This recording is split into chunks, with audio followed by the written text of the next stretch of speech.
The House will be in order. The chair lays before the House a communication from the Speaker. The Speaker's Rooms, Washington, D.C., March 12, 2024. I hereby appoint the Honorable Debbie Lesko to act as Speaker pro tempore on this day. Signed, Mike Johnson, Speaker of the House of Representatives. Pursuant to the order of the House on January 9, 2024, the Chair will now recognize members from lists submitted by the majority and minority leaders for morning hour debate. The Chair will alternate recognition between the parties, with time equally allocated between the parties, and each member, other than the majority and minority leaders and the minority whip, limited to 5 minutes. But in no event shall debate continue beyond 11:50 a.m. The Chair recognizes the gentleman from New Mexico, Mr. Vasquez, for 5 minutes.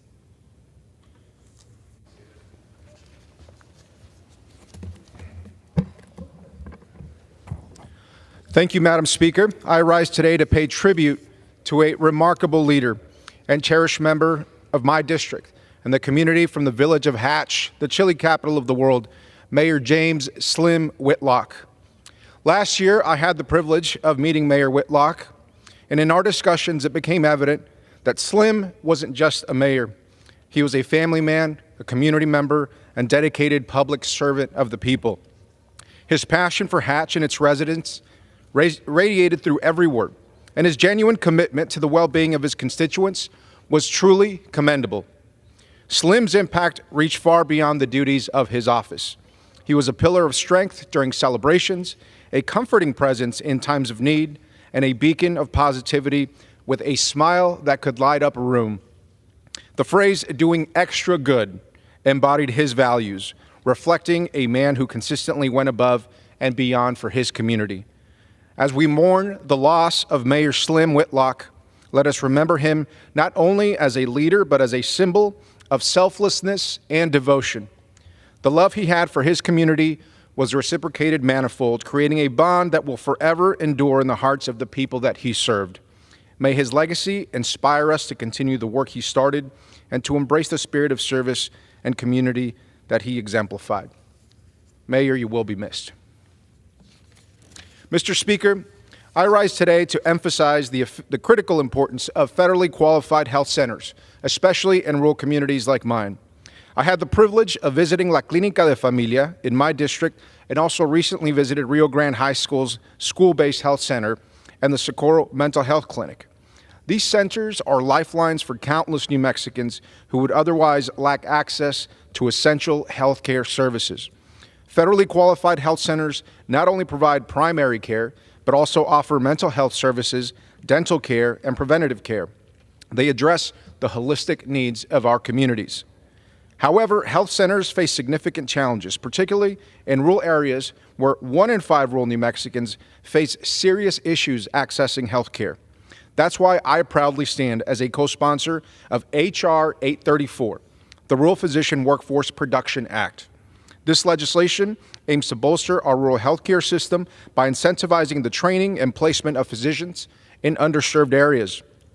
By investing in health centers and supporting initiatives like the Rural Physician Workforce Production Act, we can ensure that all New Mexicans, regardless of their zip code, have access to the quality health care that they deserve. We must prioritize the health and well-being of our rural communities by adequately funding these vital centers. Madam Speaker, thank you, and I yield back the remainder of my time. Thank you. The chair recognizes the gentleman from Texas, Mr. Arrington, for 5 minutes.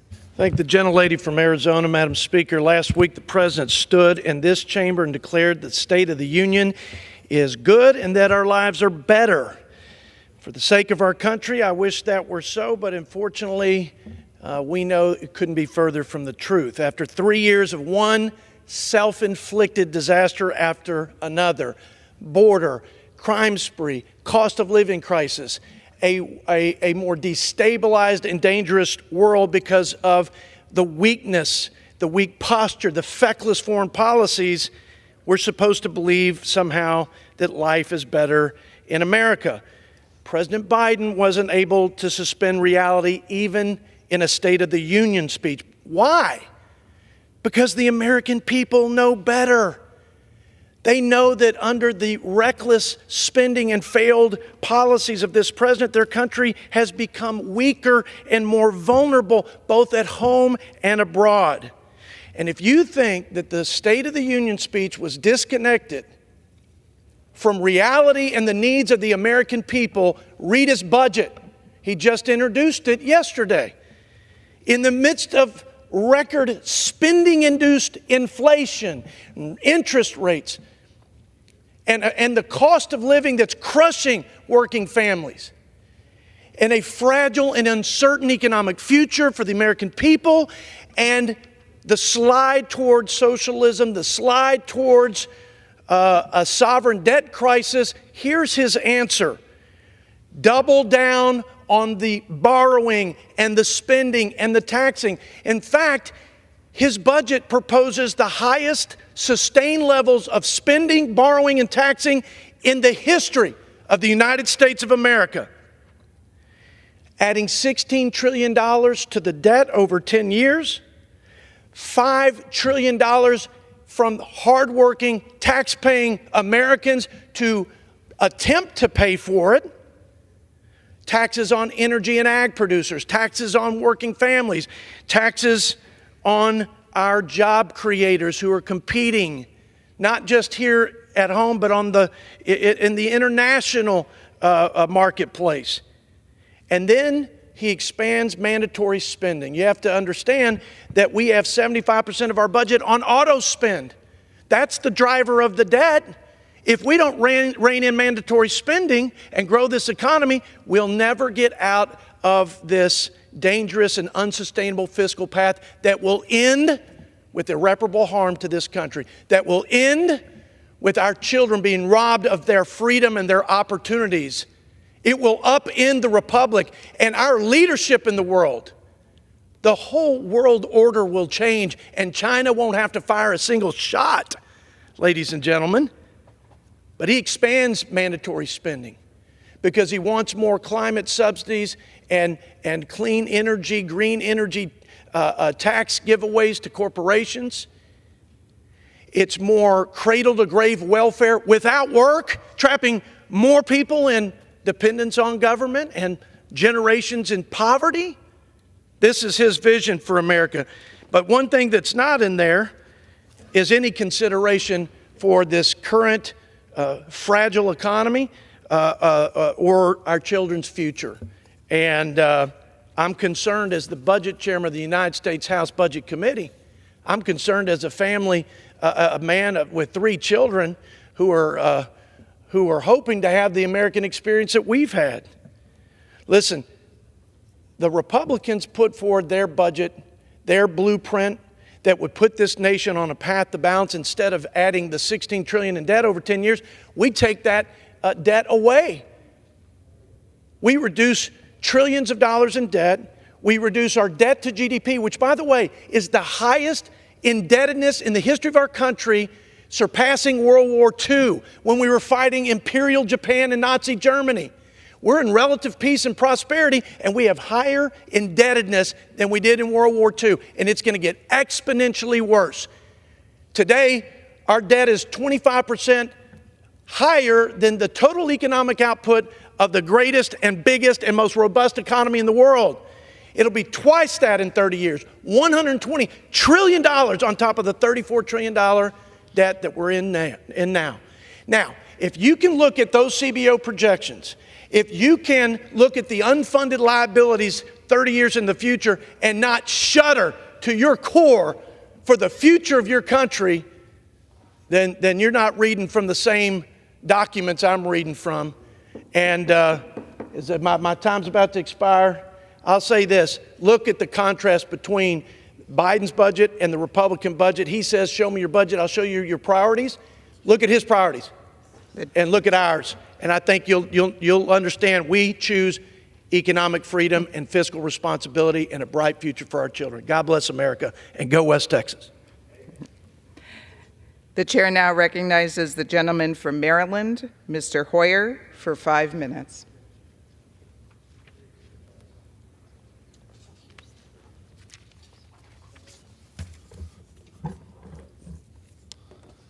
Madam Speaker,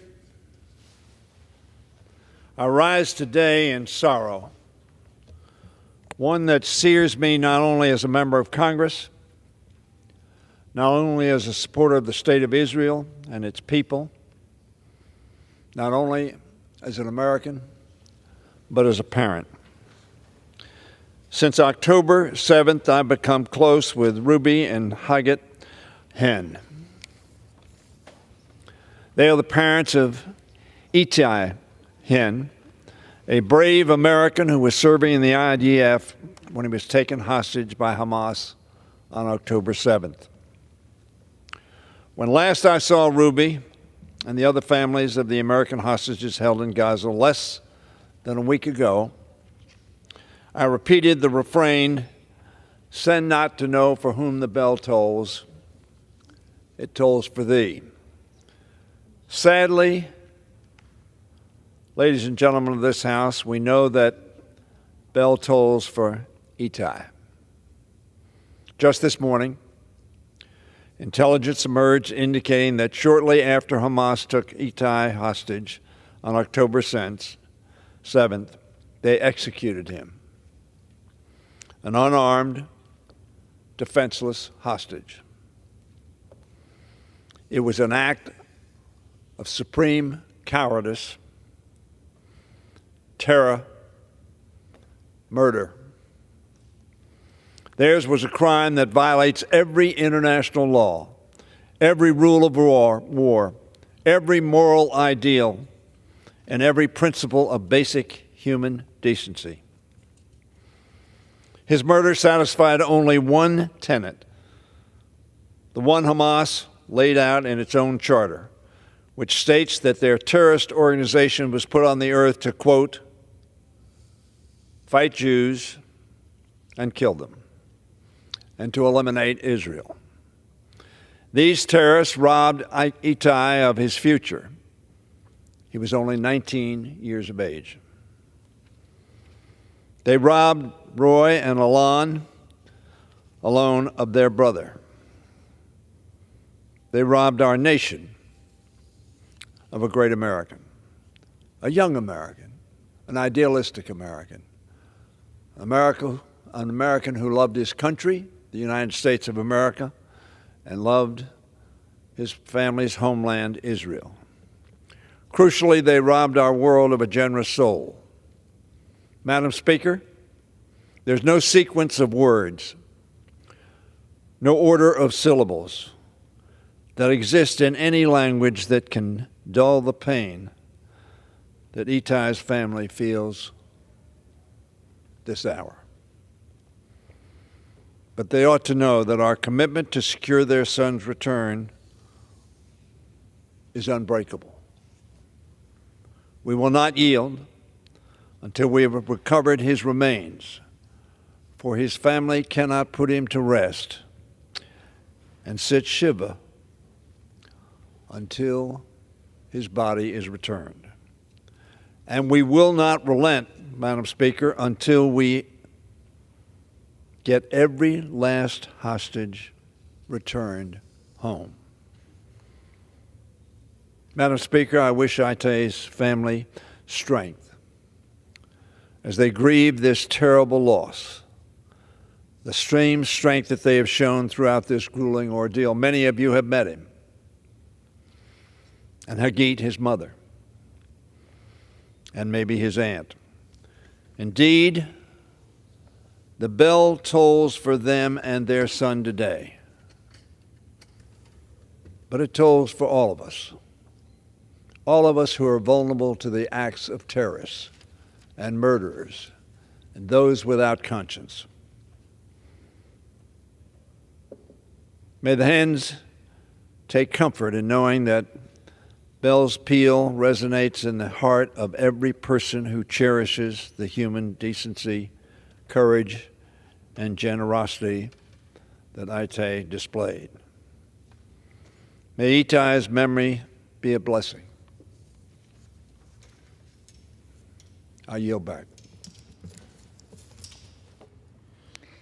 Thank you. The chair now recognizes the gentleman from Pennsylvania, Mr. Joyce for 5 minutes. Madam Speaker, I rise to address the House and ask unanimous consent to revise and extend my remarks. Please proceed. Madam Speaker, during President Biden's State of the Union address, we saw a desperate attempt to jumpstart a failing presidency. After 3 years of weak and ineffective leadership, the American people continue to suffer under soaring inflation, increased crime, and a wide open southern border. Now is not the time for more empty promises from a president who is unable to deliver.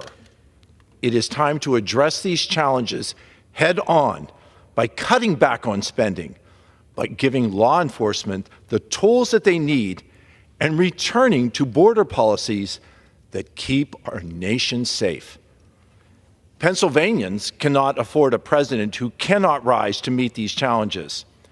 And Americans cannot afford a president who continues to rely on far-left policies of his radical base. Thank you. Madam Speaker, just this morning it was reported that consumer prices rose by more than 3.2% in the month of February alone. This consistent inflation is continuing to force American families to make difficult decisions about what they can afford and what they cannot afford. Right now, a gallon of gas in Mifflin County, Pennsylvania, costs $3.66. Instead of addressing these rising prices, President Biden has continued to attack American energy producers, stifling new development and making it more difficult to open new refineries. Energy prices now cost Americans over $3,000 more each year than when Joe Biden first took office. It is clear that the president's failed policies are to blame for the skyrocketing costs of gas, oil, and electricity. It is time to rein in these runaway prices by returning to the energy that is underneath the feet of my constituents. Thank you, Madam Speaker, and I yield. Thank you. The chair now recognizes the gentleman from North Carolina, Mr. Nickel, for 5 minutes.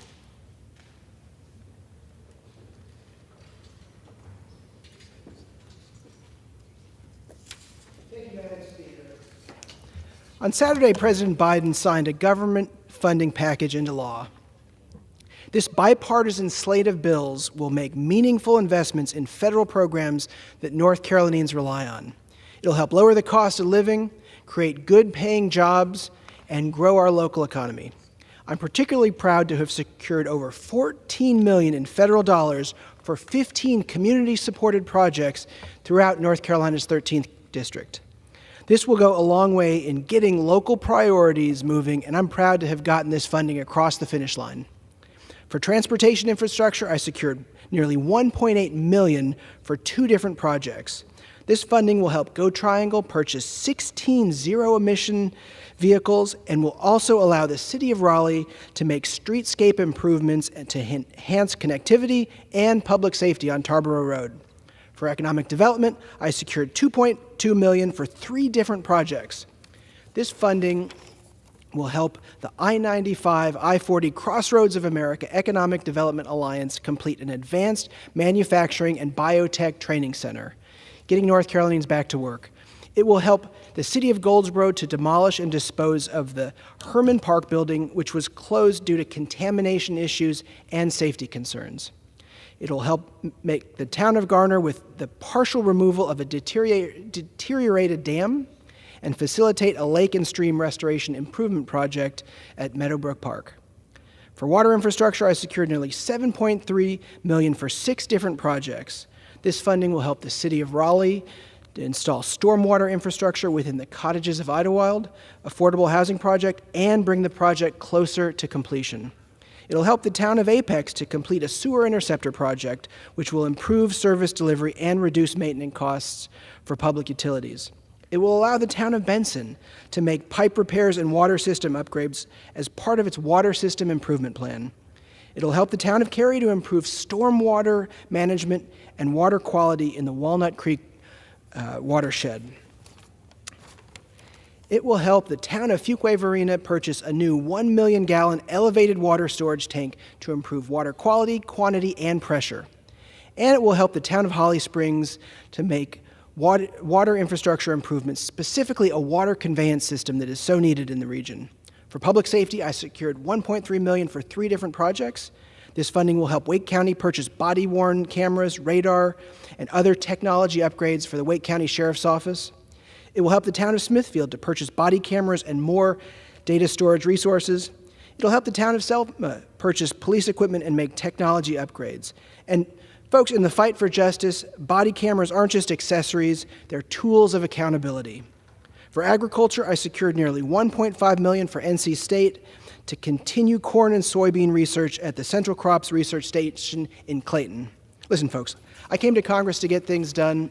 This funding will alleviate the burden and expense on our local cities and towns and get these projects closer to the finish line by putting our federal dollars to good use in North Carolina. I'm going to continue to work across the aisle to find solutions and deliver for the people of North Carolina's 13th District. Thank you, and I yield back the balance of my time. The chair now recognizes the gentleman from Pennsylvania, Mr. Thompson, for 5 minutes. Thank you, Madam Speaker. Madam Speaker, I rise today to recognize Jaylene Everhart of Center County, Pennsylvania. I had the privilege of meeting with Jaylene last week while she was in Washington, D.C. for the National Agriculture's Promise Forum. Jaylene is a junior at State College Area High School and currently representing Pennsylvania for the National Young Farmers Education Association. Her passion for agriculture started at a young age as she grew up going to her grandparents' farm for chores before heading to school. As a member of the Little Lions FFA chapter and 4-H, she advocates for agriculture education on a wider level, encouraging educators to include agriculture education in classrooms. In December, Jaylene was one of 2 high school students from Pennsylvania selected to compete at the National Young Farmers Education Association Institute an agriculture communications competition in College Station, Texas, at Texas A&M University. The association works with local FFA chapters and 4-H associations to help raise the next generation of agriculture leaders and advocates. During the event, Jaylene attended educational tours to learn about the variety of agricultural opportunities and what Texas agriculture is all about, and competed in a variety of agriculture advocacy and communication competitions against college and high school age students from across the country. Jaylene placed first in the Agriculture Expressions Contest, which consisted of a 500-word essay on a current agriculture topic, a personal biography, and a release statement for publication. She also participated in the Agriculture Communications Contest, where she created social media posts, radio, TV, and newsprint submissions throughout the week to exemplify the impact and education of the Institute. Madam Speaker, as chairman of the House Committee on Agriculture, I take great pride in meeting with our next generation of agricultural leaders. Jaylene has an incredibly bright future ahead of her, and she is an inspiration to other young farmers looking to get involved with the industry. Without students like Jaylene, who have such a passion for the agriculture field, we risk future food supply. I'm also looking for ways to lift the voices of her generation in Congress and encourage our next agricultural leaders. We must encourage their participation in the agriculture industry. Madam Speaker, I congratulate Jaylene on her accomplishments. They are truly outstanding. She is a talented young lady, and I look forward to seeing all that she will accomplish for the agriculture community and beyond. Thank you, Madam Speaker, and I yield back the balance of my time. The chair now recognizes the gentleman from California, Mr. Peters, for 5 minutes.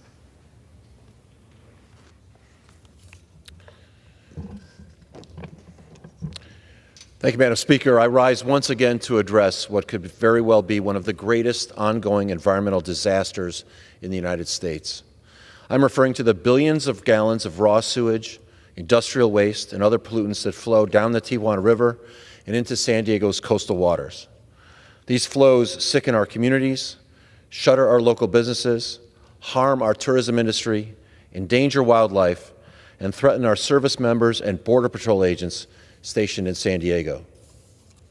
Just last month, researchers at San Diego State University released a report that shows that this pollution also poses a massive public health threat. The studies they cite reveal extremely troubling findings, like the fact that cancer-causing chemicals banned in the United States decades ago, including DDT and PCBs, have been found in the soil. Waterborne contaminants include viruses like SARS-CoV-2, Salmonella, Listeria, Hep B and C, and pathogens carrying antibiotic-resistant genes. The report cites a recent study of bottlenose dolphins who'd become stranded and died in San Diego waters. The dolphins died from sepsis, caused by water contaminated by feces. This is the same water our troops train in and our kids swim and surf in. But avoiding the water alone will not make you safe. Air quality monitors that were recently installed in the region have confirmed what residents have known for years, that the air itself is also polluted. Sewage that washes up on land dries, sending dangerous levels of hydrogen sulfide into the air around people's homes. The solution is simple. The United States owns and operates a wastewater treatment plant on our side of the border that has not been maintained. It is in desperate need of repair and expansion to handle the flows. President Biden included $310 million in his supplemental funding request that would make those repairs and upgrades possible. This is a small price to pay for the health of our community, our brave service members, and our environment. Many of the communities hit hardest by this pollution are low-income communities of color. I can't help but think that if this was happening somewhere that wasn't 3,000 miles from here, like the Chesapeake Bay or even the Great Lakes, this would have been taken care of long ago. We know that Mexico must also do its part. Much of their infrastructure has also fallen into disrepair. The good news is that Mexico is bound by a treaty we signed in San Diego in 2022 to spend nearly $150 million to fix their treatment plant. And Mexico, to its credit, has made great strides in the last year. They have repaired and replaced key infrastructure like sewage pipes that redirect the contaminated water, and they have broken ground on a new wastewater treatment plant. Madam Speaker, this is a public health, business, and national security disaster. The more we delay in addressing cross-border pollution, the more costly and difficult it will be to fix. I urge my colleagues to support this funding and ask that congressional leadership and appropriators include this funding in any upcoming spending package. I yield back. The chair recognizes the gentleman from Texas, Mr. Babin, for 5 minutes. Thank you, Madam Speaker. I rise today to honor the distinguished career of longtime Texas lawman, constituent, and good friend, Texas Ranger Robert Brandon Bess. On February the 29th, 2024, he hung up his signature Stetson cowboy hat and he unpinned the legendary Texas Ranger Cinco Peso badge for the last time. Brandon is a native of Kirbyville, Texas, graduating from Kirbyville High School in 1990. He earned a degree in criminal justice from Kilgore College before attending the East Texas Police Academy. After he graduated from the academy, he served as a patrolman for the Henderson Police Department and as a deputy in the Rusk County Sheriff's Office. In 1995, Brandon joined the Texas Department of Public Safety, where he served as a highway patrol trooper from 1995 to 2005, and as a sergeant and special agent in criminal intelligence from 2005 to 2013. In July 2013, he joined the prestigious Texas Rangers, the oldest law enforcement organization on the North American continent, with statewide jurisdiction. Since April 2021, he has served as the Unsolved Crimes Investigation Program Cold Case Ranger for Texas Ranger Company A, encompassing 35 Southeast Texas counties, where he's done a marvelous job. Brandon worked on countless major criminal investigations throughout the Lone Star State for the Ranger Division during his distinguished career. He perfected the use of DNA tracing and other cutting-edge technologies to bring multiple criminals finally to justice, often many years after the case was considered cold. It has been a great privilege to assist him in cutting through the federal bureaucracy in several of these cases. Brandon married his wife, Mary Beth, on March 13, 1999. Together they share children Marshall, Walker, and Maddie. The Best family are active members of the Anahuac Methodist Church, where Brandon has served as a Sunday school teacher on multiple committees and currently chairs the church's Board of Stewards. Additionally, he is a cancer survivor and a veteran of the United States Army Reserve and the Texas Army National Guard. Madam Speaker, in its 200-year history, only the very finest law enforcement officers have had the great honor of calling themselves Texas Rangers. I am proud that Ranger Brandon Best is among those. I wish him, Mary Beth, and their family all of the very best in their next chapter of their lives and look forward to working with him in the future as well. Thank you, and I yield back. The chair recognizes the gentleman from Massachusetts, Mr. Lynch, for 5 minutes. Thank you. Good morning, Madam Speaker. Madam Speaker, as a member of the Subcommittee on National Security, I rise in strong support of our international ally, Ukraine, and the more than 37 million Ukrainians who remain determined to defend their independence in the face of more than 2 years of state-sponsored terrorism at the hands of Vladimir Putin's Russia. In submitting his annual budget request to Congress just yesterday, President Biden again appealed for immediate emergency funding for Ukraine, a request the administration first made back in October of 2023. According to the President, absent congressional action on this emergency request, the United States will not be able to continue to provide support to Ukraine to meet their battlefield needs as they defend against Russia's attacks each and every day. The Ukrainian armed forces are already enduring direct impact of this congressional impasse on Ukraine aid. While Ukraine is dropping guided bombs on, while Russia is dropping guided bombs on Ukraine's positions and firing 10,000 artillery shells per day, Ukrainian soldiers on the front lines have been left to ration munitions and other critical supplies.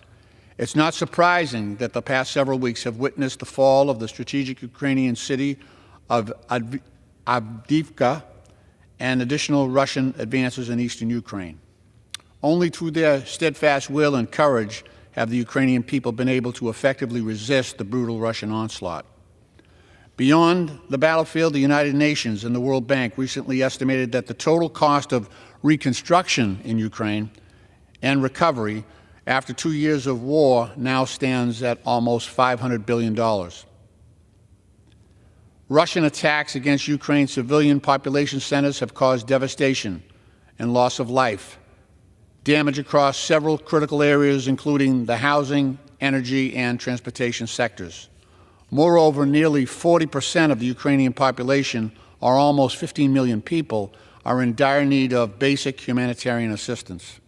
Last month, the U.S. Senate overwhelmingly passed a bipartisan national security funding bill that includes more than $62 billion in security and humanitarian assistance for Ukraine. Inexplicably, the House Republican leadership has refused to consider this legislation, even though I believe a majority of members have indicated that they would vote for it.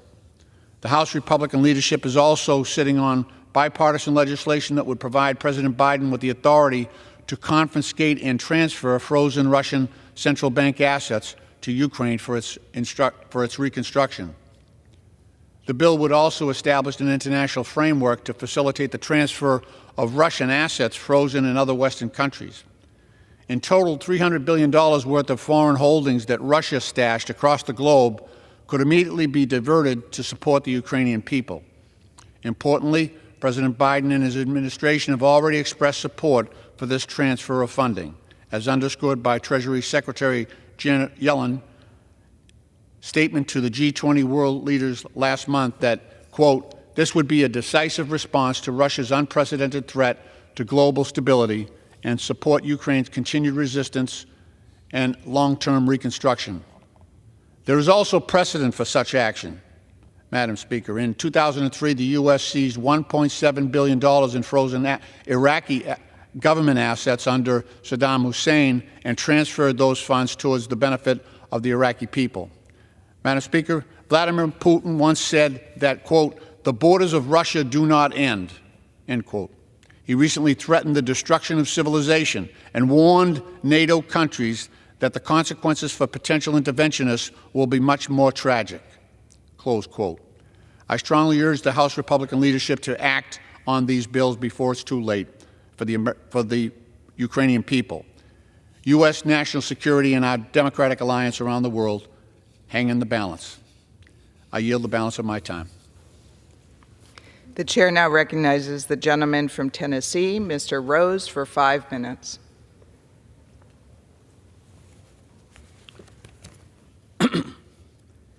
Madam Speaker, last week the President gave a campaign kickoff speech on the House floor, masquerading as the State of the Union address. Over the weekend, the mainstream media praised the President's speech, although the speech failed to address the skyrocketing crime impacting our cities, our overrun southern border making every town in Tennessee a border town, and rapidly rising energy and grocery costs. The only thing the President did do following the speech was apologize to an accused murderer. It's a shame that the President of the United States took the time out of his day to say that he regretted calling an illegal immigrant an accused murderer and illegal. The President continues to embarrass not only himself, but our entire nation when he cowers to the extremely far-left base of his party in an attempt not to offend an illegal immigrant who allegedly murdered a U.S. citizen. Instead of this embarrassing, groveling, and apologetic display of regret, the President should have taken the time over this weekend to call the family of Laken Riley, the murdered victim whose name, not on his teleprompter, he misstated during his campaign speech on the House floor. I'm sure there were many others he could have called and apologized to for his open border policies that have allowed massive amounts of fentanyl into our country, leading to the death of thousands of Americans.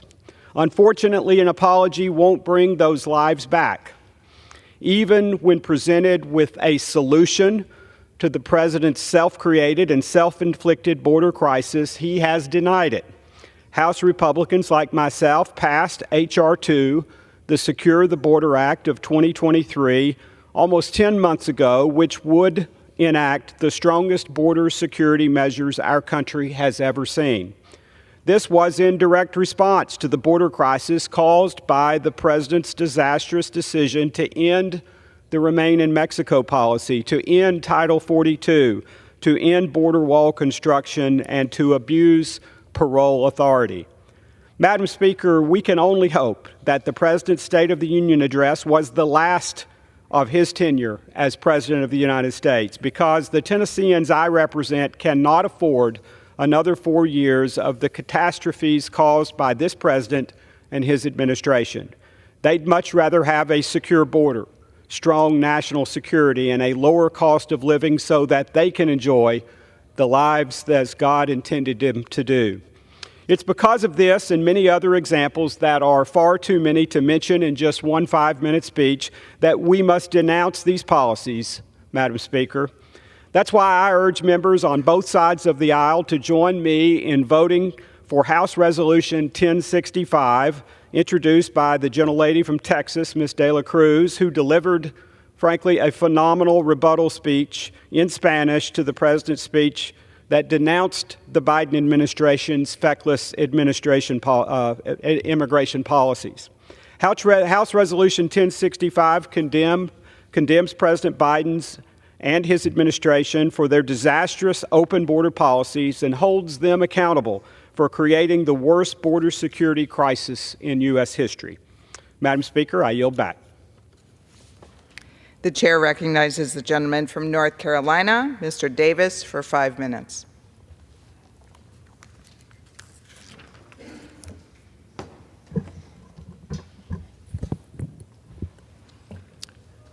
Thank you, Madam Speaker.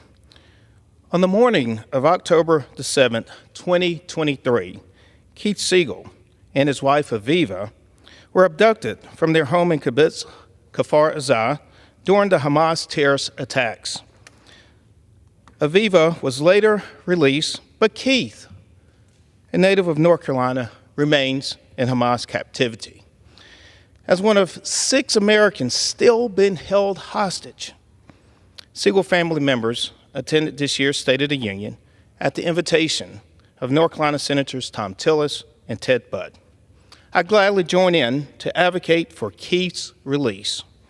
As a nation, we must stand united in our resolve to defeat Hamas and ensure the safe release of all hostages. We will not rest until Keith and all hostages are reunited with their families. Thank you, Madam Speaker, and I yield back the balance of my time. The chair recognizes the gentleman from Virginia, Mr. Klein, for 5 minutes. I thank the chair. Mr. Speaker, I rise today to shine a spotlight on the remarkable achievements of the Shenandoah Valley Short Circuits from Virginia's 6th District. These driven students formed a club which has now gained international acclaim at the Electric Vehicle Grand Prix in Abu Dhabi. Thanks to local support and a grant-funded kit, these hardworking students emerged victorious in 2023, winning both the Shenandoah Valley Electric Vehicle Grand Prix and the Washington, D.C. Electric Vehicle Grand Prix, earning their spot on the global stage. Faced with international competition, the Short Circuits secured a first-place triumph against 28 teams from around the world. Their ascent from a Virginia school club to top contenders in Abu Dhabi is a testament to perseverance, technical skill, and the pursuit of excellence. I'd like to take a moment to congratulate the members of the team, Mary Ferris, Haley Price, Andrew Berry, Jason Staduhar, Lauren Ferris, Lily May, and Madison Miller. The students' monumental success is more than a victory in competition. It's a demonstration of American innovation and a proof of what our young people can achieve with the support of their community. Congratulations. Mr. Speaker, today I stand before this chamber to raise a very serious concern, the growing threat emanating from China, not through conventional means, but through the digital specter of surveillance and manipulation, specifically via TikTok. The Communist Party of China is penetrating American society, harvesting data on 170 million American users from just TikTok alone. This is a clear and present danger to our national security. The legislation we bring forth this week, the Protecting Americans from Foreign Adversary Controlled Applications Act, directly addresses this threat. We must close the door on China's access to our citizens' personal and sensitive information. China's manipulation of TikTok and other applications empowers them to shape narratives and spread disinformation, targeting the vulnerabilities of our democracy, creating division, and undermining our values. The evidence is clear. From deceiving content to secret data harvesting, China's digital chokehold on our nation is tightening. Our bill is not an act of censorship. It is a safeguard for our citizens, a firewall against foreign adversary-controlled applications. We must act decisively to ensure that the CCP cannot weaponize information and turn our freedoms against us. Security and freedom of the American people are non-negotiable. We must defend America not only from the tyranny of armies, but also the tyranny of digital espionage and manipulation. I rise to recognize the Strasburg High School wrestling team for their Class II state championship victory, the Rams' 3rd state title in a row with 205 points. The 2 individual state champions who led Strasburg's victory include senior David Burks, who won the Class II state title at 150 points, and sophomore teammate Hudson Conrad, who won the state title at 215 points. Additional top Strasburg Rams performers were Aiden Swink, Peyton Dean, Lucas Martinez, Zach Bracken, Donovan Burks, and Colby Shaw. This performance was truly exceptional, showcasing the talent and teamwork that defined this group. I wish the seniors the best of luck in their future endeavors. Mr. Speaker, I rise today to recognize an exceptional group of students from Harrisonburg High School whose remarkable talents were showcased on the international stage during the 2024 UAE Electric Vehicle Grand Prix. Competing in Abu Dhabi, these young innovators represented not only our great Commonwealth, but exemplified the American spirit of ingenuity and excellence. In only their 3rd season, the Harrisonburg High School electric vehicle team, the Blue Streaks, faced off with 28 formidable teams from across 4 nations. Through sheer determination and exceptional skill, Team Blue Streaks charged ahead, not only clinching the fastest qualifying time, but also securing the esteemed pole position. I'd like to take a moment to honor the bright young minds of this team, seniors Johanna Mayfield and Jack Rooker, juniors Davis Burt, Monica Espinoza Martinez, Peter Johnston, Joshua Nafsinger, and Colin Snyder. Their collective effort earned Harrisonburg the bronze, landing them a commendable third place overall. Special acknowledgement goes to Johanna and Monica, who were bestowed the Women in Science and Engineering Award, inspiring young women everywhere that the sky's the limit in STEM fields. Let us celebrate these young leaders who embody the best of Harrisonburg and Virginia. They're not just students or competitors, they're pioneers paving the way toward a brighter, more sustainable future. Mr. Speaker, I rise today to both thank and celebrate the retirement of my longtime Chief of Staff, Matt Miller. After 30 years of federal service, with a great majority of it spent working with former and current members of this body, Matt wraps up a distinguished career encompassing pivotal roles in both the executive and legislative branches. Matt also serves in the U.S. Navy, being deployed to Iraq and Guantanamo Bay, as well as civilian Department of Defense tours in Afghanistan. He's demonstrated unwavering dedication to assistance and advocacy for others, which I have personally witnessed since I came to office in January 2019. I extend my profound gratitude and thank him for being by my side for the last 5 years. The body will miss his devotion to making a difference, and I wish him fair winds and following seas in his next chapter. I yield back. The chair now recognizes the gentleman from California, Mr. Garcia, for 5 minutes. Please proceed.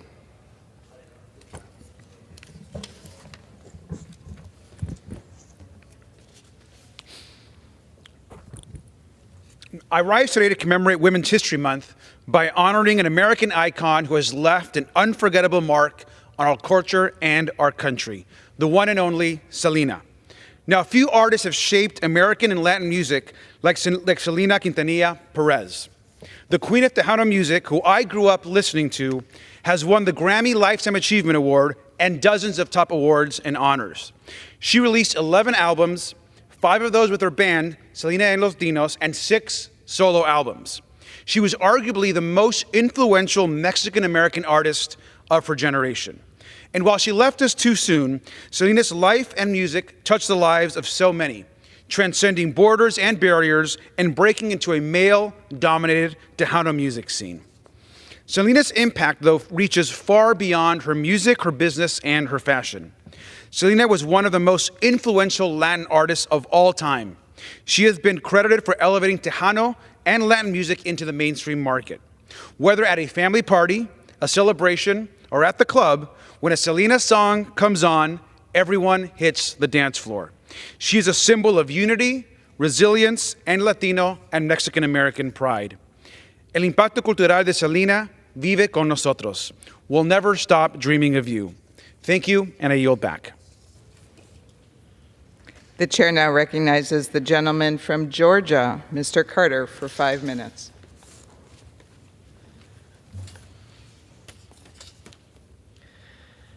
Madam Speaker, I rise today to celebrate King and Prince Seafood's 100th anniversary.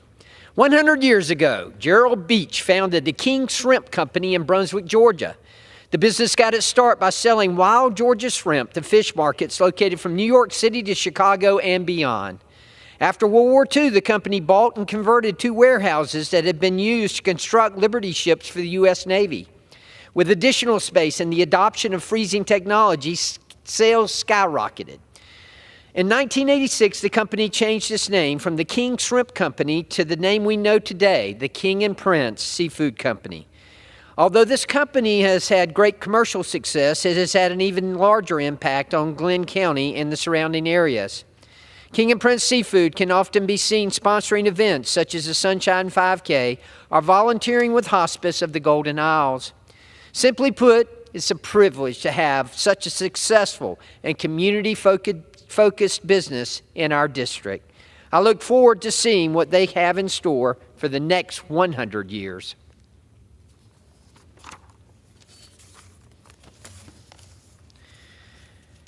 Mr. Speaker, I rise today to honor the life of Georgia Representative Richard Smith, who passed away at the age of 78. Representative Smith was born in Wrightsville, Georgia, and graduated from Morgan County High School, where he played quarterback for the football team. Representative Smith went on to earn a bachelor's degree from Louisiana State University and a master's degree from the University of Georgia. Before entering politics, Representative Smith served as director of the UGA Cooperative Extension Service. Representative Smith will be remembered for a lifetime of dedicated public service. He served for 20 years in the Georgia General Assembly and was a distinguished chairman of the House Rules Committee. Beyond his extensive service, Representative Smith was respected and cherished by all who knew him and called him a friend, including myself, who I served with Representative Smith in the Georgia State House.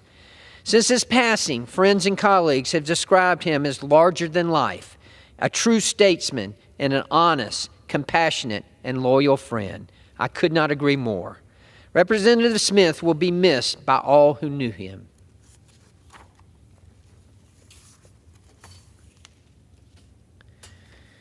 Mr. Speaker, I rise today to congratulate Emily Graham for being named the 2025 Savannah-Chatham County Public School Teacher of the Year.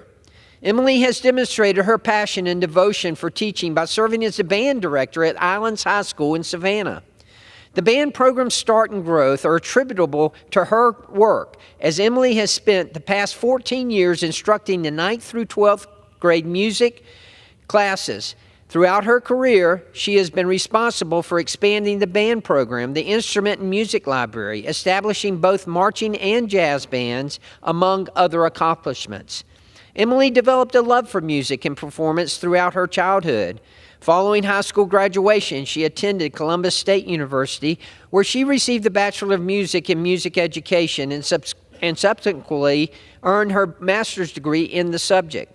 She chose to return to her hometown of Savannah to pursue a career of service and self-fulfillment.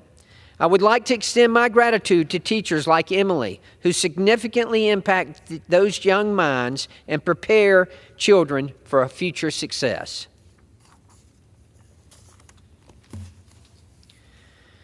Mr. Speaker, I rise today to celebrate the life of Catherine Hooper McCurry, who passed away on November 22, 2023. In 1970, Catherine graduated from Georgia Southern College, where she was the inaugural president of the Delta Lambda chapter of the Kappa Delta sorority. Later that year, she married her lifelong confidant and love, James McCurry. For more than 5 decades, Kathy remained a dedicated member of St. Thomas Episcopal Church, contributing her time to various positions in the church, such as serving in the choir and altar guild. Her community involvement extended beyond the church walls, reaching into the Junior League of Savannah and an array of clubs, organizations, and boards. As a passionate tennis enthusiast, Kathy held the title of president of the Savannah Tennis Association. Kathy found joy in traveling alongside friends, water skiing, crabbing off the dock with her grandchildren, and being surrounded by her loved ones. She will be greatly missed by all. Thank you, Madam Speaker, and I yield back. Thank you. The chair now recognizes the gentleman from Oregon, Mr. Blumenauer, for 5 minutes. Thank you, Madam Speaker.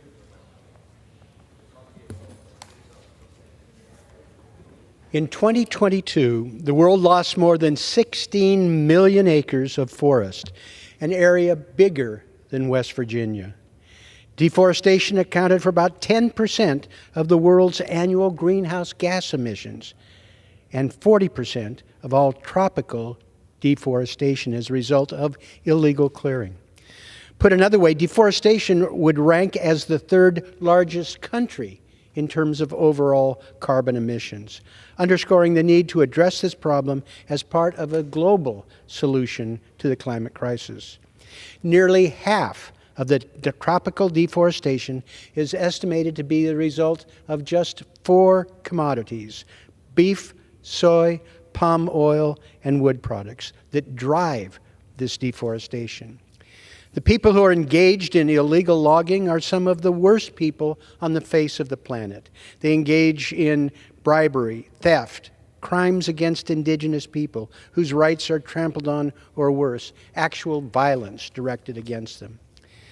There is, of course, a solution. Deny people who grow crops on illegally forested land access to the American economy. There's precedent here, too. I had amendments to the Lacey Act focusing on disallowing illegally harvested timber to be imported to the United States.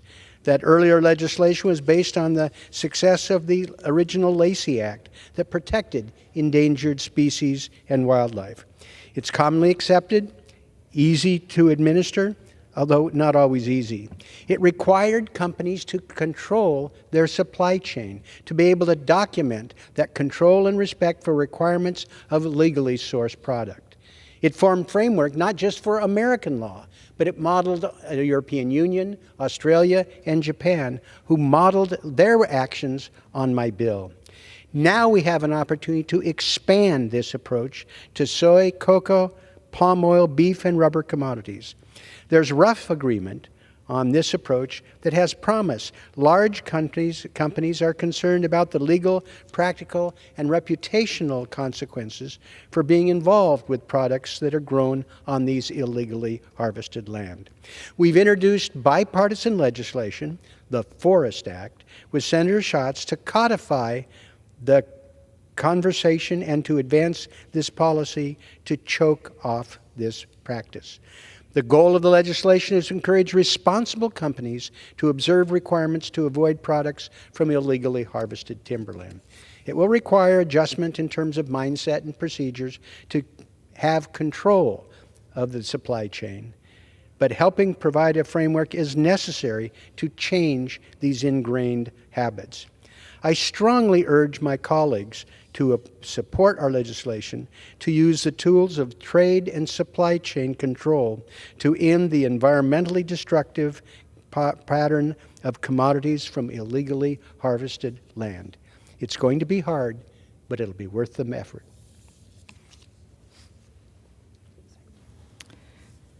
The chair now recognizes the gentleman from Minnesota, Mr. Finstadt, for 5 minutes. Thank you, Madam Speaker. Madam Speaker, I rise today to remember the life of police officer Matthew Ruge, a southern Minnesota hero who was one of 3 first responders shot and killed in the line of duty on February 18th. Officer Ruge's life was tragically taken at the young age of 27 while responding to a domestic violence call in Burnsville, Minnesota. Matthew grew up in Reed's Landing, a small, tight-knit community just outside Wabasha. From an early age, Matthew knew he wanted to help and protect people. He attended Wabasha Kellogg High School and was awarded a scholarship for students entering a law enforcement career. Afterward, he completed a police training program at Mankato State University with high honors, and 2 years later joined the Burnsville Police Department, where he earned the Life-Saving Medal and served on the crisis negotiation team. While he didn't like being the center of attention, he had an unwavering commitment to serving others. Officer Matthew Ruge was the very best of law enforcement, always there to help a person on their worst day. My prayers are with his parents, Sean and Christy, his sister Hannah, and the many friends and family that Matthew touched throughout his life. Officer Ruge was among the best and bravest of southern Minnesota. We will never forget his service and sacrifice. May he rest in peace. Madam Speaker, I rise today to honor the life of southern Minnesota hero, firefighter and paramedic Adam Finseth, who was tragically killed in the line of duty along with officers Paul Emstrand and Matthew Ruge while responding to the scene of a domestic violence call on February 18th. Adam was born in Faribault, Minnesota, before moving to Rochester, where he graduated from John Marshall High School in 2001. Early on, it was obvious that Adam had been called to a life of service. After graduation, he took a summer job as a Rochester lifeguard before enlisting in the U.S. Army shortly after 9/11. Adam served 2 tours of duty in Operation Iraqi Freedom, then would go on to spend nearly a decade serving as a first responder for fire departments in La Crosse, Hastings, Savage, and Burnsville. His firefighter family describes Adam as selfless, with a first one in, last one out mentality, who embodied the true spirit of a firefighter and was a friend that everyone could count on. My prayers are with his wife Tara, their 2 children Liam and Nora, as well as Adam's parents, sister, and all the communities he made better with his service. Madam Speaker, I yield back. Pursuant to Clause 12A of Rule 1, The chair declares the House in recess until noon today.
The House will be in order. The prayer will be offered by Chaplain Kibben. Would you pray with me? Glory belongs to you, O God, who is above all, through all, and in all, whose power is at work within us, around us, and beyond us. May we carry with us this day a most real sense of your power and commit ourselves to your divine purpose. God within us, give us the eyes to see and the heart to feel the movement of your Spirit in our souls. Do not let the noises of this world, nor the narrative of this culture confound our ability to hear you speak. God, around us, allow us to look at your handiwork and see the glory that is yours alone. Let the earth shout of your majesty, and the creatures of land and sea display your splendor. May the beauty of your creation not be blurred in our haste, nor harmed by our waste. God beyond us, teach us that our best thoughts of you are but a dim and distant shadow of your true glory. Creator, you are greater than creation. Loving Lord, your love surpasses all love in our own hearts. May we find strength, comfort, and inspiration in all that you are, and hope in all that we do not yet know about you. For you, O Lord, are able to do exceeding abundantly above all that we can ask or imagine. May your power be at work within us this day, that we glorify you in all that we endeavor to do. To you be glory and honor, now and forever. Amen. The chair has examined the journal of the last day's proceedings and announces to the House the approval thereof. Pursuant to Clause 1 of Rule 1, the journal stands approved. The Pledge of Allegiance will be led by the gentleman from Massachusetts, Mr. McGovern. I pledge allegiance to the flag of the United States of America and to the republic for which it stands, one nation, under God, indivisible, Justice for all.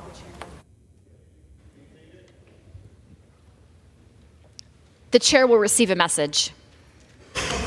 Madam Speaker, a message from the President of the United States. Madam Speaker, Madam Secretary, I am directed by the President of the United States to deliver to the House of Representatives a message in writing.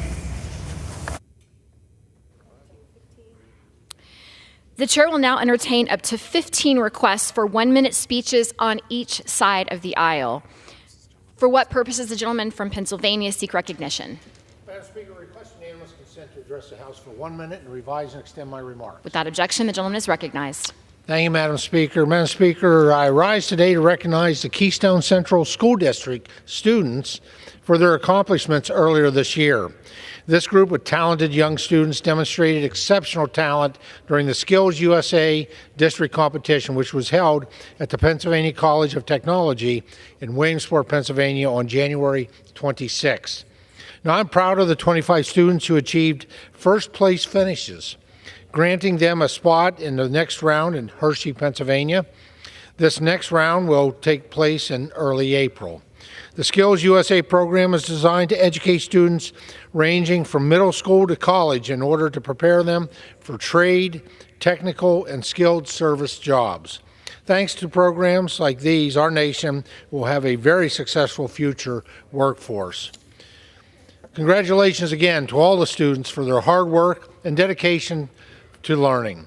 Good luck in the next round. Thank you, Madam Speaker, and I yield back the balance of my time.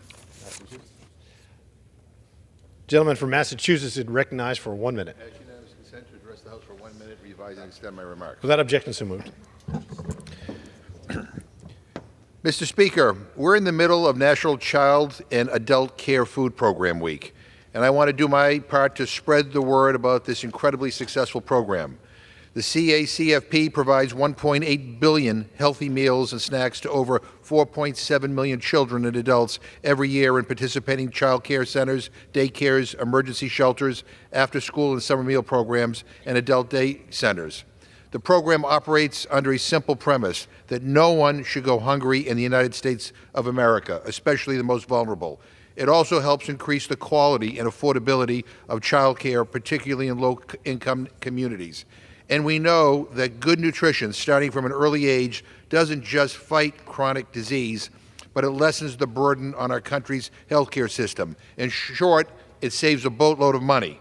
The CACFP Week, this CACFP Week, I want to recognize all caregivers who provide critical nutrition and care through this important program. Together, we can end hunger now. I yield back. For what purposes? The gentleman from South Carolina seeking recognition. Without objection, the gentleman is recognized for 1 minute. Thank you, Mr. Speaker. The Biden vitriolic State of the Union speech failed to recognize the 13 service members murdered at Abbey Gate with his decision to surrender in Afghanistan. Biden did not initially, in his ranting and raving, acknowledge his decision of open borders for murderers, which directly led to the bludgeoning murder of Laken Riley. Sadly, Biden ignored the killing 6 weeks ago of Georgia Army Reservist Kennedy Sanders, William Rivers, and Breonna Moffett, with 40 more Americans wounded by puppets of Iran due to his decision to not effectively respond to over 150 prior attacks by Iran on Americans. As a reservist myself, with 4 sons who served overseas, I'm particularly disappointed. We need Donald Trump for peace through strength. In conclusion, God bless our troops who successfully protected America for 20 years as the global war on terrorism moves from the Afghanistan safe haven to America. We do not need new border laws. We need to enforce existing laws. Biden shamefully opened borders for dictators as more 9/11 attacks across America are imminent, as the FBI warned again yesterday. I yield back. For what purpose does the gentlelady from Illinois seek recognition? To revise and extend my remarks. Without objection, the gentlelady is recognized for 1 minute. Thank you, Mr. Speaker. I rise in representation of 12 critical community health centers in Illinois 3. Community centers provide essential preventive care to nearly 700,000 members of my district, of whom 50% of income is below the poverty line. They support 1,500 jobs and $250 million in economic output in the region. The clinics provide training for future healthcare providers, shaping mission-driven physicians, nurses, dentists, and behavioral health providers who often remain after graduating and continuing to serve the community. Nonetheless, congressional appropriation delays in funding challenges these critical health services. So as we continue the appropriation process, we must prioritize the well-being of the families we represent. And I call on my colleagues to recommit to passing the LHHS budget and fully funding community health centers and their education programs. Thank you, Mr. Speaker, and I yield back. For what purpose does the gentlelady from Oklahoma seek recognition? Without objection, the gentlelady from Oklahoma is recognized for 1 minute. On February 11th, Oklahoma City lost a wonderful public servant. Kathy Cummings was one of the most positive and friendly women you would ever meet. And although our political leanings were quite different, she always greeted me with a hug and a smile when we would see each other. Kathy served as the mayor of the village as well as the city councilwoman and championed causes she felt could make a difference in her community. But she may be best known as the owner of Vito's Ristorante, a popular Italian restaurant that recreated many of the recipes Kathy learned from her upbringing in a very traditional Italian family. Family was the most important thing to Kathy, and I know her husband Sean, daughters Rosemarie, Danielle, Angelina, and sons Gabriel and Kyle are proud of the woman she was and the legacy she leaves behind. Eternal rest grant unto her, O Lord, and let perpetual light shine upon her. May the souls of the faithfully departed and all of those souls, through mercy of God, rest in peace. Amen. For what purpose does the gentleman from Kentucky seek recognition? Without objection, the gentleman is recognized for 1 minute.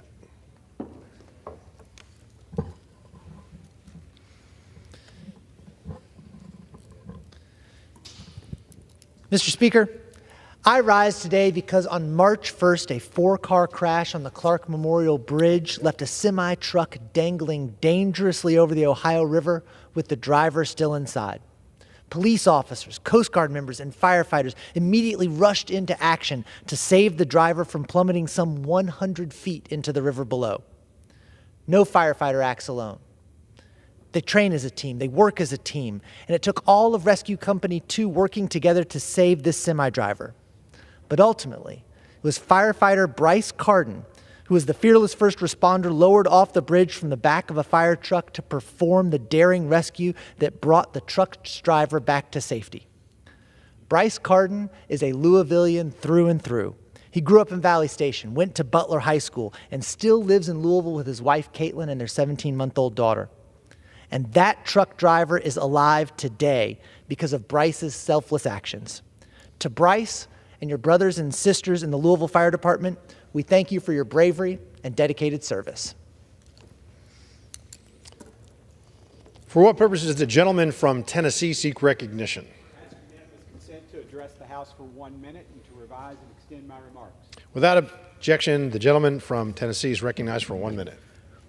Mr. Speaker, TikTok, the Chinese-controlled social media company that gives the Chinese Communist Party access to billions of bits of data about virtually every aspect of American life, has obviously become a clear and present danger to its American users and to the United States itself. With 170 million users in the U.S., including 2 out of every 3 American teenagers, we cannot turn a blind eye to the enormous risk that this app poses. That's why I rise in support of the Protecting Americans from Foreign Adversary Controlled Applications Act. This bipartisan bill, which passed last week unanimously out of committee, aims to prevent foreign adversaries from targeting, controlling, surveilling, manipulating the American people online. It would specifically apply to apps controlled by China, Iran, North Korea, or Russia. Let me be clear, this bill does not ban TikTok. It simply requires TikTok to divest and separate itself from control by the Chinese Communist government, and in doing so, prioritizes the safety and security of our nation. Thank you, Mr. Speaker, and I yield back. For what purpose does the gentleman from Missouri seek recognition? Unanimous consent to address the House for 1 minute, revise and extend my remarks. Without objection, the gentleman from Missouri is recognized for 1 minute. Thank you, Mr. Speaker. Today I rise in support of our resolution celebrating the 175th anniversary of Laclede County and the city of Lebanon in the 4th Congressional District of the great state of Missouri. On February 24, 1849, the foundations of Laclede County in Lebanon were laid, marking the beginning of a journey that would see these communities grow, develop, and contribute significantly to the fabric of Missouri. With more than 36,000 residents in Laclede County and more than 14,000 in Lebanon. These are vibrant communities that embody the spirit of Missouri and America's heartland. Named after Pierre Laclede, St. Louis's founder, Laclede County symbolizes Missouri's rich heritage and community spirit. It's also a great place if you ever want to go trout fishing at Bennett Springs State Park. It is an honor to recognize Laclede County and Lebanon and the people who have shaped these areas into strong, thriving communities, and I urge my colleagues to support this resolution. With that, Mr. Speaker, I yield back. For what purpose does the gentlelady from Arizona seek recognition? Without objection, the gentlelady from Arizona is recognized for 1 minute. Thank you, Mr. Speaker. I rise today to commend an accomplished and dedicated leader who has served Arizona greatly, the Speaker of the Arizona House, Ben Toma. During his tenure in public service, Speaker Toma has achieved many great things for Arizona. He advanced universal school choice, a ballot measure to require voter ID, a border security ballot measure to require E-Verify, and instituted the largest tax cut in Arizona history. He also signed on to an amicus brief to support the state of Texas as they fight in court for their right to defend their state from invasion.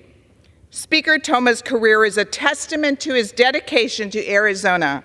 His legacy of leadership will last for years to come. And I yield back.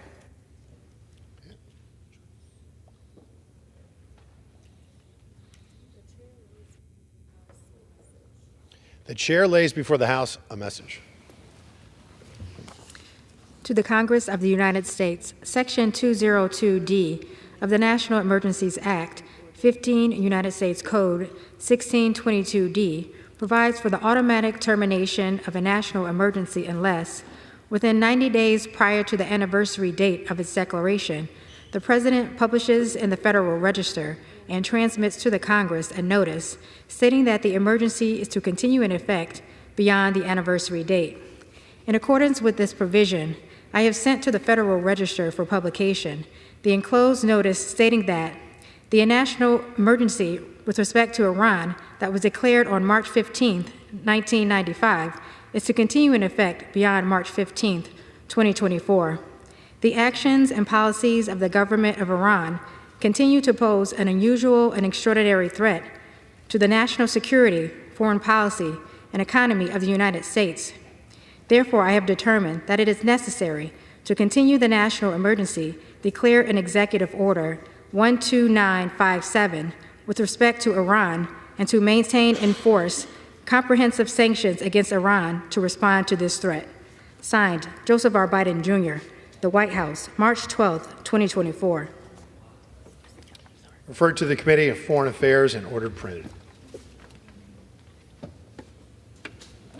For what purpose does the gentleman from Kentucky seek recognition? Mr. Speaker, by direction of the Committee on Rules, I call up House Resolution 1071 and ask for its immediate consideration. The clerk will report the resolution. House Calendar Number 66, House Resolution 1071. Resolve that at any time after adoption of this resolution, the Speaker may, pursuant to Clause 2B of Rule 18, declare the House resolved into the Committee of the Whole House on the State of the Union for consideration of the bill, H.R. 6276, to direct the Administrator of General Services and the Director of the Office of Management and Budget to identify the utilization rate of certain public buildings in federally leased space and for other purposes. The first reading of the bill shall be dispensed with. All points of order against consideration of the bill are waived. General debate shall be confined to the bill and shall not exceed 1 hour, equally divided and controlled by the chair and ranking minority member of the Committee on Transportation and Infrastructure or their respective designees. After general debate, the bill shall be considered for amendment under the 5-minute rule. The amendment in the nature of a substitute recommended by the Committee on Transportation and Infrastructure, now printed in the bill, shall be considered as adopted in the House and in the Committee of the Whole. The bill as amended shall be considered as read. All points of order against provisions in the bill as amended are waived. No further amendment to the bill as amended shall be in order except those printed in the report of the Committee on Rules accompanying this resolution. Each such further amendment may be offered only in the order printed in the report, may be offered only by a member designated in the report, shall be considered as read, shall be debatable for the time specified in the report, equally divided and controlled by the proponent and an opponent, shall not be subject to amendment, and shall not be subject to a demand for division of the question in the House or in the Committee of the Whole. All points of order against such further amendments are waived. At the conclusion of consideration of the bill for amendment, the committee shall rise and report the bill as amended to the House with such further amendments as may have been adopted. The previous question shall be considered as order on the bill as amended and on any further amendment thereto to final passage without intervening motion except one motion to recommit.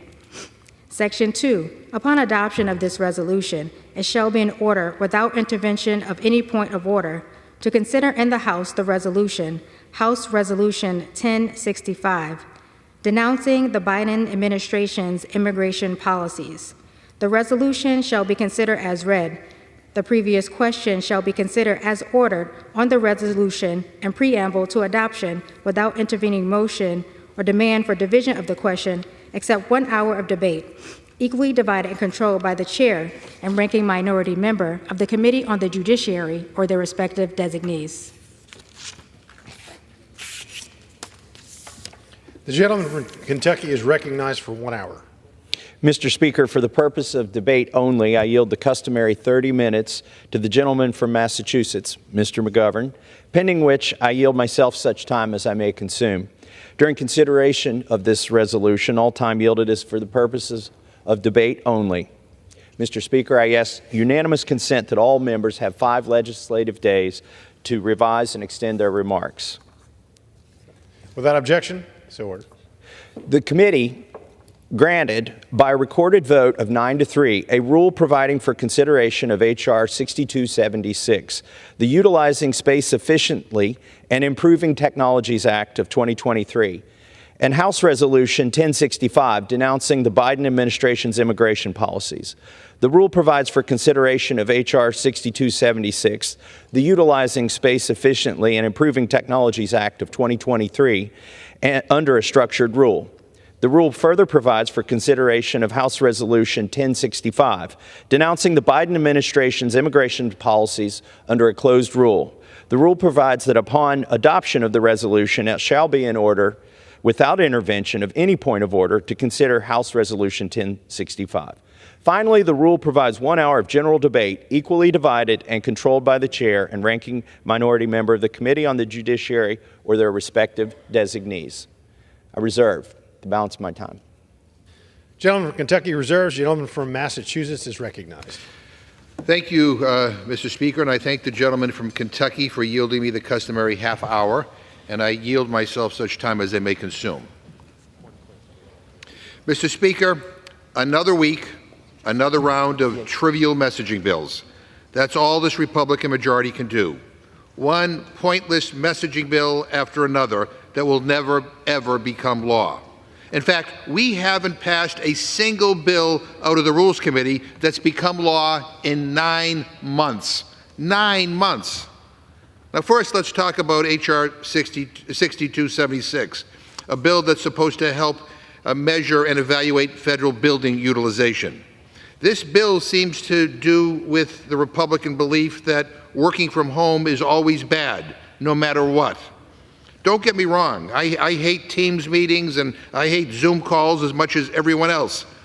But can Republicans please acknowledge that it's 2024 and people can work from home?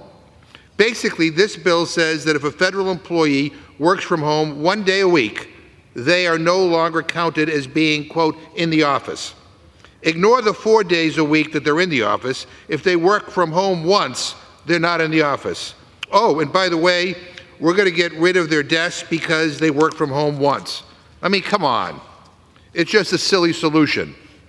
This bill fails to capture even the fundamental nature of some of our most vital jobs in our federal workforce. For example, if you are a food inspector who spends 4 days a week ensuring that our food supply is safe and secure, this bill would not count them for occupancy, which could eventually lead to eliminating their office space. Or if you are a federal firefighter protecting the lives and property of countless Americans week after week after week, but not sitting at a desk for 40 hours, this bill would say, nope, you won't be counted and you won't need to have a desk. Now, if we want our federal workforce to be the best in the world, we need to compete. We need to give people the flexibility to work from home, just like other employers do in the private sector, something that this bill discourages. And for those reasons, I believe it's a bad bill, and I'll be voting no. Next, and get this, next we have HRes 1065, which, and let me quote from the actual resolution here, it calls on the President to detain and remove specific individuals from the United States. I have news for you, Mr. Speaker. Republicans are in charge of this body, barely in charge, but in charge nonetheless. They don't have to call on the President to do anything. This isn't a debate club, for God's sake. Pass a bill and change the damn policy if you don't like it, Mr. Speaker. Oh, wait. Republicans don't want to do anything about immigration or the border. They just want to complain and talk about their feelings. Let me talk to my friends like I'm talking to one of the 6th grade classes from my district that comes down and tours Washington every year. If you want a bill to become a law, you have to pass a bill. There's a difference between a bill, which starts with the abbreviation HR, and a resolution, which starts with the abbreviation HRes. And I'll spell it out for you. That's H period, R-E-S period. Now, some people think HR stands for House Resolution. It actually stands for House of Representatives. And HRes stands for House Resolution. But let's move on, because I only have 30 minutes. The Constitution gives Congress the power to legislate, and we do that by passing bills. Bills can change policy. Bills can change taxes, fund programs, regulate interstate commerce. Hell, bills can even force the President of the United States to do something. They go to the Senate, and then the Senate can pass it and send it to the President. The President can either veto it and send it back to us or sign it into law. That's how a bill becomes a law. My Republican friends might have forgotten this, so it's helpful to remind them. This resolution on the border cannot become law because it is not a bill. It is a resolution. House Resolution 1065. See, it's right here, Mr. Speaker. And if this resolution passes the House, it will go nowhere. It will just be put on a website and sent out as a press release. This resolution just tells people how you feel about the border. Mr. Speaker, it's a way for Republicans to talk about their feelings. And I know Republicans have a lot of big feelings on the border. Now, Democrats care about the border too. But the difference is we actually want to do something about it. Now, don't get me wrong. There's a time and a place for non-binding resolutions. But this isn't it. This isn't it. We're not going to reform our broken immigration system with a non-binding resolution. We are just not. And we had a bipartisan deal on border security that Republicans initially supported until Donald Trump called, and then they changed their minds. And they killed it. Republicans killed a bipartisan border security deal, a bill that was negotiated by the second most conservative Republican in the United States Senate. They killed it. And so what do they bring up instead?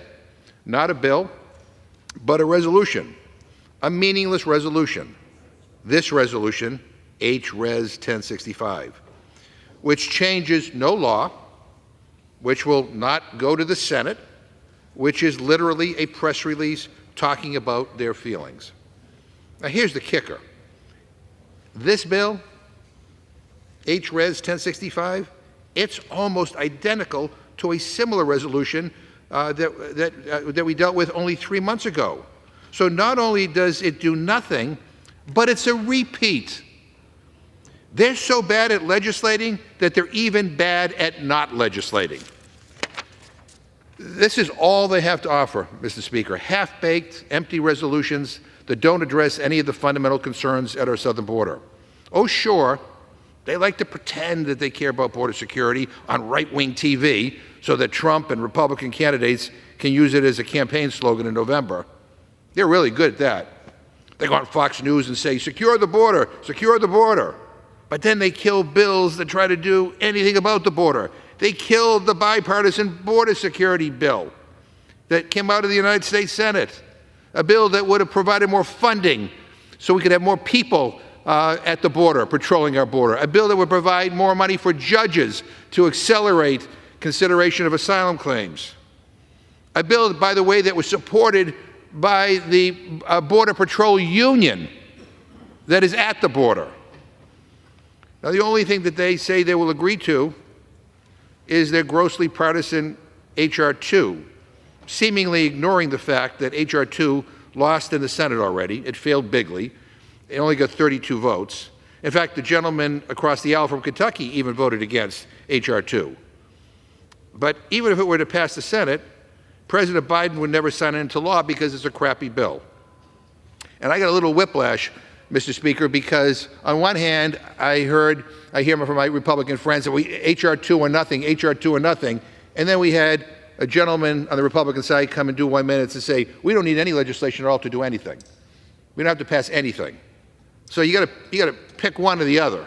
But look, any way you square it, Republicans now own the border crisis. Democrats have given them every opportunity to work together, and we have been turned down by a Republican Party that does not want to solve problems or govern. So guess what? They own the border. They own the fentanyl crisis. They own all of it. This is their issue. They continue to pass meaningless resolutions like this, which do nothing.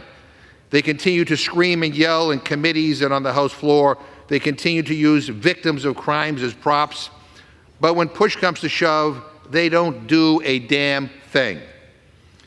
They vote against more funding for border security.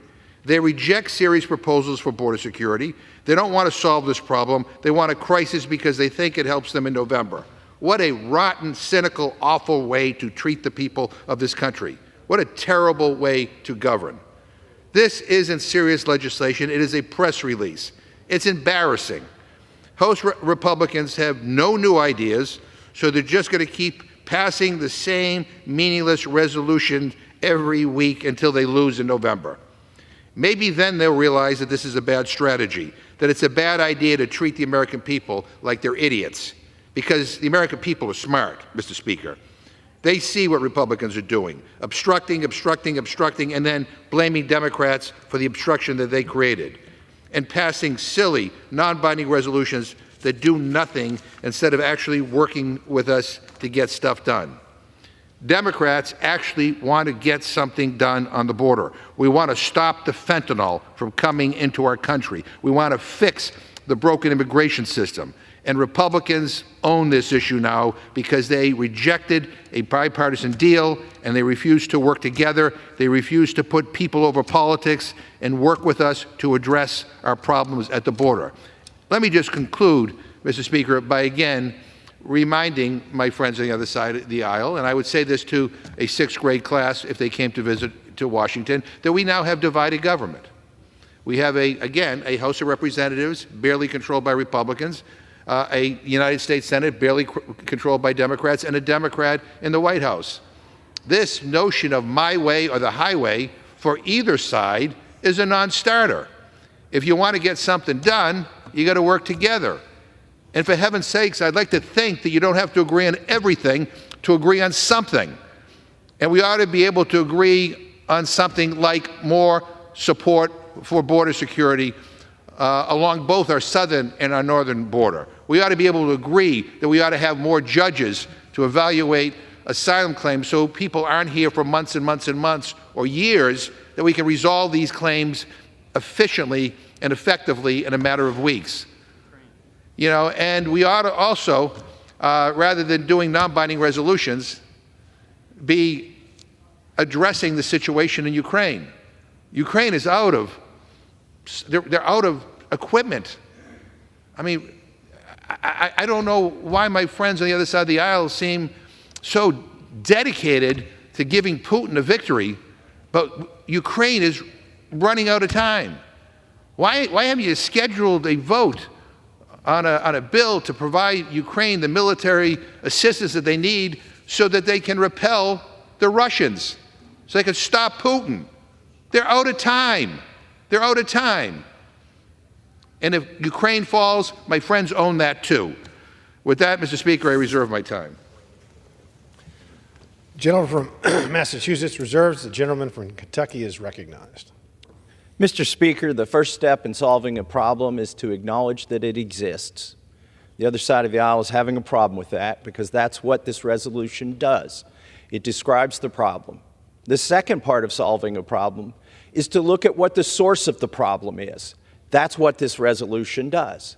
The other side of the aisle is having a problem with that. In fact, today they opened the debate by simply complaining that this is a House resolution and not a House bill. But this is a House resolution full of facts, inconvenient facts to this administration. This administration, since the beginning, has passed 94 executive orders that have repealing border security measures that were in place. And that's attracted 9.3 million illegal immigrants to our borders. This is a problem that exists. The other side of the aisle needs to quit denying that it exists, and they need to quit trying to change the topic to Ukraine. The topic today is these two bills. First among them is the resolution that draws attention to the problem at the border and lists specifically the things that this president could do to fix it. And with that, I yield 2 minutes to my good friend from Texas, Mr. Self. Thank you, Mr. Speaker. I rise in support of the rule to allow consideration of House Resolution 1065, denouncing the Biden administration's immigration policies. Every day, we see a new horror story in the news, a new headline about some violent crime committed by an illegal alien. 22-year-old nursing student, Laken Riley, brutally murdered by a Venezuelan illegal immigrant. Travis Wolf, one day away from celebrating his 12th birthday, killed by an illegal immigrant driving the wrong way. 16-year-old Texas teen, Elizabeth Medina, stabbed to death by an illegal immigrant from Mexico with a criminal background. Laken Riley, Travis Wolf, and Elizabeth Medina would still be here today.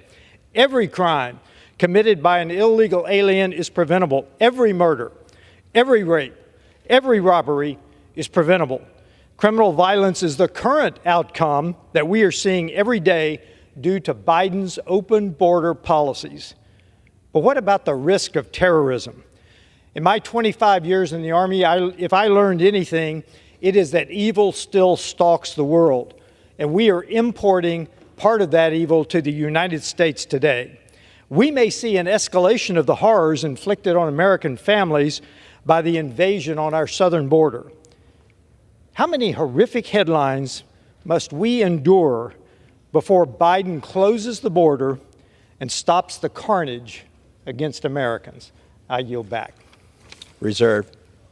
Gentleman from Kentucky reserves. The gentleman from Massachusetts is recognized. Mr. Speaker, let me just say to the gentleman from Kentucky, yeah, we've acknowledged the problem, and maybe the gentleman wasn't listening to my eloquent oratory here, but I acknowledged and identified the problem at least 13 times in my speech.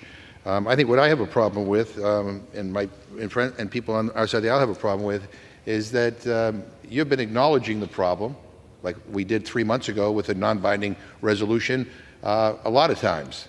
And I think we don't think non-binding resolutions and acknowledging the problem or expressing our feelings is enough, that we have to actually do something. And to the other gentleman who just spoke, we are horrified by the crimes that have been committed by undocumented immigrants who have come to this country, who have criminal records. And we pray for their families, and we want to do everything we can to make sure that these things never happen again. But I have a hard time when we gather, and we hear this from my colleagues, when we have shootings that are happening in this country, almost on a daily basis. I want to ask unanimous consent to insert the names: 19 children, 2 teachers killed in Uvalde. I want to ask unanimous consent to insert the names that were released by the coroner of the names of all 58 Las Vegas shooting victims. I go on and on and on. We could do something about that. Objections to order. We could do something about that, but the NRA provides lots of money, so my friends don't want to deal with it. I mean, come on. Mr. Speaker, I'm going to urge that we defeat the previous question, and if we do, I'll offer an amendment to the rule to bring up H.R. 16, the American Dream and Promise Act of 2023. Mr. Speaker, the bipartisan American Dream and Promise Act provide a pathway to citizenship for people who only know America as their home. They contribute to society as taxpayers, small business owners, educators, and more. Dreamers were brought to the United States as children through no fault of their own. It's past time to open the doors and empower these talented individuals by granting them access to citizenship that they rightfully deserve. Mr. Speaker, let me be clear. There's a lot of work that needs to be done to fix our broken immigration system and to secure our border. H.R. 16 won't solve every issue, but it will address a long outstanding one in our failing immigration system. It is the right thing to do, and we should start doing the right thing around here.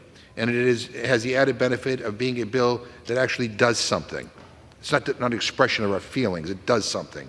So instead of considering the do-nothing Republican non-binding resolution before us today, which just restates the Republican position from a non-binding resolution we already passed 2 months ago, let's consider actual legislation to start fixing these issues. Let's bring up H.R. 16, and I ask unanimous consent to insert the text of my amendment into the record along with any extraneous material immediately prior to the vote on the previous question. Without objection, so moved. And to discuss our proposal, I yield 2.5 minutes to the gentlewoman from Illinois, Ms. Ramirez. Gentlelady from Illinois is recognized for 2 minutes. Thank you, Speaker. For the past year, we've endured attack after attack after attack on immigrant communities, which, by the way, some of us are first generation. Many people here are second, third, and fourth. But we tend to forget that we, too, are immigrants. We've suffered harmful legislation, an impeachment of Secretary Mayorkas, and inflammatory rhetoric criminalizing and scapegoating immigrant communities. Folks, I got here about 1.5 years ago as a freshman member. And as I look around, I understand why the American people are so frustrated with Congress. They're fed up that we don't have the courage, the moral clarity, and the political will as a body to see through these theatrics for cheap political points and actually do our job. I stand here today as a daughter of immigrants, but also as a wife of Boris Hernandez. I am the only member of Congress in a mixed status family. My husband is a dreamer, and he has been here since the age of 14. I represent a district proud of immigrants who call it home, the essential workers that kept us alive during the pandemic. The same people that you go eat from on Cinco de Mayo when you celebrate Cinco de Mayo and you drink your margaritas. So today I'm here proudly standing as a co-lead of the Dream and Promise Act. The Dream and Promise Act is an actual immigration policy solution. You said solution, not a cheap political stunt. It gives dreamers and immigrants in America an earned pathway to citizenship that reflects our values as a nation, as a multicultural democracy of diversity and inclusion. Today, I rise to denounce my colleagues' lack of meaningful action on immigration policy, nothing since 1986. We can treat people who have built our communities, invested in our nation and public institutions without the promise of citizenship, and we can't treat them as disposable.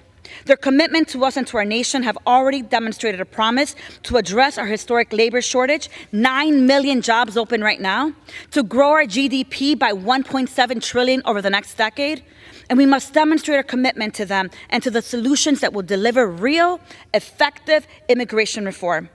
I affirm that this is the body who refuses to use its authority to enact policy, and if it fails to take up any of the bipartisan immigration policies, it will continue to be a mess, chaotic Congress. So I give the gentlelady an additional 30 seconds. Thank you.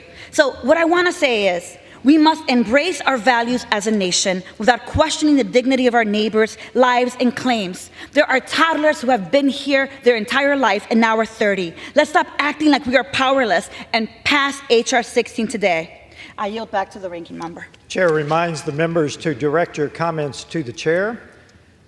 The gentleman reserves? Yes. The gentleman is recognized. Mr. Speaker, I now yield 3 minutes to my friend and colleague on the Rules Committee, Mr. Norman from South Carolina. Thank you, Congressman Massey. Mr. Speaker, I'm proud to speak on Resolution 1065 denouncing the Biden administration's immigration policies. You know, I woke up this morning to a picture of a policeman that was killed in a rear car accident, driven by an illegal alien who was drunk and on drugs. My good friends, this resolution shouldn't be needed, but it's because the Biden administration for 3 years has violated the oath that he took to protect and defend the United States of America. What they don't want out is anything meaningful that would curb it, because they know they've got a rogue president who will not. It's intentional. What cannot be denied is the 9.3 million illegals now in this country. What cannot be denied is the 94 executive actions that this president took the day he took office. He started a relentless stream of executive orders to open our borders up to over 160 countries. What he can't deny is the 1.8 million known getaways who evaded the United States Border Patrol. What he can't deny, and get this, and for all your listeners in the balcony, the 20,000 communist Chinese nationals now in this country that poses a severe threat to every American who walks every street on every city in the United States. They cannot deny the crime statistics. The Venezuelan, Daniel Martinez, in New York City on June 27, 2023, committed 14 crimes leading to six arrests, including the day he grabbed a stranger by the hair on the streets and dragged her and kicked her across the floor. On February 24, 2024, a Venezuelan national was arrested in Virginia for sexual offenses against a minor. He was first crossed illegally in September of 2023 and was released. In August of 2023, a police officer in Virginia was struck by a Nigerian who was driving under the influence. He had only been in the country for 7 months. The police officer suffered a skull fracture. And then, one of many, but on May 2023, a Honduran raped a teenage girl in Alabama. Folks, this is going to continue until this rogue administration offers meaningful and determines they're going to shut the border. In the Rules Committee, I asked about the wall, and Ms. Jayapal mentioned the fact she didn't believe in a wall that has been paid for by the Trump administration during his 4 years. I mentioned what's the difference in the wall that has designated points of entry than the wall that was around the Capitol to hear the President of the United States talk. Gentleman's time has expired. Reminder to the members to not address the citizens in the gallery. I yield the gentleman another 30 seconds. Bottom line, this administration has no desire to end the immigration. They want it for two things: power and change the censuses of the states that transport them all over this country. It's an abomination. and the support by a meaningful new president who will stop the border and will close it down. Thank you. I yield back. Reserve. Gentleman from Kentucky reserves. Gentleman from Massachusetts is recognized. Yeah, Mr. Speaker, I kind of feel like I'm in an episode of The Twilight Zone. I can't figure these guys out. Bottom line is that I hear they want to be tough on the border, and every time we try to be tough on border security, pass a tough border security bill, they say no. And what we have here is a non-binding resolution that does nothing, doesn't even go to the Senate, can never become law. It is nothing. It is just a press release. And what they turned down was $440 million for more judges to accelerate the asylum claim. So we're not waiting years. We can do this in weeks and months. $23 million to destruct Mexican cartels. They said no to that. $6.7 billion for customs and border protection. Said no to that. 50,000 ICE detention beds. They said no to that.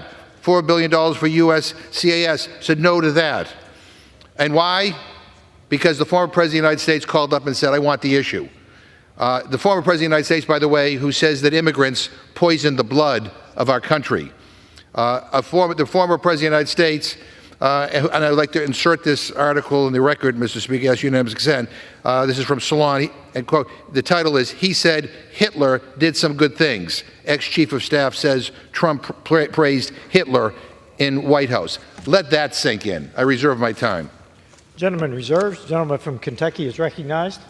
I'd just like to note on the other side of the aisle, they said that when we recite the names of the victims of illegal immigration and illegal immigrants and the criminals who are coming across our border, they say that those victims are props. And I resent that, I really do, because the other side of the aisle then proceeded in the next measure of the debate to enter names of victims who had been killed by criminals using guns. So let's just agree today that when we honor the names of people who have suffered at the hands of criminals, whether they be domestic or illegal immigrants, sadly as so many are now, that we don't call them props. And with that, I'd like to yield 3 minutes to my good friend from Texas and fellow member on the Rules Committee, Mr. Roy. I thank the gentleman from Kentucky, my good friend, and I know he's probably as surprised as I am to be accused of taking orders from the former president and that following whatever the former president says. And, I think, if the gentleman from Massachusetts wants to take a flight down to Mar-a-Lago, he's welcome to tell the former president that the gentleman from Texas, the gentleman from Kentucky take orders. The reason that matters is that I had the president's former ICE director, Tom Homan, under oath in the House Judiciary Committee, and I asked him that question. And I said, were we articulating the massive problems in the Senate bill prior to the former president having commented publicly? And the answer under oath, of course, from Mr. Homan was yes. Because we all knew that the bill was a failed bill. We all knew that it was a prop. And the gentleman from Massachusetts makes crystal clear what the actual game is. The gentleman from Massachusetts gives up the game today because he comes to the floor of the House and he says, quote, Republicans own this now. And that is an important phrase. Republicans own this now. What's really happening is my radical progressive Democrat colleagues who believe in wide open borders, allowing mass release of immigrants into the United States that have resulted in the death of thousands of Americans through fentanyl or through the danger of what we saw happen to Laken Riley. Those radical progressive Democrats are realizing the American people are caught up to them. They recognize the reality that it is their policies that are resulting in the death and the destruction of the American people. So what are they doing? They're putting forward bills that have no chance of succeeding, legislation that will not solve the problem, will codify mass releases, would not deal with unaccompanied alien children, would not deal with any of the issues with parole that the president is using to violate current laws, which requires case-by-case analysis to process people into the United States, mass releases under parole in violation of law that resulted directly in the death of Laken Riley. My colleagues on the other side of the aisle know this. So they're trying to use a bill that they put forward that won't solve the problem and will make it worse to deflect and push blame politically to Republicans. That is why the gentleman from Massachusetts on the floor of the House today said Republicans own this now, because they're purposely trying to obfuscate the truth. And the truth is Laken Riley is dead because the President of the United States, Joe Biden, who stood up in that dais last week and lectured the American people, that president made the decision, with the full support and execution by Alejandro Mayorkas, to mass release people into the United States that they know contain mass numbers of criminals, terrorists, people from all over the world, including the Chinese Communist Party, that have been released into the United States. And Laken Riley is now dead, and Aiden Clark is now dead, and Kayla Hamilton is now dead, beaten to death in her own home. Lizbeth Medina, a Texan, is now dead, beaten to death and murdered in her own home, found in a bathroom by her mom, instead of seeing her perform her cheerleading out in a parade. That's the truth. My colleagues on the other side of the aisle know it, and they're now trying to deflect. I support this resolution, and I yield back. Reserve. Gentleman reserves. Gentleman from Massachusetts is recognized. A couple of things, Mr. Speaker. I ask unanimous consent to insert into the record an article from Axios entitled "Trump House Republicans Plot to Kill Border Deal." Without objection. Mr. Speaker, I would just say to the gentleman who was just yelling that we're not, the proposal that we're talking about, the bipartisan border security deal, is not something that we wrote over here. It was written in a bipartisan way in the Senate, led by the second most conservative Republican in the United States Senate. He said it doesn't have a chance of passing. I'll bet him anything that if you brought the bill to the floor and if you actually let it be brought before the full House, that it would pass. That's why Trump intervened to make sure that it never got a chance to go to the floor, because he knows it would pass. And to the gentleman from Kentucky, no one over here, I certainly didn't call the victims of... Members are reminded Yeah, I did not refer to the victims of violence and who were killed by undocumented immigrants as props. I said my Republican friends are using them as props. And I inserted into the record the names of people who were killed by gun violence, because I'm tired of the selective outrage. I mean, the bottom line is, countless people in this country are killed every week in gun violence, and my Republican friends do not want to do anything about it because the NRA owns the Republican Party in this country, and they're afraid to lose the money.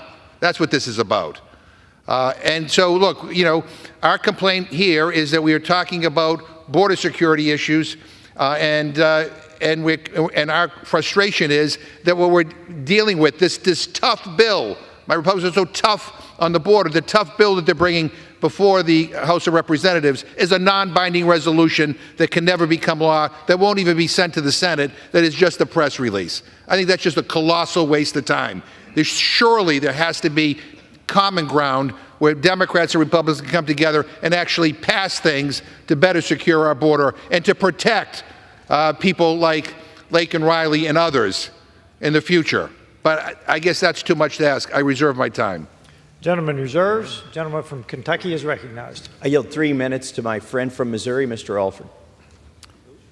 Thank you to my good friend from Kentucky. Mr. Speaker, I rise today to share my support for H.R. 1071, Utilizing Space Efficiently and Improving Technologies Act of 2023, otherwise known as the Use It Act.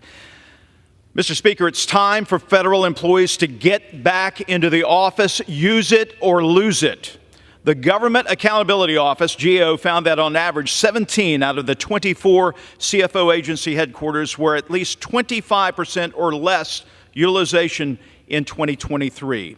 Two examples that I have direct oversight over, being on these committees of small business and ag. The Small Business Administration has 270,000 square feet. Only 9% of the people who work there show up for work. In the USDA, 2 million square feet, beautiful buildings just down the street here. Only 11% of those buildings are occupied. Are these agencies trying to hide to lower the numbers of workers actually showing up for working for the American people?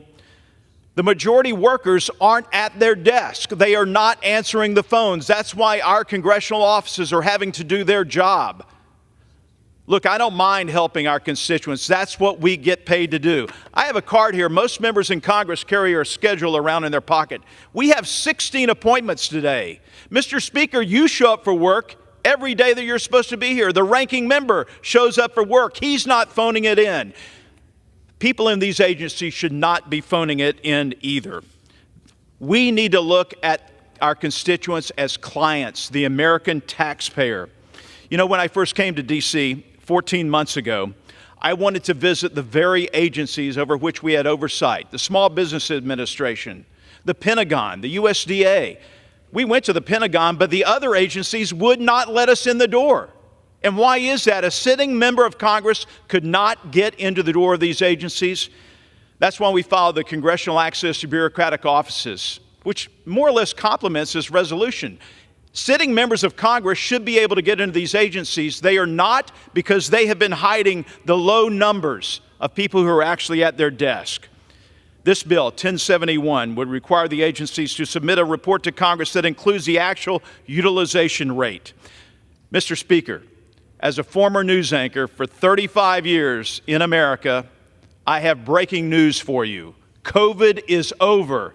Get back to work for the American people. Start doing your job. Quit putting the pressure on constituents to have to call their congressman or congresswoman to get the job done that they should be doing in the first place. And with that, I yield back.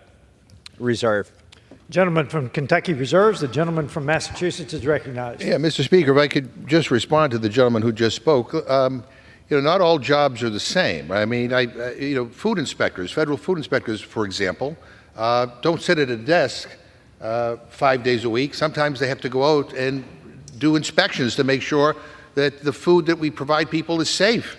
Federal firefighters are not behind a desk 5 days a week. Doesn't mean they're not working. Our Border Patrol agents are patrolling the border. That doesn't mean they don't need a desk at some point. Heck, members of Congress. I mean, we're not in Washington behind our desk 5 days a week. I mean, sometimes we're in our district, sometimes we're in other places. But because we don't show up physically to work, a day or 2 or 5 days in a particular month, that somehow we should have our desk taken away? I mean, this is the problem, right? With some better bipartisan cooperation, with more thoughtful consideration of these matters, we could have had a bill that would have sailed out of here unanimously.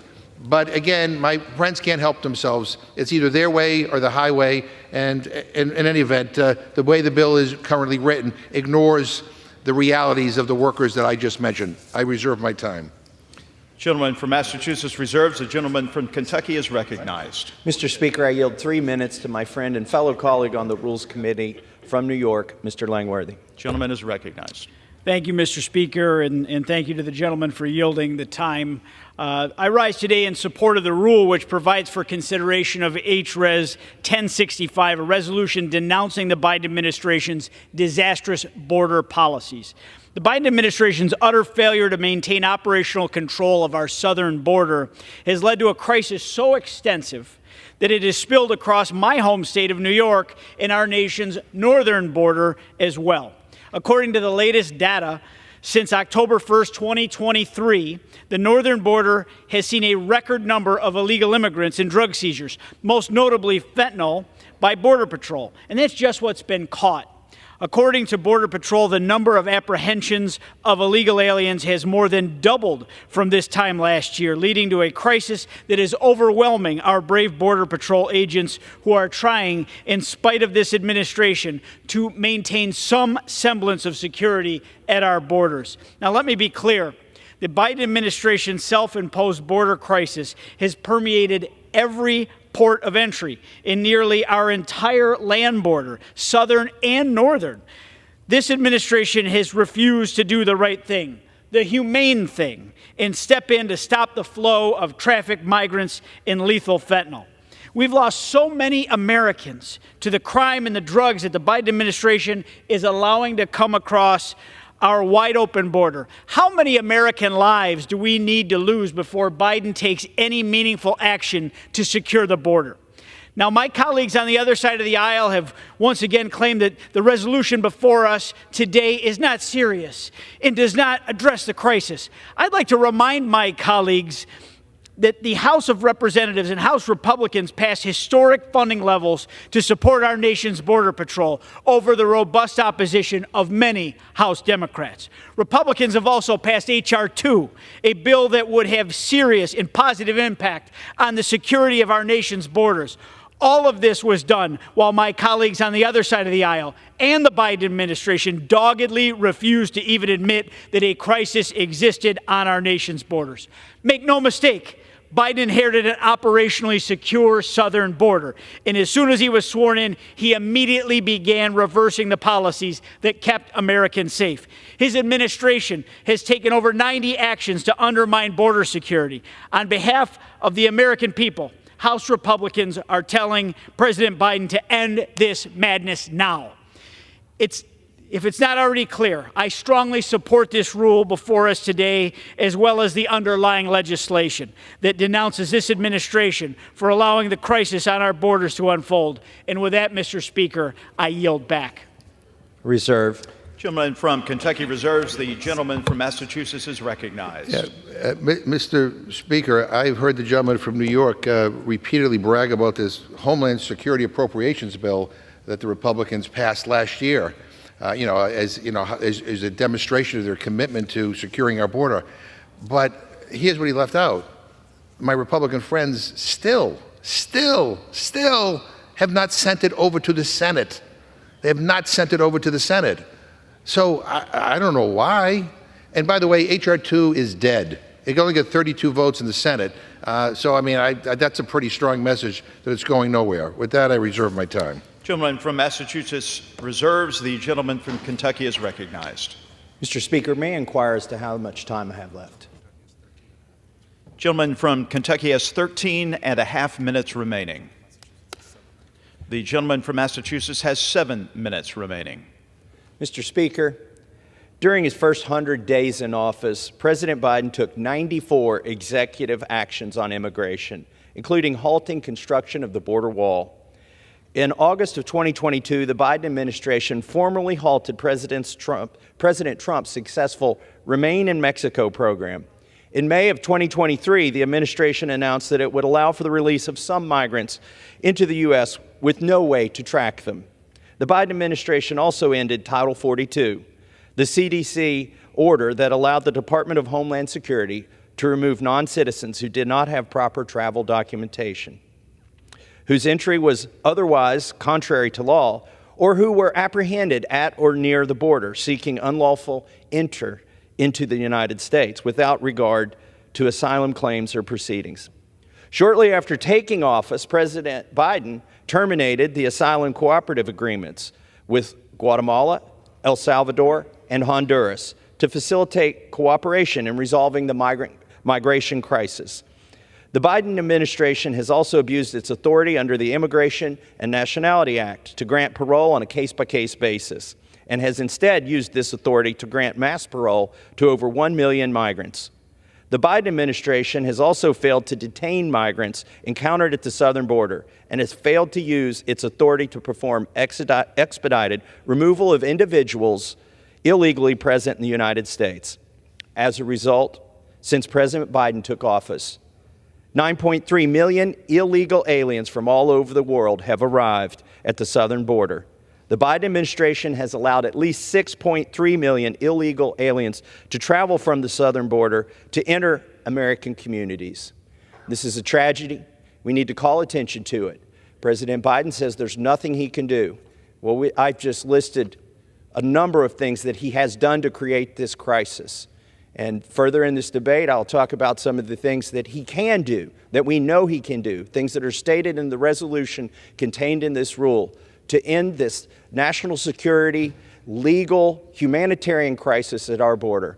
With that, I reserve the balance of my time. Gentleman from Kentucky reserves. The gentleman from Massachusetts is recognized. Mr. Speaker, can I inquire from the gentleman, is he prepared to close or does he have another speaker? Then I will reserve. The gentleman from Massachusetts reserves. The gentleman from Kentucky is recognized. I'm going to yield 4 minutes to my good friend from Texas, Mr. Fallon. Gentleman is recognized for 4 minutes. Thank you, Mr. Speaker. And, you know, we have myths and then we have facts. So let's go over some myths for a second, particularly when you talk about the border. Myth one I heard was the GOP doesn't have any solutions and doesn't want to solve this border crisis. Really, it's not even a crisis anymore. I'd say it was a calamity. that somehow Donald Trump calls and then a bipartisan deal that will solve the border crisis is scuttled. And that H.R. 2 was somehow, which was the omnibus border security bill, was radical. So let's talk about facts. First of all, Donald Trump didn't call and scuttle anything. We want to solve this crisis because we took an oath to the Constitution. And in solving the crisis, we need a true bill that will do that. And the bipartisan bill coming out of the Senate, or so I should say so-called bipartisan bill, no House Republican even had any input on those discussions at all. There were major flaws in that legislation, and there were loopholes. Because I do agree with the gentleman from Massachusetts, of which I was born and raised for my first 22 years, that this is divided government, and you do need to have some compromise on really, if you want to get anything done on everything. So you want to strike a deal that works and gets things done. So I understand that we're not going to dictate. We're in no position to. But at the same time, you have to have workable solutions and not just things that are political but can solve issues. So let's talk about, again, some inconvenient truths. And the prior administrations, past two, and I'm talking about the Obama and Trump administrations, at this juncture in their presidencies, there were about 1.7 million illegal border encounters. This administration has seen that number explode to 8 million. There is a problem. There's something fundamentally different now than in the past. The last couple years of the Trump administration, there were 3 people that were on the terrorist watch list that were apprehended. Last fiscal year, it was 169. Chinese nationals, mostly of military age, under the Trump administration's final years, it was about 450 in a given year. That ballooned to 40,000 plus. That's alarming. That's concerning. The cartels have never made more money. They're charging somewhere between $4,000 and $7,000 a head. Can we have order, Mr. Speaker? Order, please. Gentlemen may resume. 170 countries are represented by folks that are crossing the border illegally. Fentanyl deaths have doubled. We had, now other than a couple of outlier years in I think the year 2000, so for the last 20 plus years, we had never had a month where we had 200,000 illegal border crossings. Under this administration, we've had 20. In December, we had 300,000 illegal crossings. In FY 2017, there were 300,000 all year. There are things fundamentally different and wrong. The border is wide open. Republicans want to solve it because we took a sacred oath to secure the safety of American citizens, because if you're not safe, then you're not free. So here are our solutions. Wait in Mexico will reduce this flood by 70%. Ask anybody that deals with the border, any expert that's honest. Border walls and other barriers actually work. You find them around the White House. You find them around some people's beach houses and mansions in Malibu. And around when we had the State of the Union, there was a fence. For 6 months after January 6th, there was a fence. Expedited removal. Punishing folks that overstay their visas, E-Verify. Those are all workable solutions. They're not radical. The American people are crying for them. And if our friends across the aisle don't recognize that, they're going to rue the day come November this year. I yield back. Thank you, Mr. Speaker.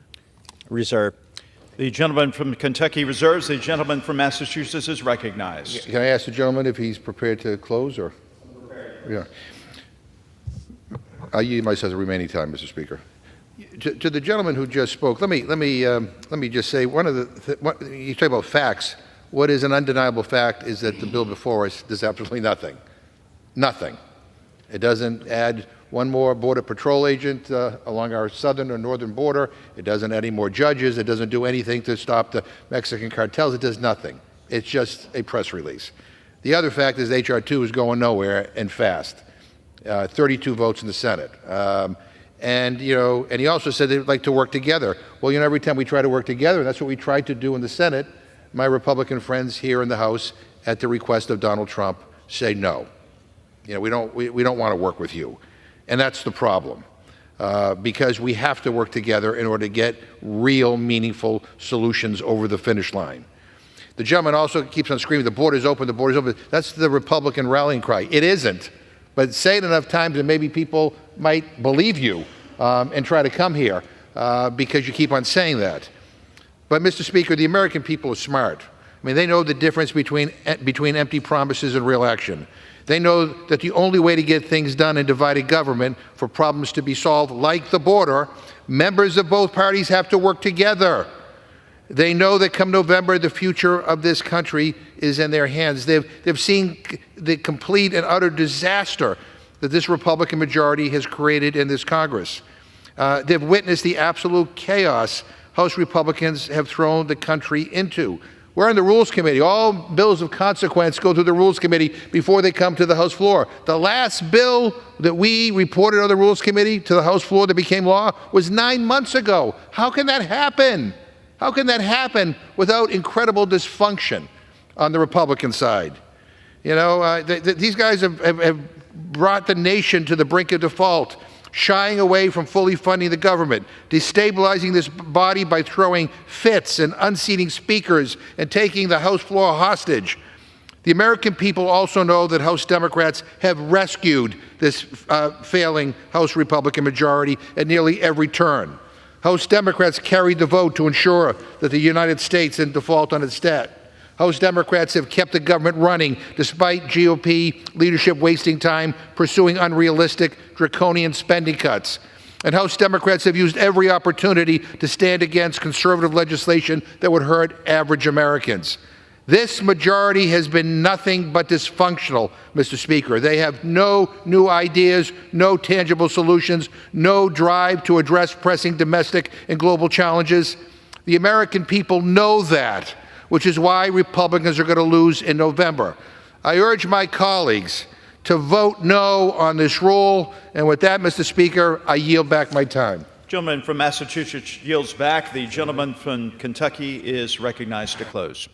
Mr. Speaker, this Rules Committee resolution that we're debating today provides for the consideration of two pieces of legislation, very important legislation. The first is a common sense bill that says if the government is heating, lighting, renting, maintaining empty buildings where employees don't show up for work, let's do something about that. Let's find out how bad this problem is. We believe that there are over 17 agencies with occupancy less than 25%. This isn't green. I thought the other side of the aisle was green. It's not green to heat empty buildings, to light empty buildings when nobody shows up for work. COVID is over. Either come to work or don't come to work, but let's don't keep these buildings open if nobody is in them. So that's the first bill, introduced by my friend from Pennsylvania, Mr. Perry. The second piece of legislation that's in this rule is very critical.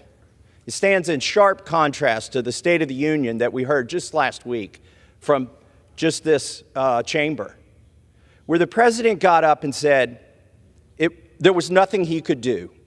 Well, this resolution has a lot of inconvenient facts that refute the proposition of the president that he can't do anything. Not only can he do something, the things that he has done by executive order, over 94 of them, have been hurtful to the security of this country. We're seeing illegal immigrants drawn like a magnet to this country because of the things that President Biden has done. So the resolution, it begins with a bunch of statements of facts, such as the President and the Secretary of Homeland Security have created this problem, the worst in the nation's history at the border, and beginning on day one, systematically dismantled effective border security measures and interior immigration enforcement. But it closes by resolving, this resolution does, that there are 7 things the president can do to end this crisis. 1, end the catch and release policy. 2, reinstate the migrant protection protocols. 3, enter into asylum cooperative agreements. 4, end abuses of parole authority. 5, detain inadmissible aliens. 6, use expedited removal authority. 7, rein in taxpayer-funded benefits for illegal aliens. He could do all of these things tomorrow. And that's why it's important to pass this resolution, to draw attention to the problem so that it can be fixed, to state what the solutions are. So I urge adoption of this rule. I urge my colleagues to vote for it.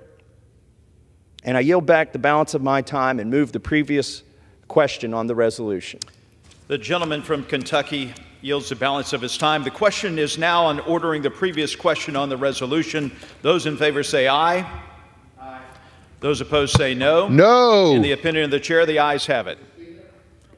For what purposes, gentlemen from Massachusetts? Please. The yeas and nays are requested. Those favoring a vote by the yeas and nays will rise. A sufficient number having risen, the yeas and nays are ordered. Pursuant to Clause 8 of Rule 20, further proceedings on this question are postponed. Pursuant to Clause 12A of Rule 1, the chair declares the House in recess for a period of less than 15 minutes. Thank you. Do you need me to be back for the restart? Proceedings will resume on questions previously postponed. Votes will be taken in the following order. Ordering the previous question on House Resolution 1071 and adoption of the resolution if ordered. The first electronic vote will be conducted as a 15-minute vote. Pursuant to Clause 9 of Rule 20, the remaining electronic votes will be conducted as a 5-minute vote. Pursuant to Clause 8 of Rule 20, the unfinished business is the vote on ordering the previous question on House Resolution 1071, on which the yeas and nays are ordered. The clerk will report the title of the resolution. House Calendar Number 66, House Resolution 1071, Resolution providing for consideration of the bill, H.R. 6276, to direct the Administrator of General Services and the Director of the Office of Management and Budget to identify the utilization rate of certain public buildings and federally leased space and for other purposes, and providing for consideration of the resolution, House Resolution 1065, denouncing the Biden administration's immigration policies. The question is on ordering the previous question on the resolution. Members will record their votes by electronic device. This is a 15-minute vote.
On this vote, the yeas are 210.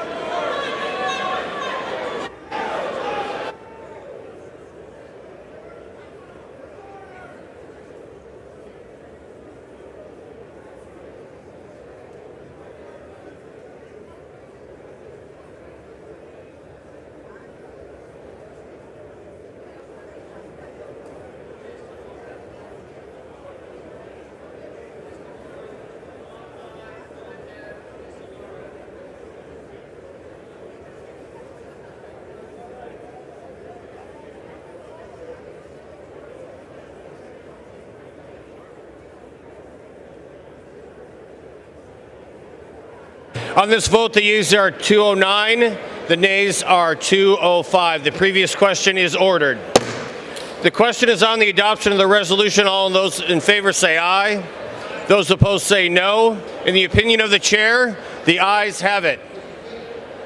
The gentleman is, for what purpose does the gentleman seek recognition? Recorded vote. I ask for a recorded vote. The gentleman requests a recorded vote. A recorded vote is requested. Those favoring a recorded vote will rise.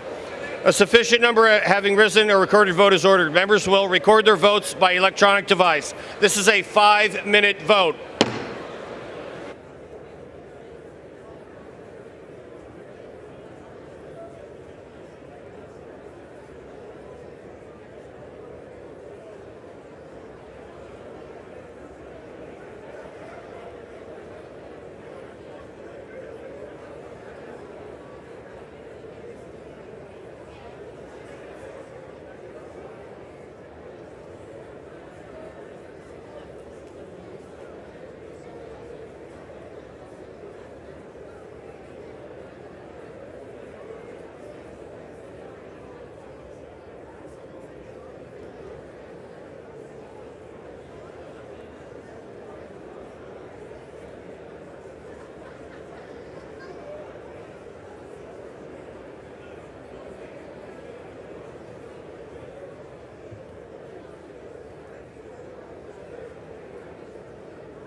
seconds.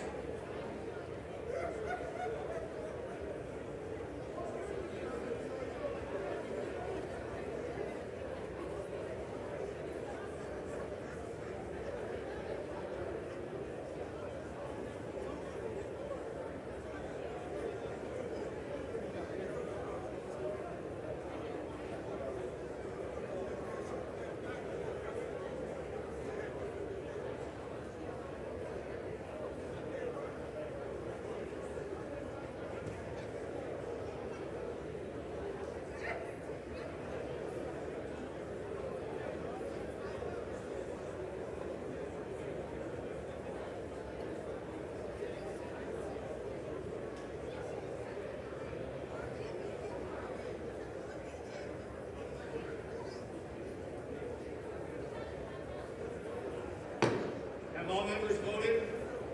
Does any member wish to change their vote?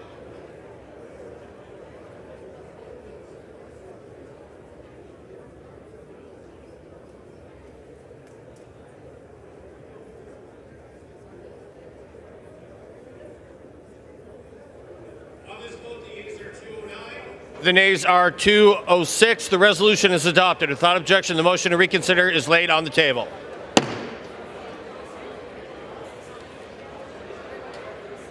All right. Lorden.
The House will be in order.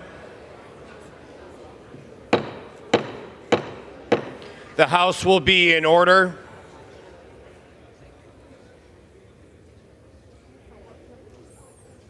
Pennsylvania. What purpose does the gentleman from Pennsylvania seek recognition? Thank you, Mr. Speaker. I ask unanimous consent that all members have 5 legislative days to... Hold on a second. Okay. That all members have 5 legislative days to revise and extend their remarks and include extraneous materials on H.R. 6276. Without objection, the gentleman is recognized. Mr. Speaker, I yield myself such time as I may consume. The gentleman will suspend.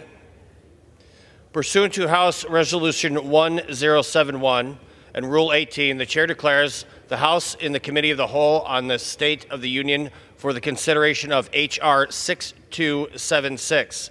The Chair appoints the gentlewoman from Virginia, Ms. Kiggins, to preside over the Committee of the Whole.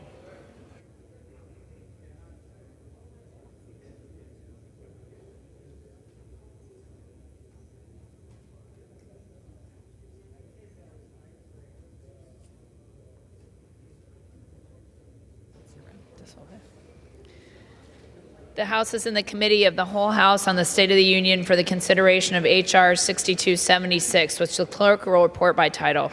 A bill to direct the Administrator of General Services and the Director of the Office of Management and Budget to identify the utilization rate of certain public buildings and federally leased space and for other purposes. Pursuant to the rule, the bill is considered read the first time. General debate shall be confined to the bill and shall not exceed 1 hour, equally divided and controlled by the chair and ranking minority member of the Committee on Transportation and Infrastructure or their respective designees. The gentleman from Pennsylvania, Mr. Perry, and the gentleman from Washington, Mr. Larson, each will control 30 minutes. The chair recognizes the gentleman from Pennsylvania, Mr. Madam Chair, I yield myself such time as I may consume. The committee will be in order.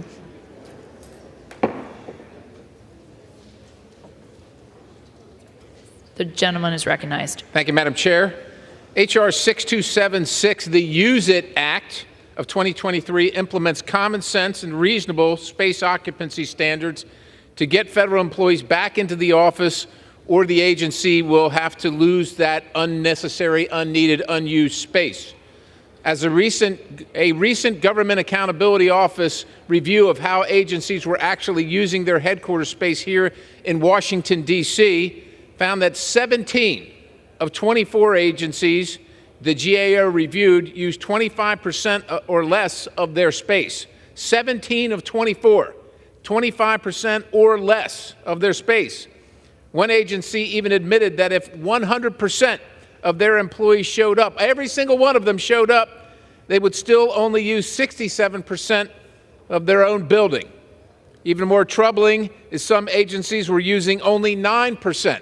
They can't even make double digits of their space, 9%. And to be clear, we're not just paying for space to sit empty, but throughout the whole time we're paying for utilities and services such as heating, cooling, lighting, regular power, maintenance, security for the entire space that no one is in.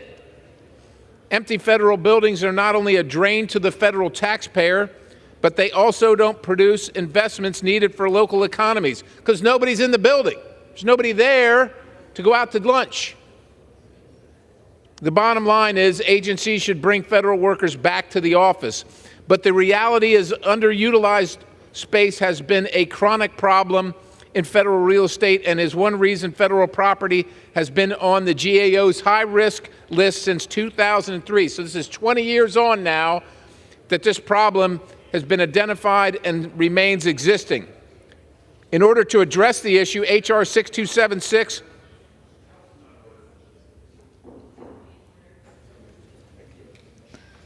Gentleman is recognized. Thank you, Madam Speaker. In order to address the issue, H.R. 6276 would use similar metrics to those used by the GAO and require federal agencies to report on their actual utilization rates. Set a target utilization of not less than 60%, not less than 60, so it's very reasonable, and require the General Services Administration to report to Congress if any agency fails to meet that standard. Agencies will be given time to meet the 60% utilization standard, but if they fail to do so, they would have to lose or give up their excess space. Give up their excess space. Ultimately, the result of 6276 will benefit not just the federal taxpayer, but also allow unused federal buildings to be put to better use for the local communities. I urge support of this bill, and I reserve the balance. Pennsylvania reserves. The gentleman from Washington is recognized. Thank you, Madam Chair. I yield myself as much time as I may consume. H.R. 6276 directs the OMB and the GSA to establish standards for measuring occupancy in federal buildings. The bill directs the GSA and federal tenants to use sensors to measure occupancy, requires the heads of federal agencies to report occupancy and utilization data, and directs the GSA to notify agencies and Congress when occupancy in a federal building falls below 60%, at which time GSA would be permitted to consolidate tenants. The bill further requires OMB and GSA to develop a plan to consolidate agency headquarters buildings in the National Capital Region that will result in a utilization rate of 60% or more. Now, I agree with Representative Perry's goal to reduce agency costs by giving up unneeded space, and I've consistently made that point to him and others on the committee. I am opposed to this bill. The bill defines occupancy as the total number of employees physically working from their offices at least 5 days per week. Many federal employees may not sit at their desks all day, every day, including federal firefighters, disaster responders, law enforcement officers, Border Patrol agents, food safety inspectors, TSA supervisors, National Park Service rangers, and more. These employees would not be included in occupancy counts required by this bill. Also not counted would be the federal employees who work alternative work schedules. Federal law grants the Office of Personnel Management authority to promulgate regulations to administer alternative work schedule programs and permits agencies to allow the use of flexible schedules. This authority extends to employees of any executive agency, any military department, and the Library of Congress. To have an accurate picture of space needs in federal buildings, all federal employees occupying buildings should be counted, and a full-time employee with an approved work schedule is still a full-time employee. And this bill fails to consider that fact. I have concerns with the bill because it does not adequately consider the complexity of the federal leasing process, a process that, frankly, is far too complex. And directing the OMB and GSA to reduce space if occupancy falls below 60% sounds fiscally responsible. But in most currently leased locations, if agency space is reduced, the government will still be on the hook for the original cost in the lease contract because most existing lease contracts do not include partial termination rights. In prospective leases, partial termination rights would increase the cost of leases for the government. Again, I want to work with the chairman, we want to work with the chairman and the committee to resize the federal estate footprint and reduce costs, not unnecessarily increase those costs. But here again, this bill falls short. After this period of general debate, we're going to move on to a debate on 7 amendments made in order by the Rules Committee. I will not be opposing any of those amendments, but unfortunately, the 7 amendments do not fix the underlying defects in the bill, so I will still oppose final passage. I'm disappointed as well the Rules Committee did not make in order the amendment that Representative Titus offered that would have adjusted the calculation of the occupancy rate to include employees with approved alternative work schedules. This fix would have gone a long way toward alleviating my concerns with the legislation, but not even allowing a vote on this amendment is really a missed opportunity for bipartisanship on this bill. So with that, Madam Chair, I will reserve the balance of my time. The gentleman from Washington reserves. The gentleman from Pennsylvania is recognized. Thank you, Madam Speaker. And to my good friend, the ranking member of the full committee, the current administration doesn't even count every single employee in the federal system. And this bill, as he knows, does not affect flex schedules or telework schedules, has nothing to do with that. And so we can, in this case, have our cake and eat it too. We can have this bill, we can get our occupancy rate up to 60%, we can pass the bipartisan amendment that myself and Representative Auchincloss had worked together on and is in order, and we can try and right-size the people that actually show up to work while acknowledging in the federal system that not everybody has to be in the office. But with that, I want to yield 3 minutes to my good friend from Louisiana, Mr. Graves. The gentleman is recognized. Thank you, Madam Chair. Madam Chair, I want to thank the gentleman from Colorado for promoting this legislation, for carrying it through the committee. Let me provide a little bit of background because I think there's been some confusion here. If we look at occupancy rates of federal buildings from pre-pandemic to current, then 54% of the buildings are occupied as compared to pre-pandemic. Let me say this again. If you look at pre-pandemic occupancy and compare it to today, you have 54% occupancy as compared to what would have been 100% at the time, 100% of those slots filled. So what this legislation does is it says that if leases are occupied 60% or less, then the government needs to give up those leases. So my friend from Washington has brought up the fact that you have folks who do telework and flexible schedules and things along those lines. There is a 40% cushion, number one. Number two, I think something that is incumbent upon folks in government that are using public money to pay for this, let me say it again. $2 billion a year to operate and maintain, $5 billion a year to pay for leases. It's incumbent upon these folks that are managing this to make sure that you are properly coordinating schedules. If people are teleworking or flexible schedules or whatever, that's fine. Just manage them in a way that maximizes the use of the space. Look, this is ridiculous what's going on. $7 billion a year. If we went around the Congress and asked members of Congress, do you have something in your district that needs funding and you've been unable to get funding for? Every single one of us could spend $7 billion. We've been trying to fight for a new bridge crossing the Mississippi River for years and years now. It should have been done 40 years ago. So let's be clear. It only requires divestment or elimination of the lease if the occupancy is less than 60%. What private business would even do that? I think it actually should be a higher standard in an ideal situation. As Chairman Perry said, according to a Government Accountability Office study that went through, they looked at 24 federal agencies, and 17 of the 24 only used 25% of the space. This is insane. There's better uses of taxpayer funds. And in closing, Madam Chair, I want to remind everyone here, our current government debt is approximately $34.5 trillion. Each individual taxpayer's share of that's around $257,000. I couldn't afford that. I don't think we need to be irresponsibly and recklessly spending taxpayer dollars in this environment or ever. I commend my friend from Pennsylvania for pushing this legislation or urge adoption and yield back. I thank the gentleman from Louisiana. I reserve. The gentleman from Pennsylvania reserves. The gentleman from Washington is recognized. Thank you, Madam Chair. I'd like to yield 3 minutes to the representative from Virginia, Representative Pyre. The gentleman is recognized. Madam Chair, I rise in firm opposition to H.R. 6276, the Utilizing Space Efficiently and Improving Technologies Act. Contrary to what the title would suggest, this bill is an irresponsible partisan effort that would seriously harm not only our federal workforce located in the National Capital Region, but simply ignores the practical realities of federal jobs.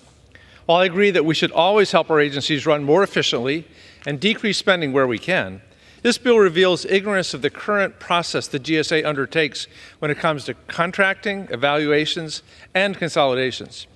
Further, the bill exempts warehouses and laboratories from its space restrictions, but doesn't name secure classified information facilities, SCIFs, as an exempted category. I'm concerned that this would cause negative implications for local facilities that have been designed specifically for use of SCIFs and for our national defense work broadly. Finally, this bill offers no consideration for workers with alternative work schedules, people who do field work, people who work non-traditional hours or days, or those who have telework arrangements. Don't get me wrong, many of our colleagues and I support the idea of our federal agencies consolidating spaces to repurpose parts of their budgets. They've already done that with the Patent and Trade Office in my district, or to decrease spending. But this bill actually does the opposite, because by cutting short contracts, we increase spending. GSA already assists agencies with consolidating unused spaces.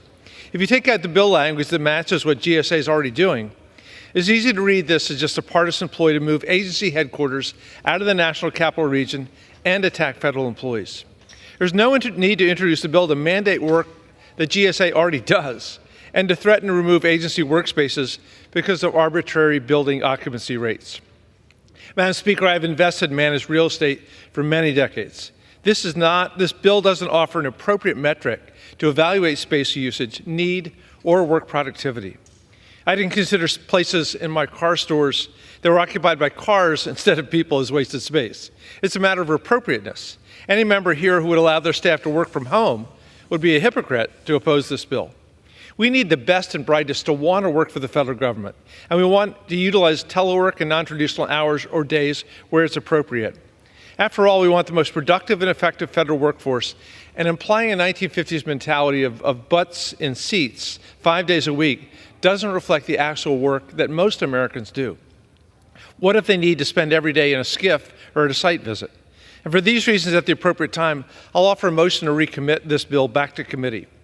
If House rules had permitted, I would have offered the motion with an important amendment to this bill offered by Representative Titus. This amendment would ensure that all federal employees, including ones using alternative work schedules, are counted for utilization rates of federal buildings. This amendment would significantly alleviate some concerns coming from workers who use alternative work schedules and whose access to reliable workspaces would be threatened by this bill. At the end of the debate, I will insert into the record the text of this amendment. I hope my colleagues will join me in voting for the motion to recommit and yield back the balance of my time. The gentleman from Washington reserves. The gentleman from Pennsylvania is recognized. Thank you, Madam Speaker. So historically, for 20 years anyhow, while this problem's been identified, these issues have historically been bipartisan. In fact, it was former President Obama that advocated agencies to freeze and then reduce their space footprint, recognizing that agencies had far more space than they needed. And to the gentleman that just testified, GSA actually wants to, they want to do it. They want to reduce the space, but the agencies won't allow it. And why would they? Why would they? They get so much space, and they don't have to deal with managing it or not. They just get the space, and they can continue on their other work with as much space as they need, sometimes 3,000 feet per employee, 3,000 square feet per employee. A lot of people in America would like to have a house that's 3,000 square feet for their whole family. And if they found out, if they knew, if they were watching today and found out that the federal government was paying for that, their taxes were paying for that when they couldn't afford it themselves, they would be furious. The Obama administration set a standard that agencies had to account for things like teleworking and actual space usage and planning for the space. For example, in an agency that may have 1,000 people assigned to a building, yet only a portion of those people would be counted when it came to desks and space. So it makes up for, it puts into consideration things like teleworking. The Obama administration even proposed selling the Department of Labor building based on this type of space utilization and counting. More recently, I know that the gentlewoman from the District of Columbia has previously proposed legislation to move and sell the Department of Energy. And, you know, folks say that Republicans just want to kick federal employees out of their buildings. We don't. We'd actually prefer that they come back to work. And if they would come back to work, I think it's very reasonable for us to say that we want the building to be 60% occupied, 60%.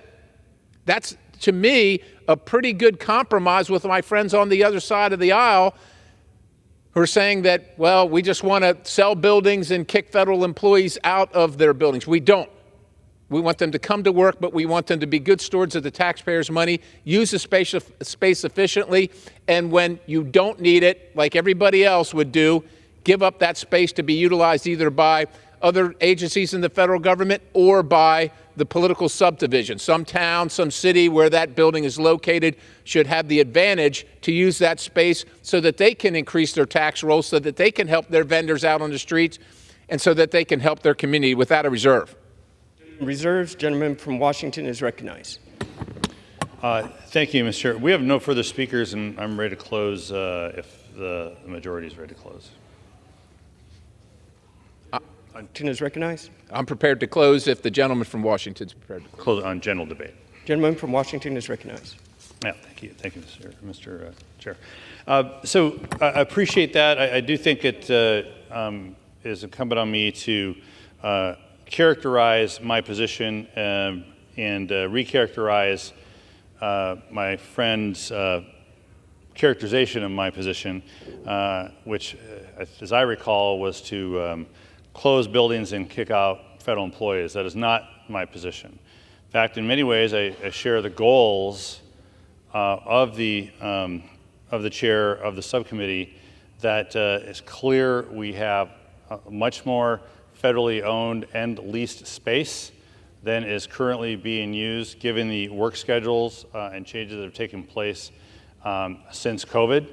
And it is necessary for us to look at how best to consolidate that space, to right-size that space, given its usage. The problem I have is the hammer approach that this particular bill takes by setting a hard and fast 60% rule, rather than looking at the flexibility necessary when you're considering agency by agency, division by division within those agencies, and how that space can be used properly and most efficiently. So we have worked on a bipartisan basis on the committee on a wide range of policies, including right-sizing the federal real estate footprint. Just yesterday, we passed on suspension the FASTA Reform Act, a bill that the chairman himself sponsored that will expedite the disposal of excess federal property. And when we work together, we can make some really good progress on this and other issues. But today's bill does fall short by failing to take into account the complexity of the federal leasing process and using an incomplete and flawed metric for measuring occupancy rate of federal buildings. So I do welcome the opportunity to work with any member in good faith, and we've done that on, again, many issues in the Transportation and Infrastructure Committee. And we all want to make genuine improvements on the federal real estate program. So I do oppose this legislation, urge my colleagues to do the same. And before yielding back to balance my time, I do want to enter into the record, if I may, the statement of administration policy that the administration strongly opposes H.R. 6276, a letter from the AFL-CIO writing in its opposition to H.R. 6276, dated March 12, a letter dated March 11th from the Federal Workers Alliance opposing H.R. 6276, and a letter dated March 8 from the American Federation of Government Employees opposing H.R. 6276. And if I can enter those with unanimous consent, I'd appreciate that.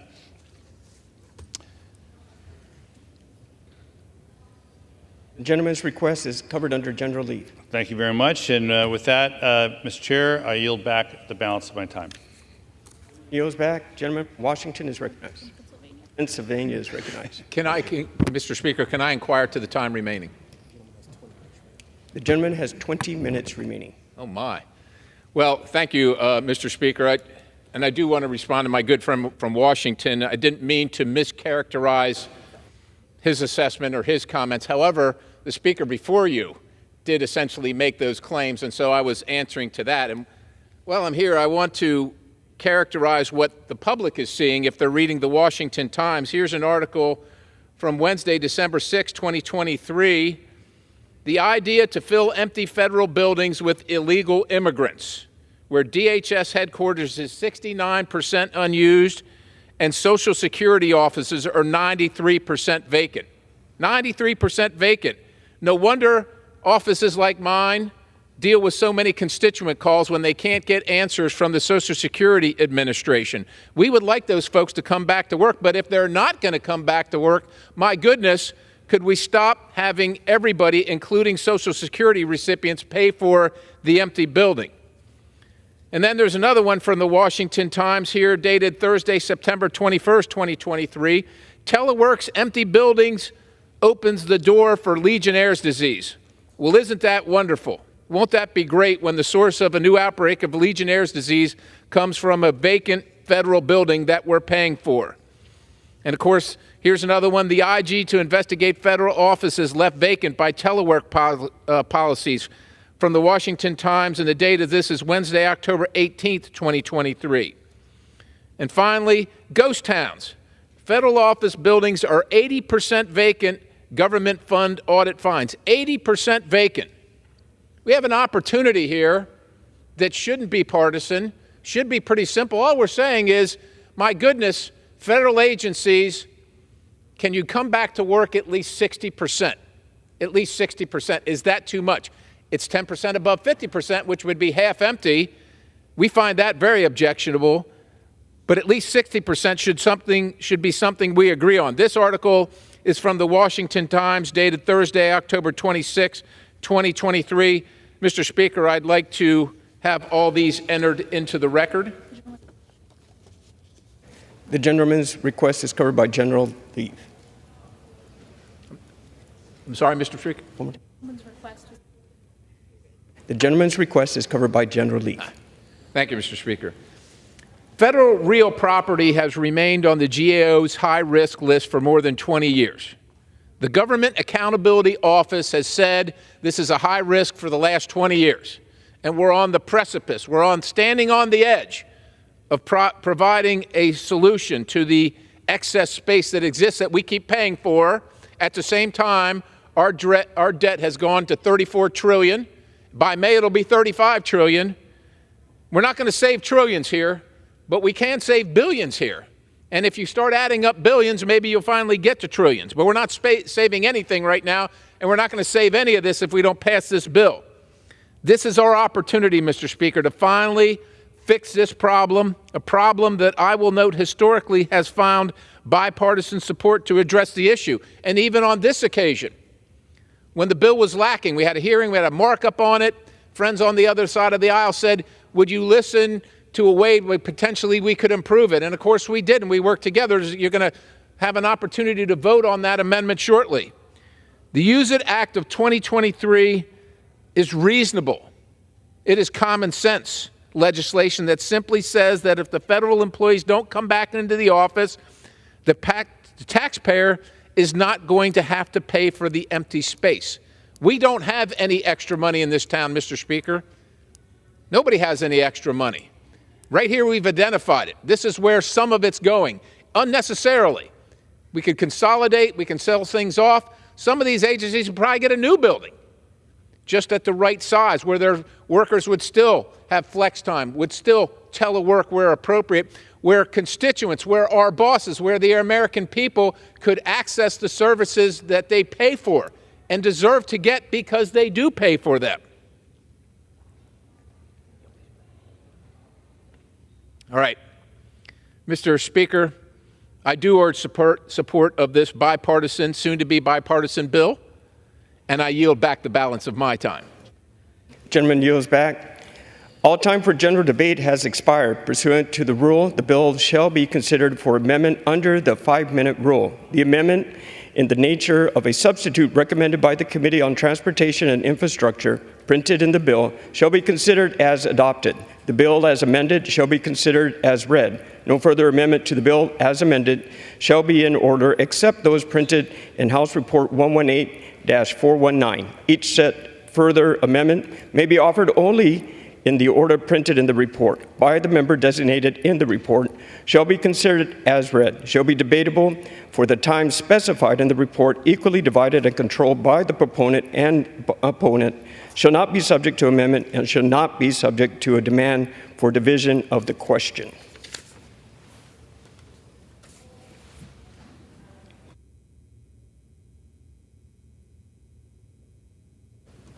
It is now in order to consider amendment number 1 printed in House Report 118-419.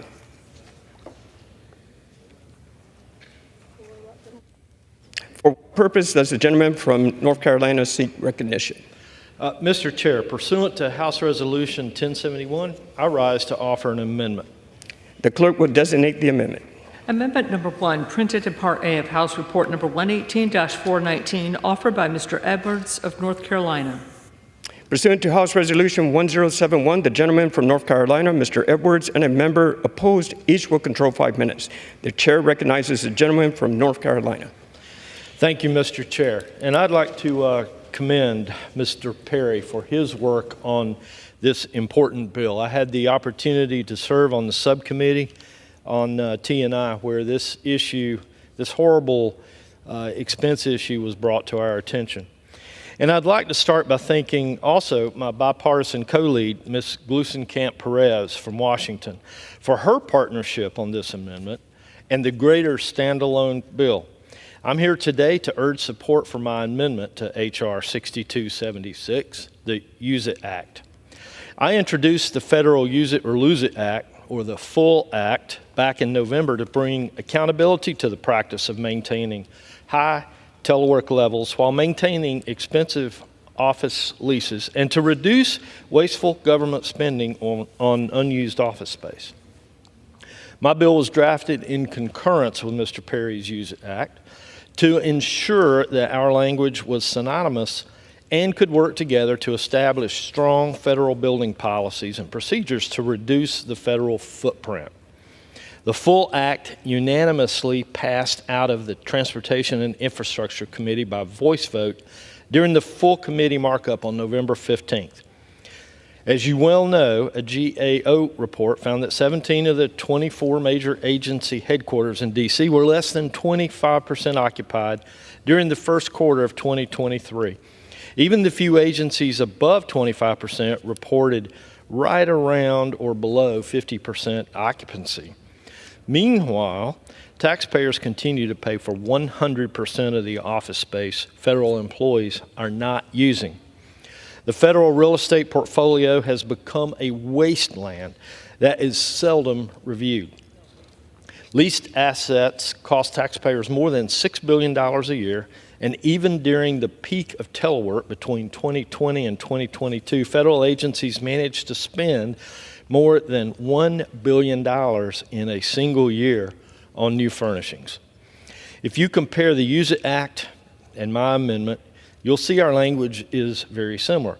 Mr. Perry's Use It Act establishes the criteria that I reference in my amendment to regulate general federal building practices. My bill differentiates itself by serving as the reporting catalyst for Mr. Perry's bill. The Use It Act creates mandatory reporting requirements for agencies, and the full act will require that GSA include language in all leases with federal tenants directing the submission of an annual report on a monthly occupancy and inclusion of written procedures governing the return of that unused office space to GSA. Together, the language ensures Congress has up-to-date information to make the best space utilization to make decisions for our taxpayers. The full act also requires independent leasing authorities to submit a report to the Transportation and Infrastructure Committee, the Senate Committee on Environment and Public Works, and the Congressional Committee of Jurisdiction on Occupancy and Space Utilization. Ultimately, my amendment seeks to equip Congress and GSA with the data needed to provide greater oversight of federal leases, to reduce the federal real estate footprint, and to ensure that we're maximizing every federal dollar spent on office space for agency use. Mr. Perry's bill sets the best practices for managing federal real estate, and my amendment provides the mechanism for implementing those best practices. Ultimately, Mr. Speaker, I urge support of my amendment, which will help to strengthen congressional oversight of government spending on office leases and prevent taxpayers from continuing to foot the bill for underutilized federal office space.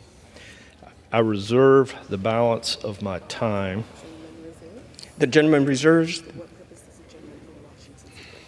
For what purpose does the gentleman from Washington seek recognition? Mr. Chair, I claim time in opposition, though I am not opposed to the amendment. Without objection, the gentleman is recognized. Thank you, Mr. Chair. This amendment requires a GSA to include in its occupancy agreements with federal tenants a requirement that tenant agencies submit a report on utilization and usage to GSA. Also requires return of office space by the tenant to GSA if occupancy falls below 60% for 6 months within any 1 year period. GSA previously allowed tenant agencies to return unneeded space back to GSA with 120 days notice. But in May of 23, GSA changed its policy, and now all new occupancy agreements between GSA and federal tenants must include a non-cancellation clause to prevent agencies from returning space to GSA. Requiring agencies to return space if occupancy falls below 60% for 6 months does not account for the fact that space costs incurred by the government still remain under the lease contract. So I have concerns about the mechanics and the costs of an agency returning space to GSA with this amendment. I will not oppose this amendment. With that, reserve the balance of my time. Gentleman reserves. Gentleman from North Carolina is recognized. Mr. Chair, I yield the gentlelady from Washington State, Ms. Gluesenkamp-Perez, as much time as she may consume. The gentlewoman is recognized for 1 minute. Thank you. I rise today in support of my amendment with Representative Edwards to the Use It Act, which would incorporate our bipartisan bill, the full act, to inform how federal office leases are renewed and ensure unused government offices space can be effectively repurposed. Flexibility in where federal employee work has allowed public servants to spend more time coaching their kids' Little League team and less time commuting in traffic. And telework has been beneficial to rural communities like mine. But federal policy needs to keep up so taxpayers aren't footing the bill for empty office space. We want to see our tax dollars going to fixing aging infrastructure in our public schools, not to landlords. With more than half of all federal leases set to expire in the next 5 years, our full act would help the government better utilize space and cut down on expensive building leases and furniture. Our amendment will require important reporting on space utilization, occupancy, and availability, as well as ensure agencies have written procedures in place to return unused office space to the GSA. Instead of wasting tax dollars on empty buildings and their landlords, we should be using them to replace our crumbling infrastructure. I'm grateful for Congressman Edwards' partnership on this bipartisan, common sense effort to reduce government waste and be responsible stewards of taxpayer dollars. I urge my colleagues to support this amendment, and I yield back. Gentlewoman yields back. The gentleman from North Carolina's time has expired. The gentleman from Washington is recognized. Thank you, Mr. Chair. Again, we do not oppose the amendment on this side of the aisle, and that I'll yield back the balance of our time. The gentleman yields. The question is on the amendment offered by the gentleman from North Carolina. Those in favor say aye. Those opposed say no. In the opinion of the chair, the ayes have it. The amendment is agreed to.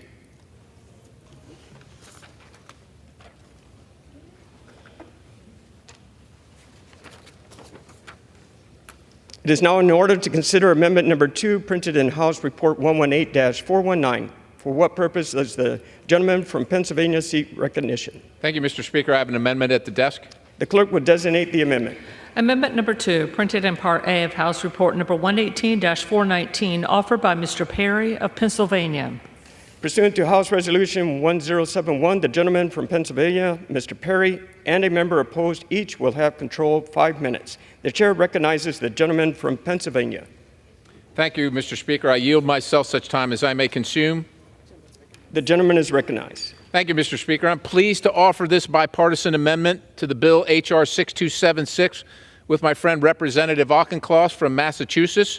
This amendment makes 2 clarifying changes to the bill, ensuring that the legislation collects occupancy data in a way that better encompasses all federal workers, wherever they're working, and protects the privacy of those workers.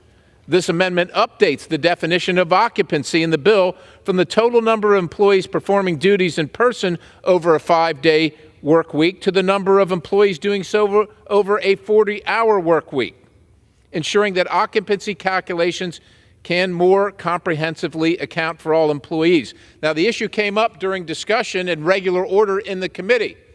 Mr. Auchincloss had some issues with the bill, rightly so. He came to me and he said, "Can we work on this?"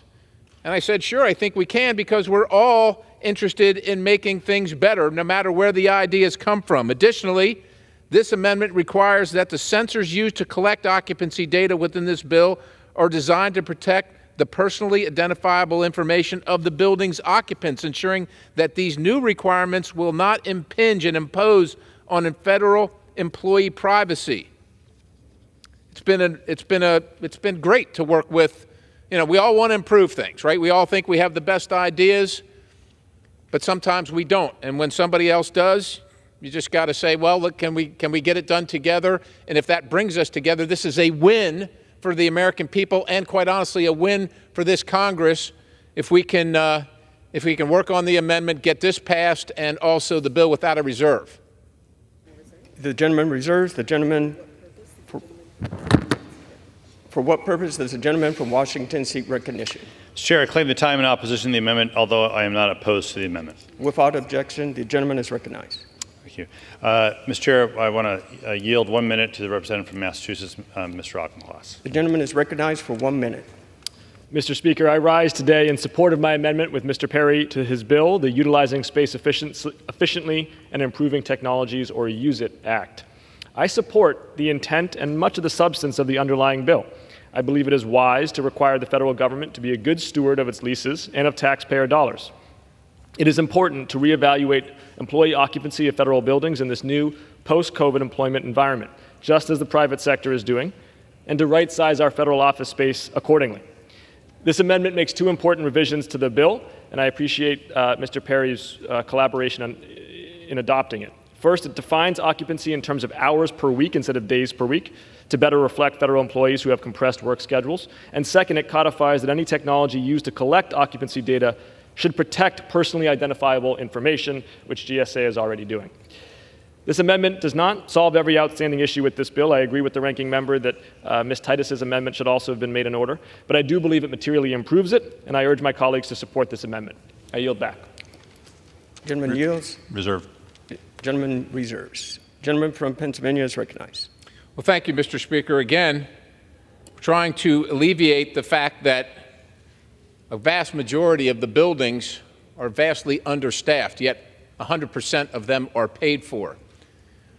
That's what we're trying to do here. It's been a 20-year-long problem, 20 years long.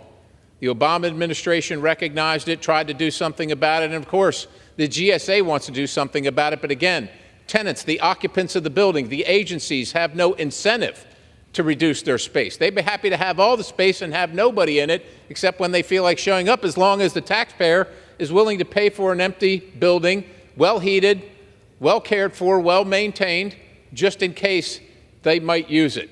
Now, we have told the Rules Committee that we want to see all the amendments that are worthy be listened to, be debated, and come to the floor for a vote, because we think that improving ideas, no matter where they come from, are the greatest thing for this institution and for this effort. And so with that, I have no other speaker. I urge my colleagues to vote in favor of this amendment that I worked on with my good friend, and I yield the balance of the time. The gentleman yields. The gentleman from Washington is recognized. Thank you, Mr. Chair. My biggest concern with the underlying bill is it defines occupancy as the total number of employees physically working from the offices at least 5 days a week. Many federal employees do not actually sit at their desks at all because they're out in the field working. As the bill is currently written, these employees, as well as federal employees who have approved alternative work schedules, would not be included in occupancy counts. This amendment makes a slight improvement to that definition, as was explained by the representative from Massachusetts. The effort to count occupants in buildings is worthwhile, but only if we ensure that all occupants, including those who have been sanctioned and approved with their alternative work schedules, are included. So this amendment will improve the bill, and I want to thank the representative from Pennsylvania and the representative from Massachusetts for their efforts. With that, I will yield back the balance of my time. Gentleman yields. The question is on the amendment offered by the gentleman from Pennsylvania. Those in favor say aye. Those opposed say no. In the opinion of the chair, the ayes have it. The amendment is agreed to. It is now in order to consider amendment number 3, printed in House Report 118-419. For what purpose does the gentlewoman from Wyoming seek recognition? Mr. Chairman, I have an amendment at the desk. The clerk will designate the amendment. Amendment number 3, printed in Part A of House Report number 118-419, offered by Ms. Hageman of Wyoming. Pursuant to House Resolution 1071, the gentlewoman from Wyoming, Ms. Hageman, and a member opposed, each will control 5 minutes. The chair recognizes the gentlewoman from Wyoming. Thank you, Mr. Chairman. I rise today in favor of my amendment number 3 to H.R. 6276, which expands on the bill's reporting requirements to have the federal agencies also evaluate whether occupancy and utilization rates are affected by the agency's remote and telework policies. The underlying bill as drafted requires federal agencies and the General Services Administration, or GSA, to measure and report on occupancy and utilization in public buildings and federally leased spaces. My amendment builds on this reporting requirement and forces the agencies to measure how telework and remote work impacts the utilization of its physical office space. Telework and remote work have long been available to the federal workforce, but the wide scale and regular use of such policies drastically increased during COVID. Two priorities of this majority have been to return the federal workforce to work and to understand how remote and telework impacted the efficiency of the federal government and the services it is required to provide to our constituents. The Committee on Oversight and Accountability, under the leadership of Chairman Comer and Sessions, have done great work to accomplish this goal. Mr. Perry's bill and other bills reported by the Transportation and Infrastructure Committee measuring the usage of federal office space make further meaningful steps in achieving the goals of this majority. Yet the agencies have been anything but fully transparent. My amendment seeks to build on this great work by requiring that the agencies measure the new age of remote and telework on the usage of physical government space. With telework and remote work so widely used in 2024, and study on the usage of office space, any study on the usage of office space would be incomplete without measuring it against the number of employees, which only sometimes or never have to physically report to work. This would help Congress understand how much of the federal office spaces are actually being used on a regular basis in the post-COVID world, which would also help us to determine if we need to divest of physical office space to save taxpayers' dollars and streamline the federal government. I urge all my colleagues to support my amendment, and with that I reserve. The gentlewoman reserves. For what purpose does the gentleman from Washington seek to be recognized? Thank you, Mr. Chair. I claim the time in opposition to the amendment, though I'm not opposed to the amendment. Without objection, the gentleman is recognized. Mr. Chair, Section 4 of H.R. 6276 requires the heads of federal agencies to submit to the Office of Management and Budget, the General Services Administration, and Congress a report on the usage of real property. The amendment that the representative from Wyoming offers expands the reporting requirement by including the telework and remote work practices of the agency and the impact those policies have on utilization rates in buildings occupied by the respective agency. It certainly would be helpful for Congress to have a clearer picture of these policies and practices across the government. I support this amendment. With that, I reserve the balance of my time. Reserves. The gentlewoman from is recognized. Mr. Chairman, with that, I would again urge my colleagues to support the amendment, and with that, I yield back. Gentlewoman yields back. Gentleman from Washington is recognized. Thank you, Chair. We have no further comments, and I yield back the balance of our time on this amendment. The question is on the amendment offered by the gentlewoman from Wyoming. Those in favor say aye. Aye. Those opposed say no. In the opinion of the chair, the ayes have it. The amendment is agreed to.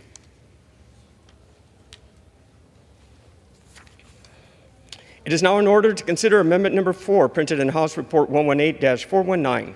For what purpose does the gentlewoman from Wyoming seek recognition? Mr. Chairman, I have an amendment at the desk. The clerk will designate the amendment. Amendment number 4, printed in Part A of House Report number 118-419, offered by Ms. Hageman of Wyoming. Pursuant to House Resolution 1071, the gentlewoman from Wyoming, Ms. Hageman, and a member opposed each will control 5 minutes. The chair recognizes the gentlewoman from Wyoming. Thank you, Mr. Chairman. I rise in favor of amendment number 4 to H.R. 6276, which clarifies that the General Services Administration, or GSA, should use PIV badge swipe data, isolating the first credentialed use of the day for each cardholder as a tool to measure utilization of federal office space. The bill as currently drafted explicitly directs GSA to use sensors and other technologies in public buildings and federally leased space to measure occupancy and utilization.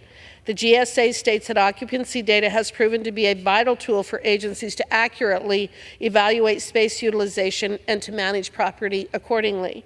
As part of this effort, the GSA is piloting occupancy data collection technologies.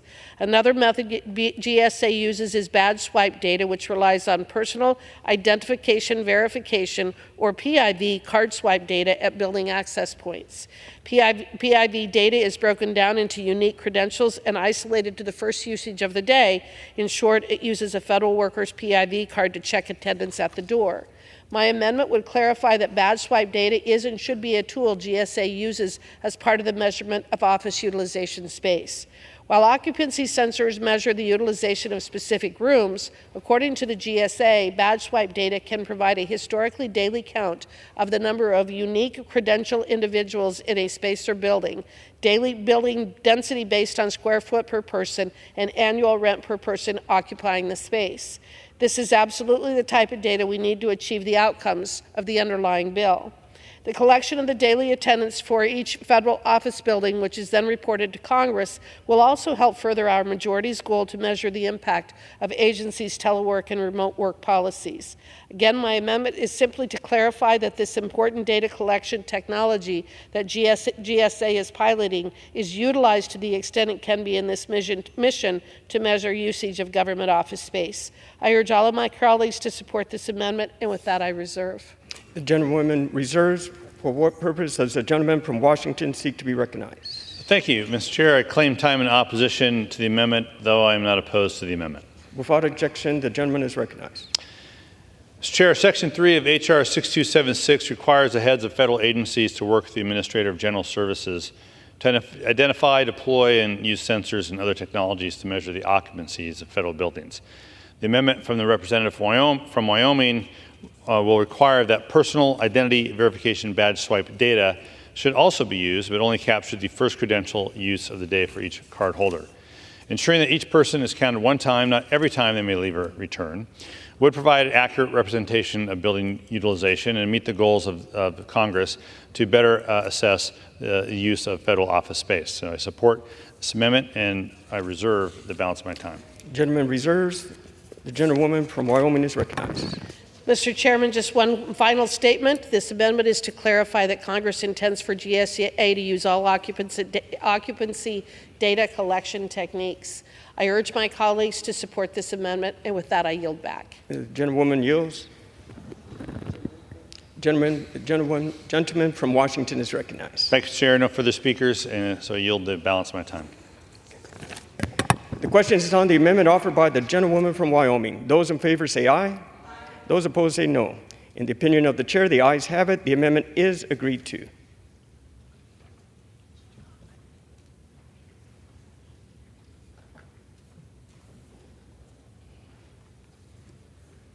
It is now in order to consider amendment number 5, printed in House Report 118-419. For what purpose does the gentleman from Georgia seek recognition? I have an amendment at the desk, Mr. Speaker. The clerk will designate the amendment. Amendment number 5, printed in Part A of House Report number 118-419, offered by Mr. McCormick of Georgia. Pursuant to House Resolution 1071, the gentleman from Georgia, Mr. McCormick, and a member opposed each will control 5 minutes. The chair recognizes the gentleman from Georgia. Thank you, Mr. Chair. I rise to offer my amendment to H.R. 6276, the Utilization, Space Efficiency, and Improvement Technologies Act, or the Use It Act of 2023. My amendment is simple.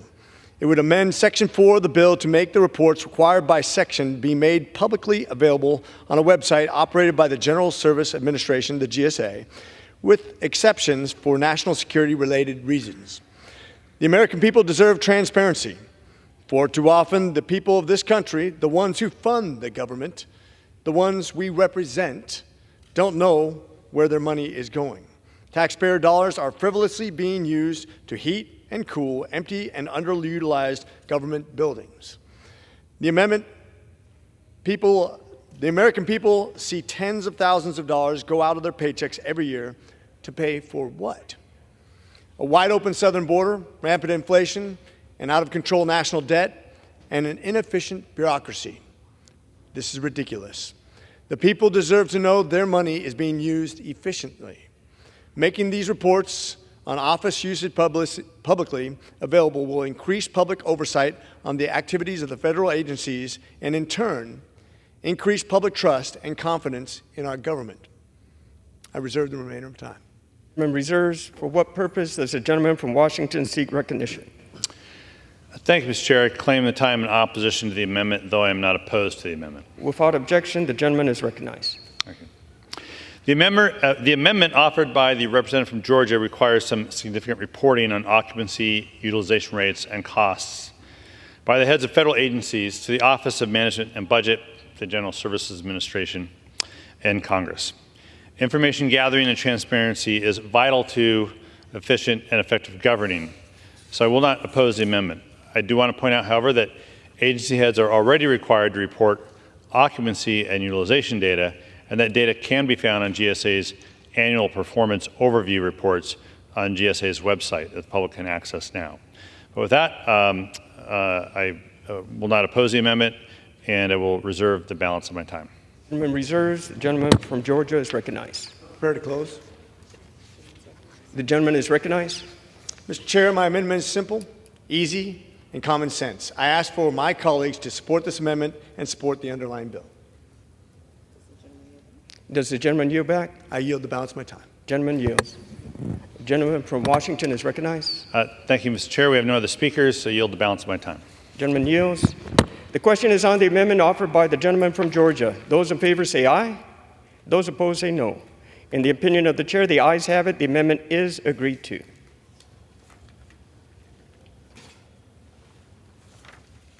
It is now in order to consider amendment number 6, printed in House Report 118-419. For what purpose does the gentleman from Georgia seek recognition? Mr. Chair, I rise as the designee of Mr. Mills from Florida, and I have an amendment at the desk.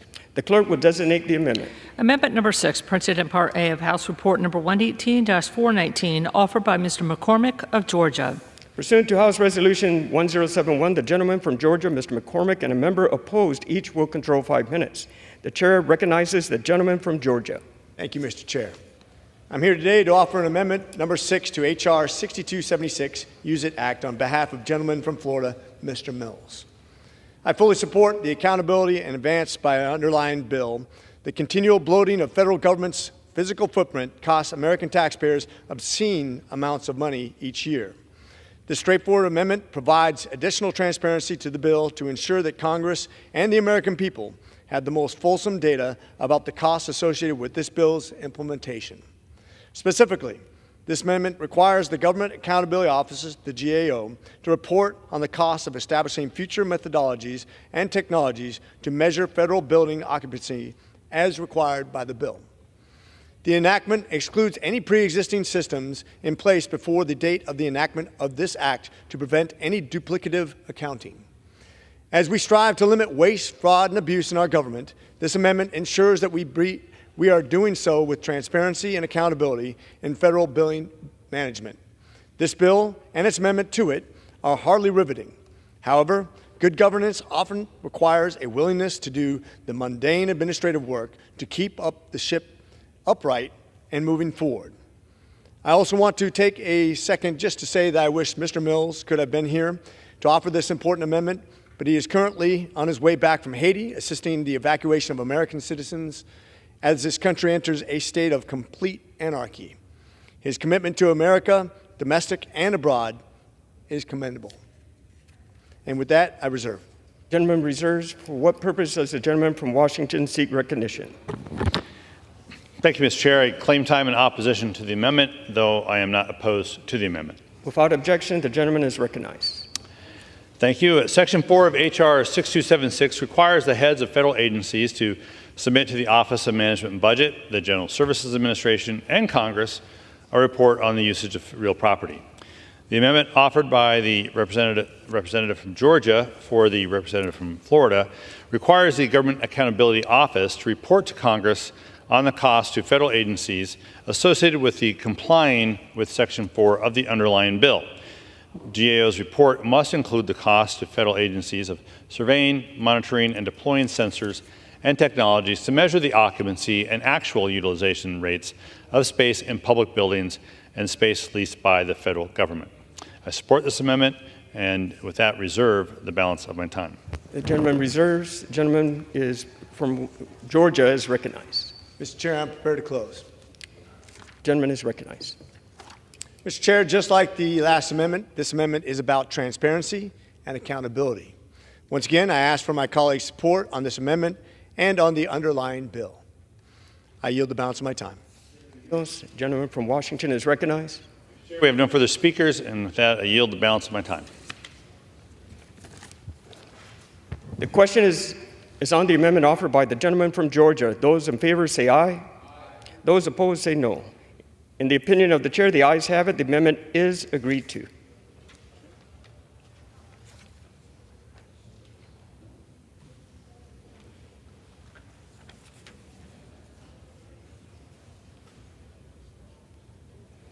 It is now in order to consider amendment number 7, printed in House Report 118-419. For what purpose does the gentleman from Tennessee seek recognition?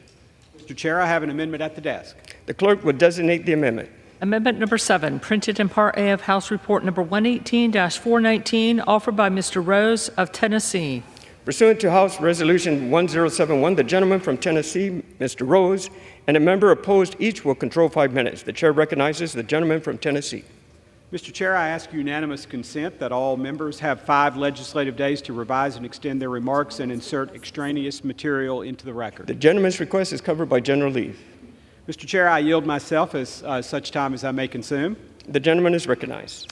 Mr. Chair, I rise in support of my amendment to H.R. 6276, the Use It Act. The Use It Act is a common sense bill that requires a report on the occupancy and actual utilization rates of public buildings in federally leased spaces occupied by federal agencies. The report must also list any cost to taxpayers associated with capacity that exceeds occupancy. The Use It Act also requires the government to sell or dispose of excess capacity space or consolidate space in buildings with a utilization rate below 60%. Mr. Chair, Tennesseans are rightfully outraged that their taxpayer dollars are paying for mostly empty federal buildings. Many of the folks I represent show up to work every day to put food on the table, care for their community, or teach and train the next generation of leaders. However, for some reason, those in Washington and around this country who collect a check from their taxpayer-funded job believe showing up for work is no longer necessary. They are mistaken. In a report on the Use It Act issued by the Committee on Transportation and Infrastructure, the committee noted that according to a recent Government Accountability, or GAO, report, 17 of 24 agency headquarters in GAO's review were at 25% or less utilization. The GAO report also noted that some agency headquarters had as low as 9% space utilization. 9%. Mr. Chairman, think of it this way. A federal building with an occupancy of 1,000 may only have 90 people working in it on any given workday. That is just ridiculous, frankly. That's why I have offered my amendment, which would build upon the underlying bill by specifically requiring that federal agencies report to inspectors general any large public building or federally leased spaces with a capacity of 500 employees or more and a utilization rate below 20% during the reporting period in the underlying bill. My amendment excludes vacant office buildings. Any large building or federally leased space identified would be forwarded to the relevant inspector general to conduct an investigation to determine whether there is any evidence of fraud, waste, abuse, or mismanagement. It's simple, Mr. Chairman. If a building meant for more than 500 people is being utilized less than 20%, the Inspector General must investigate whether there is fraud, waste, and mismanagement taking place. It's unfortunate that although many large federal office buildings are operating at frighteningly low occupancy rates, federal agencies are not taking steps to increase building utilization rates. Action to reduce their footprint or any meaningful movements to reduce the operating costs of these empty office spaces despite repeated warnings from Congress to do so. It is imperative that inspectors general investigate whether waste, fraud, and mismanagement is taking place in these buildings that aren't being utilized to ensure that we are spending taxpayer dollars wisely. I urge my colleagues to support my amendment, and I reserve the balance of my time. For what purpose does the gentleman from Washington seek to be recognized? Thank you, Mr. Chair. I claim the time in opposition to the amendment, though I am not opposed to the amendment. Without objections, the gentleman is recognized. Thank you. The amendment offered by the representative from Tennessee requires the heads of federal agencies to submit a report to the Inspector General of each respective agency on buildings under the agency's jurisdiction that has capacity for 500 or more employees but has a 20% utilization rate or less. Upon receipt of the report, the relevant Inspector General is to investigate evidence of fraud, abuse, or mismanagement. Now, I will say this, I don't know why this amendment is necessary. I understand that federal real estate has been on the General Accounting Office's high-risk list for years, but nowhere in GAO's reporting were there claims of fraud, abuse, or mismanagement.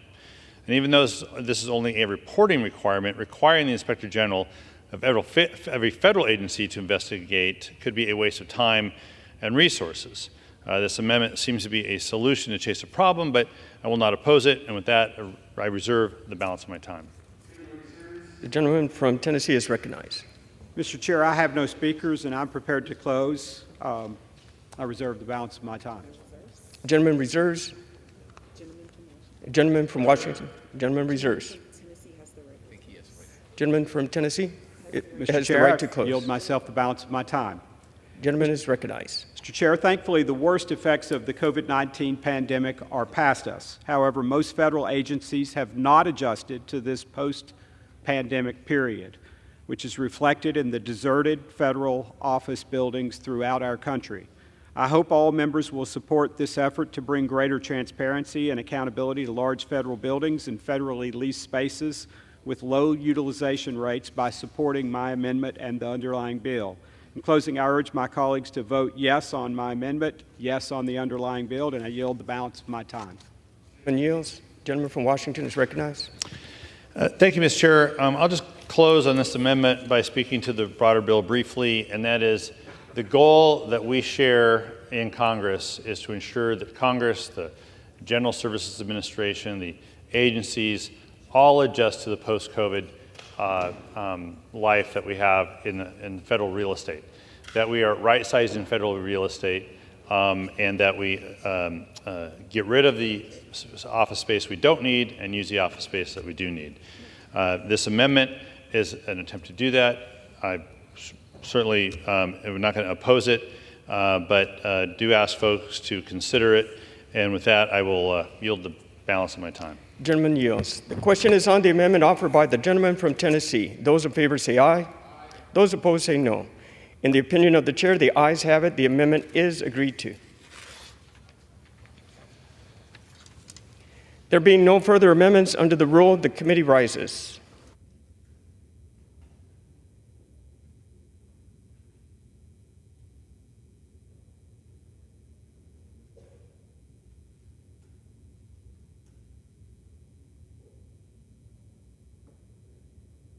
Mr. Chair. Madam Speaker, the Committee of the Whole on the State of the Union has had under consideration H.R. 6276 and pursuant to House Resolution 1071, I report the bill as amended by that resolution back to the House with the sundry further amendments adopted in the Committee of the Whole. Thank you.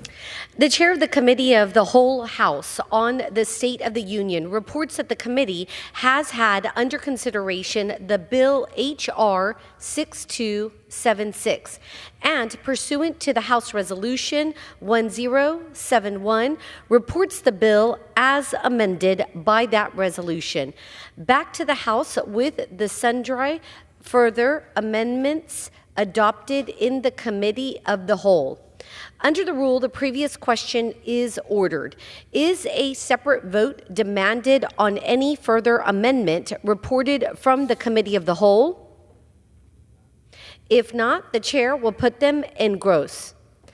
The question is on the adoption of the amendments. Those in favor, please say aye. Those opposed, please say no. The ayes have it. The amendments are adopted. The question is on the engrossment and third reading of the bill. Those in favor, please say aye. Those opposed, please say nay. No. The ayes have it. Third reading. A bill to direct the Administrator of General Services and the Director of the Office of Management and Budget to identify the utilization rate of certain public buildings and federally leased space and for other purposes. Pursuant Clause 1C of Rule 19, further consideration of H.R. 6276 is postponed.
For what purpose does the gentleman from South Carolina, Mr. Fry, seek recognition?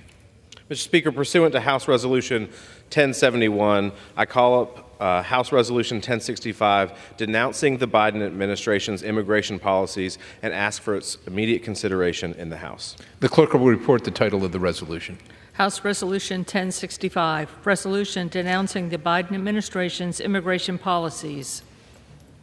Pursuant to House Resolution 1071, the resolution is considered read. The gentleman from South Carolina, Mr. Fry, and the gentlewoman from Washington, Ms. Jayapal, each will control 30 minutes. The chair now recognizes the gentleman from South Carolina, Mr. Fry.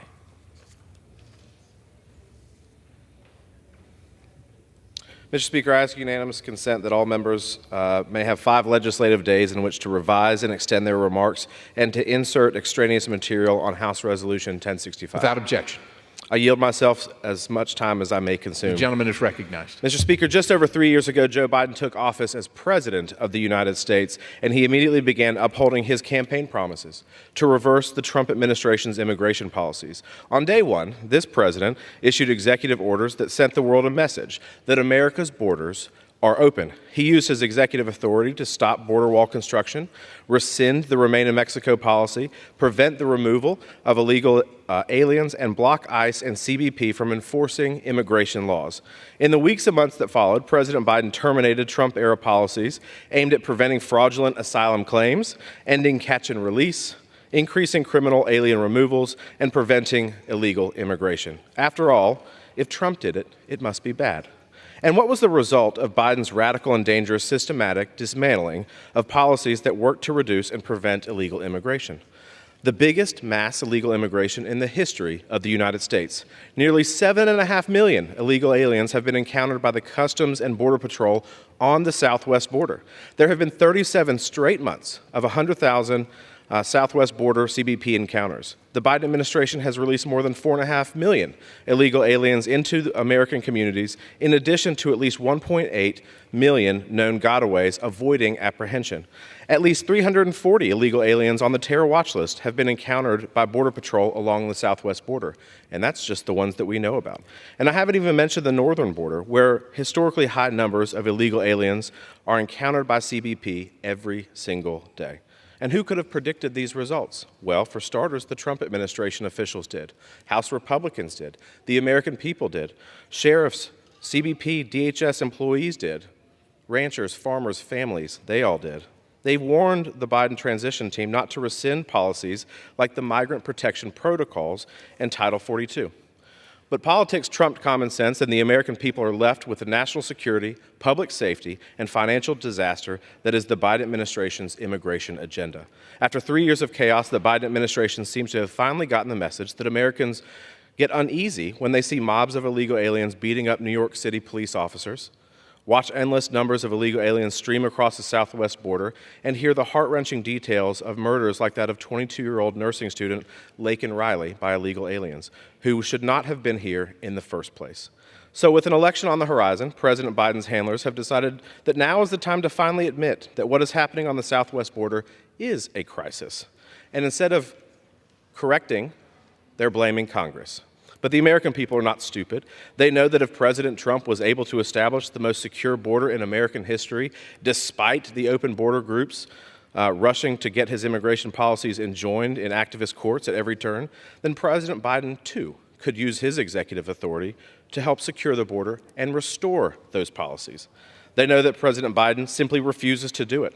President Biden refuses to implement the migrant protection protocols, to stop abusing discretionary case-by-case and other parole authority, and to re-implement President Trump's asylum cooperative agreements so we can remove illegal aliens seeking asylum to third countries. President Biden refuses to expand the use of expedited removal, refuses to use 212F authority to suspend the entry of aliens to secure the border, and refuses to end catch and release. President Biden refuses to comply with the mandatory detention statutes of the Immigration and Nationality Act for admissible aliens, and he refuses to rein in the use of taxpayer-funded benefits for illegal aliens. This stands in stark contrast to President Trump, who only refused to give up on securing the border. To everyday Americans, the answer to the border crisis is simple: secure the border and enforce the law. That is what the Trump administration did. That is what America needs, and that is what President Biden refuses to do. House Resolution 1065 affirms that President Biden has the executive authority to help control the border, affirms that President Biden affirms that the Biden administration is refusing to use that authority, and urges President Biden to immediately begin using that executive authority, as has been done before. H.R. 2, the Secure the Border Act, passed this House last spring and would enhance our current law and help ensure the border is controlled. Senate Democrats have refused to bring that bill to the Senate floor for almost a year now. In the meantime, and while we wait, President Biden should use his executive authority to ensure the national security and public safety of Americans is paramount. He should use it to secure our border, and he should do so today. I reserve the balance of my time. The gentleman from South Carolina reserves. The lady from Washington is recognized. Thank you, Mr. Speaker. I yield myself such time as I may consume. Without objection. Mr. Speaker, for the second time in less than 2 months, with another shutdown looming, we are wasting our time on a meaningless immigration resolution full of empty rhetoric whose sole purpose seems to be to justify Republicans' lack of desire to address solutions for our broken immigration system. How did we get here, Mr. Speaker? Earlier this Congress, House Republicans passed their cruel, inhumane, and unworkable border bill, H.R. 2. Now, Republicans continue to say that H.R. 2 is the only way to secure the border, and they continue to say that Democrats have refused to bring H.R. 2 up in the Senate, but in fact, that bill has since failed twice to pass the United States Senate, receiving just 32 votes a few weeks ago. That means there's a lot of Republicans over there in the Senate who didn't vote for H.R. 2. And then, after insisting that the only way to address the border was through harsh border security legislation and holding Ukraine aid hostage, Republicans even managed to get some Democrats to agree to a border bill in the Senate that was written largely by the Senate's second most conservative Republican senator, a bill that Minority Leader Mitch McConnell called the toughest border bill in 30 years. But what happened to that bill? Donald Trump said he didn't want to do anything to help the border in an election year because he wants immigration to be out there as a campaign issue. Other Republicans said it out loud as well, saying they didn't want to do, quote, too damn much to help a Democrat, end quote. Folding to the cult of Donald Trump, and just hours after the 370-page text of the bill was released, Speaker Johnson declared the bill, quote, dead on arrival in the House. The rank and file fell in line, and the Senate bill died before the metaphorical ink was even dry. Republicans have showed clearly what we Democrats have been saying over and over again, that they don't want to do anything that would help address the issues that we face of a broken immigration system. Instead of solving the problem, my colleagues on the other side want to continue to weaponize the border as a political issue for this election year. The truth, Mr. Chairman, is that the situation at the border is directly linked to the fact that our legal immigration system has been left in chaos because it has not been modernized in 30 years to meet the needs of our country, our economy, and our families. When the legal process is so backed up that it takes decades for legal residents to get their children into the country, or when employers simply can't get people they need to hire approved because there's a backlog of 2 million people that haven't been processed, or when we have so few immigration judges that asylum seekers wait over 8 years to get their cases heard, well, then people give in to unscrupulous actors, including the cartels, who promise them that if they pay them a boatload of money, they can get them in by going to the border. Until you fix the legal immigration system so that it works and you update the caps and the quotas, you will continue to see large numbers of migrants at the border. You cannot fix the border without fixing the underlying system. And you certainly cannot fix it with only harsh immigration policy. Speaker Johnson and others have been caught in their own trap. They refuse to give President Biden the resources that we need to process people more quickly. They voted against more money to secure the border with more technology and equipment that Border Patrol agents have told us that they need. They even voted against more money for more agents at the border. And to hide their hypocrisy, they're now claiming that the president can just, quote, secure the border through harsh executive actions alone, no action by Congress necessary. Today's resolution is just another ham-fisted attempt to weaponize the issue of the border, and it's filled with misinformation. The resolution alleges that the Biden administration is not removing people fast enough. Yet in the 8 months since ending Title 42, this administration has removed or returned, despite some of our due process concerns, this administration has removed or returned over 500,000 people, roughly equivalent to the number of people removed and returned by the Trump administration in all of fiscal year 2019. The resolution states that the administration, quote, could comply with the mandatory detention statutes of the Immigration and Nationality Act, which no administration, including the Trump administration, has ever complied with, because no Congress has ever appropriated the extraordinary levels of funding that such compliance would require. The resolution complains that the president isn't using the suspension of entry authority in Section 212F of the INA. But Republicans want to forget that President Trump tried to do exactly that in November of 2018, and he was stopped by the courts. Even the Supreme Court refused to intervene and lift the lower court injunction. Enforcement-only policies do not stop people from crossing the border. In fact, when former President Trump implemented the Remain in Mexico policy early in 2019, that summer we saw some of the highest levels of migration of the entire Trump administration. And when President Trump used Title 42 to turn back all border crossers, encounters between the ports of entry actually shot up, not down. Cartels made money hand over fist by providing people with multiple entry attempt packages. One individual was apprehended over 40 times alone, just one individual. In fact, from February 1st of 2017 to December 31st of 2020, the duration of Donald Trump's presidency, illegal border crossings went up by over 300%. People do not make the arduous, dangerous journey here on a whim. They do it because they're often fleeing for their lives or they're desperate to escape an unlivable situation in their home country. And because of that, they will continue to come no matter how many draconian policies they may have to face once they arrive. But the way we can deal with that is to have a system that actually works inside the United States, legal pathways for people to come to this country. The way to fix the border is to modernize our current immigration system so that it works to provide people with different opportunities and abilities to apply to be with their families or to come here and work or to flee war or torture and have their applications and claims processed in a timely way.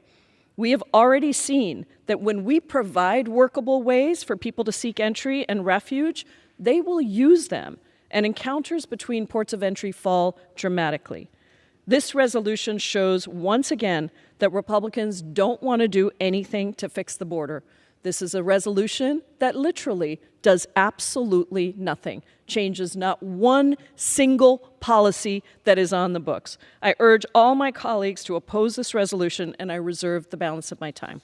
The lady from Washington reserves. The gentleman from South Carolina is recognized.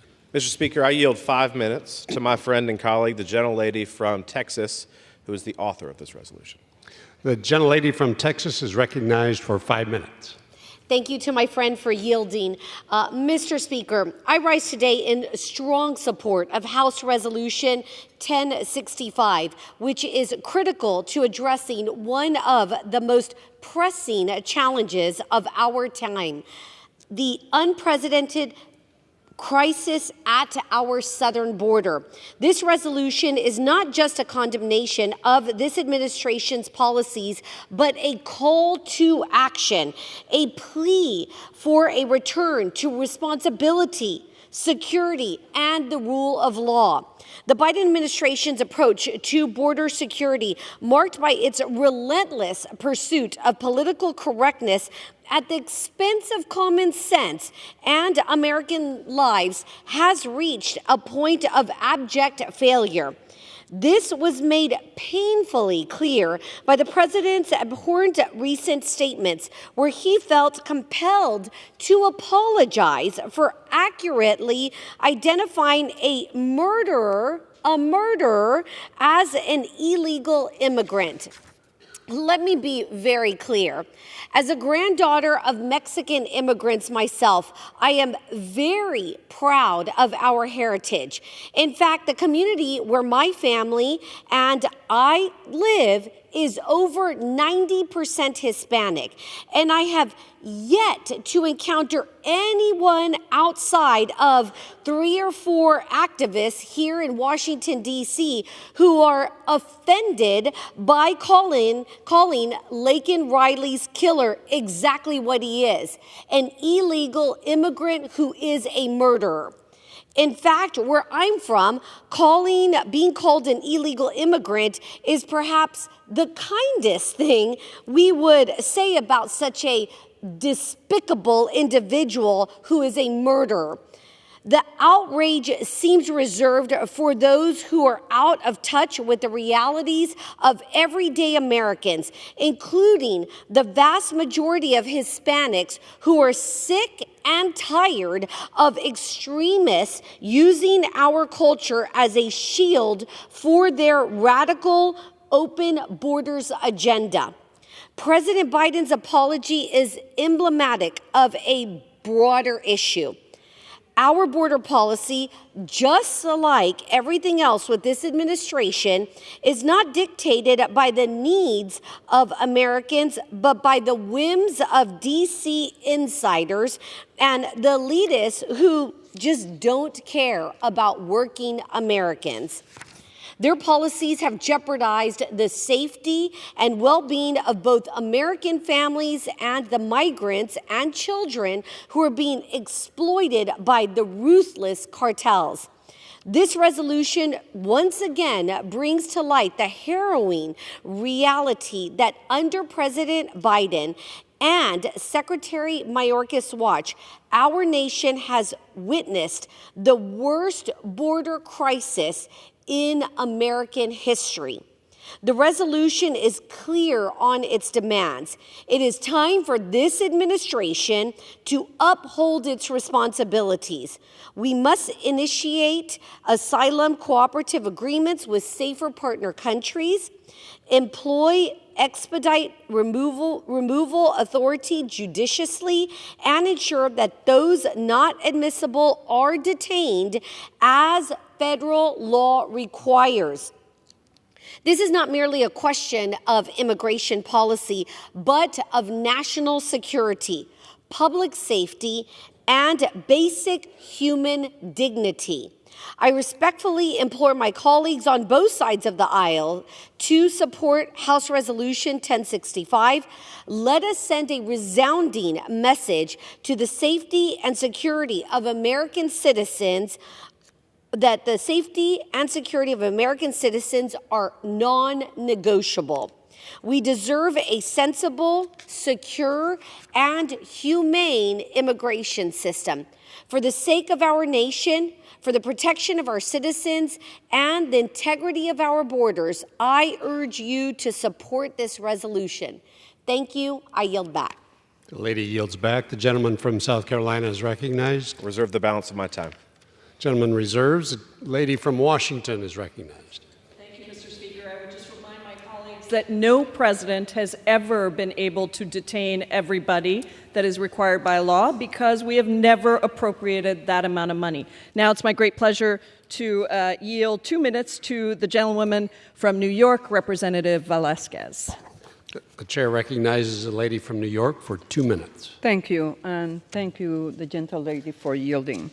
Mr. Speaker, if Republicans were really interested in fixing our broken immigration system, why are we wasting our time debating this non-binding resolution? Republicans claim that all President Biden needs to do to fix our immigration system is to unconstitutionally shut down the border and return to the draconian policies of the Trump administration. Immigration in our country has been broken for decades, and enforcement-only immigration solutions do not work, and you know that. We must also recognize the positive benefits of immigration. According to the CBO, increased immigration will help bolster our economy by about $7 trillion over the next decade. If Republicans really care about addressing the problems of our immigration system, they will join with Democrats to pass thoughtful and bipartisan legislation to actually address the problem at the border. But guess what? They are not interested in doing that. All they need is a political talking point. Instead, we are debating a resolution that will do nothing and help no one. I urge my colleagues to oppose this resolution, and I yield back.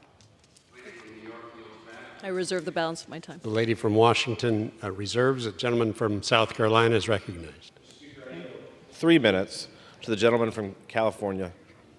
Speaker recognizes the gentleman from California for 3 minutes. Thank you, Mr. Speaker. This resolution reflects the testimony that the Immigration Subcommittee of the House Judiciary Committee recently received from experts and former ICE officials that the President has the full authority in existing law to secure our borders. He simply refuses to do so. Now, Donald Trump enforced our laws. He used Title 42 to stop millions of illegal crossings. He required asylum claimants to remain in Mexico or other safe third countries until their cases were heard. He enforced court-ordered deportations, and it worked. Illegal immigration fell to a 46-year low. Now, the laws didn't change. The president changed. On Biden's first day in office, he ended the Remain in Mexico policy. He ordered ICE to stop enforcing court-ordered deportations, and he ordered all construction on the border wall to cease. And since that day, this administration has deliberately released more than 4.5 million illegal aliens into our country and allowed an additional 1.8 million to evade apprehension by the Border Patrol while it was overwhelmed.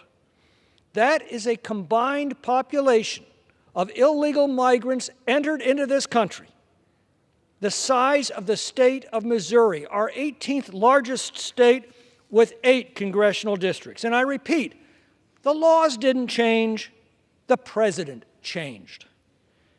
Last year, the House passed H.R. 2 to make it harder for future presidents to flout the law, but Senate Democrats killed it. Instead, they tout a bill that would leave a future president powerless to enforce our immigration laws until illegal crossings reached a minimum of 4,000 per day. This crisis is exactly what the Democrats promised to unleash, and it's exactly what they have unleashed and defended every day for the last 3 years. The hard truth is that that cannot be fixed by the Congress. That can only be fixed by replacing this administration with one that will secure our border, enforce our laws, and protect our people. And that can only be done by the American people at the ballot box. I yield back. Gentleman from California yields. Gentleman from South Carolina. I reserve my time. Reserves. The lady from Washington is recognized. Mr. Speaker, I have no more speakers, and I'm ready to close. Gentlewoman reserves. I have no more speakers, and I am also ready to close. I reserve. The lady from Washington is recognized to close. Thank you, Mr. Speaker. We're very efficient here. While you may not know it from some of the language being used today, we are debating an immigration resolution that is non-binding. That means it does absolutely nothing. It is full of empty rhetoric, but it makes no actual policy changes to address the outdated immigration system. It does not a single thing other than take up time for debate on this floor when we should be working on making sure that our government doesn't shut down. Rather than debating the meaningless resolutions, we should be exploring how to meaningfully reform the broken immigration system to expand lawful immigration to the United States, given the documented benefits that it brings. In 2021 alone, DACA recipients paid $6.5 billion in taxes, refugees paid almost $28 billion in taxes, and TPS holders paid $2.2 billion in taxes. Likewise, in 2021, undocumented immigrants paid approximately $18.6 million in federal income taxes and $12.2 billion in state and local taxes. Recently, the Department of Health and Human Services released a study demonstrating that refugees and asylees generated $124 billion in fiscal benefits over 15 years. And the Congressional Budget Office, a nonpartisan entity, recently released a report finding that recent immigrants who joined the workforce will add $1 trillion in revenue to our country's GDP between 2023 and 2034, and $7 trillion overall to our GDP. It's also estimated that putting undocumented immigrants on a roadmap to citizenship would not only increase U.S. GDP by $1.7 trillion over the next decade, that action would also raise wages for all Americans and create hundreds of thousands of new jobs. Unfortunately, Republicans talk a big game when it comes to immigration and border security. But instead of trying to pass thoughtful and bipartisan legislation to address the problems in our immigration system, we are wasting our time on resolutions like the one before us today. It cannot be clearer. Republicans are simply not interested in solutions. And before I yield back, let me yield 1 minute to the chair of the Congressional Hispanic Caucus, Representative Nanette Barragan from California. Three minutes. For 3 minutes. Thank you, Mr. Chair, and thank you, Congresswoman Jayapal, for being a leader in this space. I rise today to oppose yet another anti-immigrant resolution from House Republicans. It's Republicans who refuse to vote for additional resources to address challenges at the southern border and instead spend their time on empty messaging resolutions such as this. Worse yet, they continue to lie. Just take a look at the resolution. This resolution says the Biden administration suspended and terminated asylum cooperative agreements with El Salvador, Guatemala, and Honduras, established by the previous administration. The fact is, 2 of these agreements were never implemented by the previous administration, and one was paused at the start of COVID, the pandemic. The resolution says the Biden administration has refused to use its authority to detain inadmissible migrants. The resolution claims the Biden administration is intentionally not enforcing the mandatory detention requirements of the Immigration and Nationality Act. The fact is, the no administration, including the Trump administration, has fully complied with the act because Congress is not funding and providing the funds, and the previous administration never even asked for the funding to come close to having this mandatory detention for all, something I don't even agree with. Yet even the prior administration didn't do that. Now, this administration, the Biden administration, is actually detaining migrants. The fact is, the Biden administration is detaining approximately 39,000 inadmissible migrants. The resolution also says the Biden administration has the authority to use expedited removal and is refusing to use expedited removal. Again, that's not true. Let's look at the facts.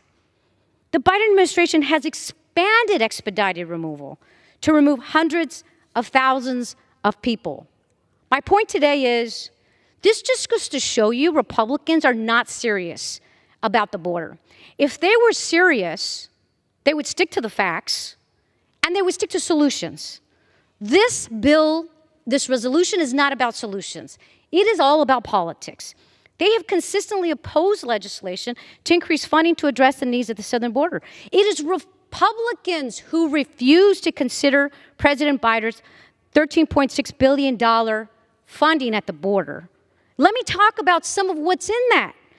Republicans refused to give $850 million to combat fentanyl from crossing the southern border. It's Republicans who refused to consider $723 million to hire additional Customs and Border Protection officers and Border Patrol agents. And Republicans even refused $1 billion for ICE detention beds. One more minute. The lady from California gets one more minute. And Republicans refused even to consider $1 billion in ICE detention beds, something I don't even agree with. And refused for money to put new fentanyl detection technology for ports of entries. Yet it's Republicans who have said no to all of this. Then the Biden administration helped craft a punitive, conservative, bipartisan Senate immigration bill that I didn't even support. House Republicans, they said no before the ink was dried. Why? Because Donald Trump called and said, don't consider it. We don't want to do anything at all. I need a campaign issue. That's what this is about. Time and time again, Republicans have had a chance to do something. They failed to act every time. They misled, they fear-mongered, they demonized immigrants, and tried to convince the American people that they're not responsible for their own failures to act. Democrats should reject these tactics and this dishonest resolution. I urge my colleagues to vote no, and I yield back from to Ms. California's Jayapal. time has expired. Thank you. The lady from Washington is recognized. I thank the gentlewoman, and I yield back the balance of my time. Gentlelady from Washington yields. Gentleman from South Carolina is recognized. Thank you, Mr. Speaker. I'm prepared to close. You know, unfortunately, I think my colleagues on the other side suffer from a little bit of amnesia because just as quickly as these Border Patrol policies were taken away with the stroke of a pen at the start of this administration, the purpose of this resolution is to remind our president, who seems to have forgotten, that he has every authority to put back the policies that worked in the first place with that same stroke of a pen. There are steps today that this administration could unilaterally do, including ending catch and release, reinstating the migrant protection protocols, entering back into asylum cooperative agreements with Latin American countries, ending abuses of parole authority, detaining inadmissible aliens, using expedited removal authority, and reining in taxpayer-funded benefits for illegal aliens. The Biden administration single-handedly created this crisis at the southern border, and they can end it with the stroke of a pen. This resolution calls out these numerous actions the Biden administration has taken to systematically open up our borders, and I strongly urge my colleagues to support House Resolution 1065. I yield the balance of my time. Gentleman from South Carolina yields back. All time for debate has expired. Pursuant to House Resolution 1071, the previous question is ordered on the resolution and the preamble. The question is on adoption of the resolution. Those in favor say aye. Those opposed, no. The ayes have it. The resolution is agreed to, and without objection, a motion. Gentleman from South Carolina requests the yeas and nays. Those favoring a vote by the yeas and nays will rise. A sufficient number having risen, the yeas and nays are ordered pursuant to Clause 8 of Rule 20. Further proceedings on this question are postponed.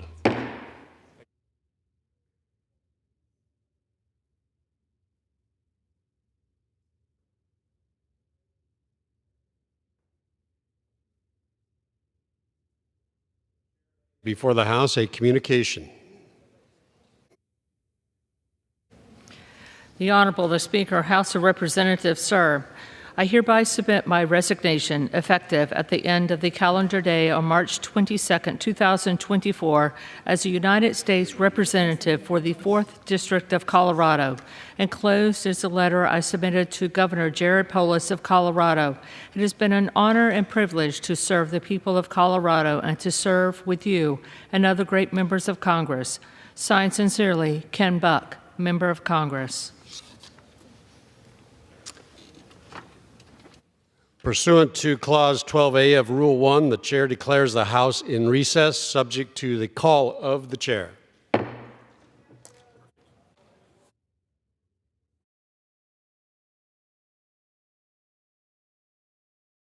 House will be in order. Pursuant to Clause 1C of Rule 19, further consideration of H.R. 6276 will now resume. The clerk will report the title. A bill to direct the Administrator of General Services and the Director of the Office of Management and Budget to identify the utilization rate of certain public buildings and federally leased space and for other purposes. For what purpose does the gentleman from Virginia seek recognition? Mr. Speaker, I have a motion to recommit at the desk. The clerk will report the motion.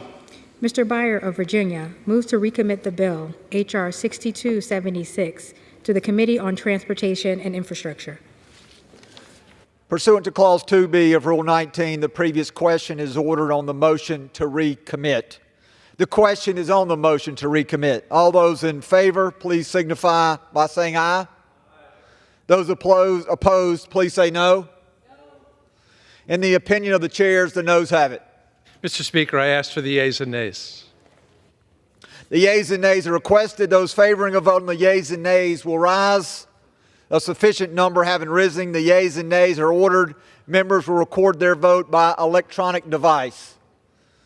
Pursuant to Clause 9 of Rule 20, this 15-minute vote on the motion to recommit will be followed by 5-minute votes on the passage of the bill, if ordered, and adoption of House Resolution 1065.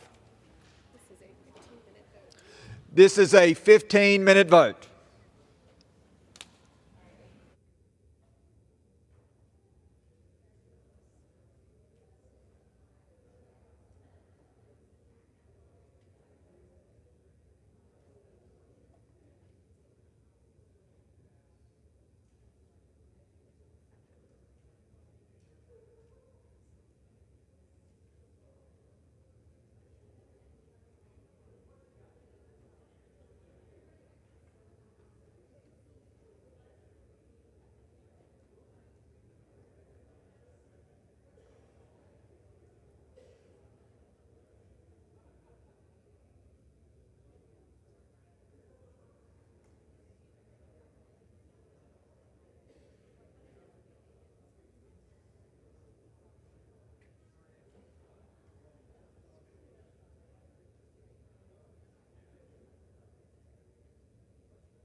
On this vote, the yeas are 206, the nays are 213. The motion is not adopted.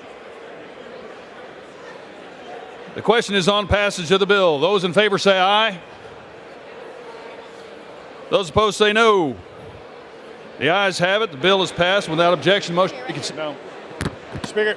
Mr. Speaker. For what purpose does the gentleman from Washington seek recognition? On that, I ask for a recorded vote. A recorded vote is requested. Those favoring a recorded vote will rise. A sufficient number having risen, a recorded vote is ordered. Members will record their votes by electronic device. This will be a 5-minute vote.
On this vote, the yeas are 217, the nays are 203. The bill is passed. Without objection, the motion to reconsider is laid on the table. Without objection, the title is amended.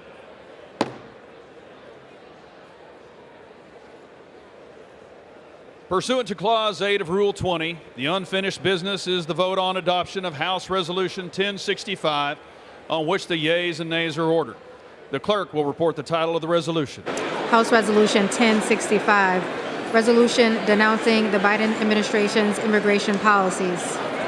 The question is on adoption of the resolution. Members will record their votes by electronic device. This is a 5-minute vote.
On this vote, the yeas are 226, the nays are 193. The resolution is adopted without objection. The motion to reconsider is laid on the table.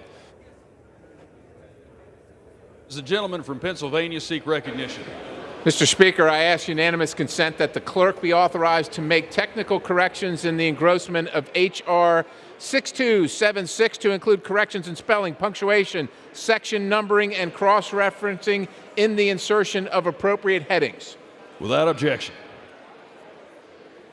Does the gentleman from Pennsylvania seek recognition? Mr. Speaker, I ask unanimous consent that when the House adjourns today, it adjourn to meet at 9 a.m. tomorrow. Without objection.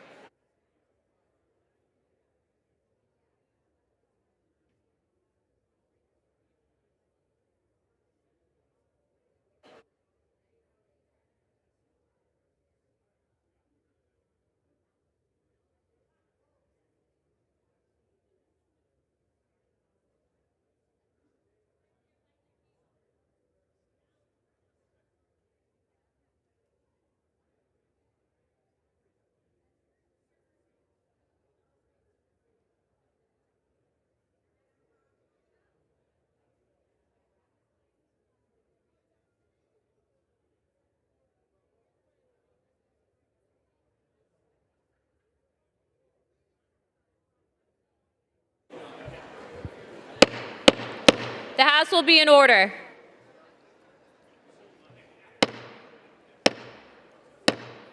The House will be in order. For what purposes does the gentleman from California seek recognition?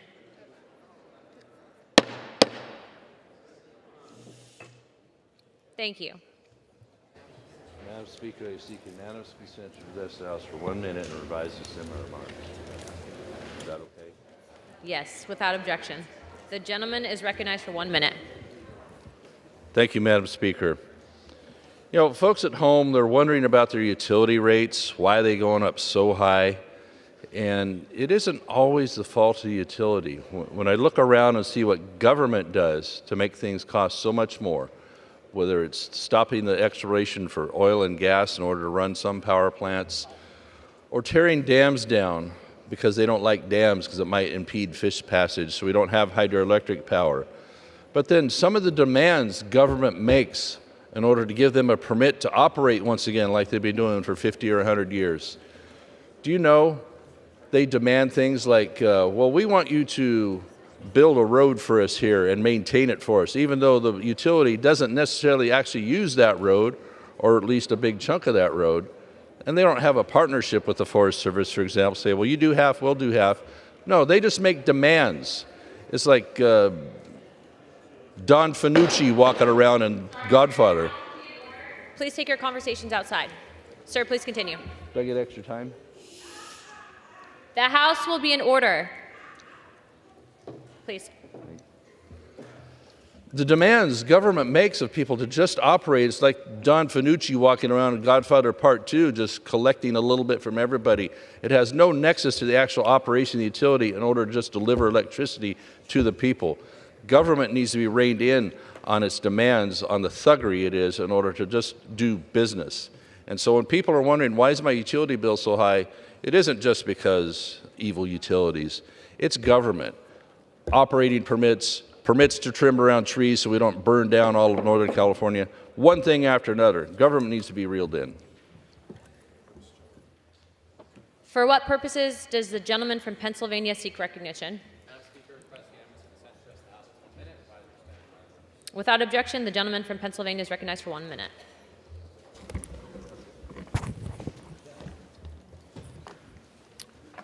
Madam Speaker, today I want to congratulate Sister Linda Yankowski, CEO of the Holy Family Institute, on being recognized as a Pittsburgh Business Times Woman of Influence and receiving their Career Achievement Award. It's an honor justly earned for her 40 years of service as a woman of faith at the Holy Family Institute and decades of dedication to at-risk youth and communities across Western PA. Congratulations. Madam Speaker, I rise today to join so many in Western Pennsylvania in celebrating the life of Jim Roddy, extending my condolences to his family and loved ones.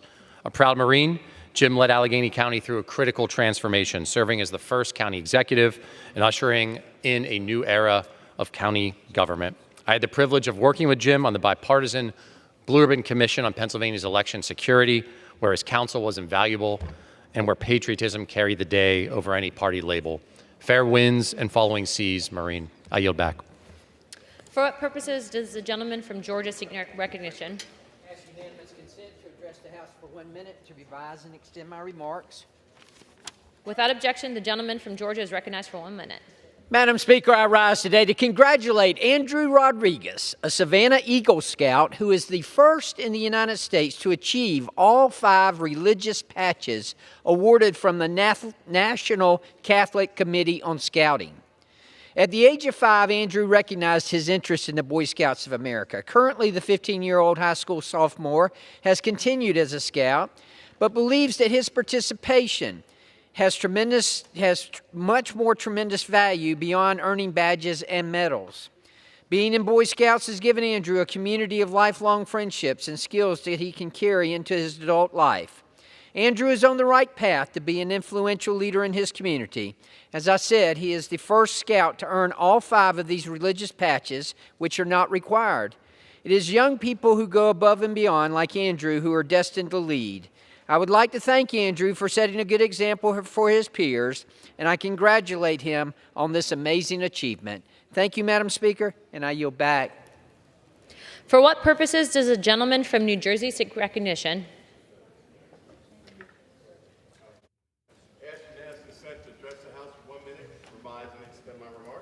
Without objection, the gentleman from New Jersey is recognized for 1 minute.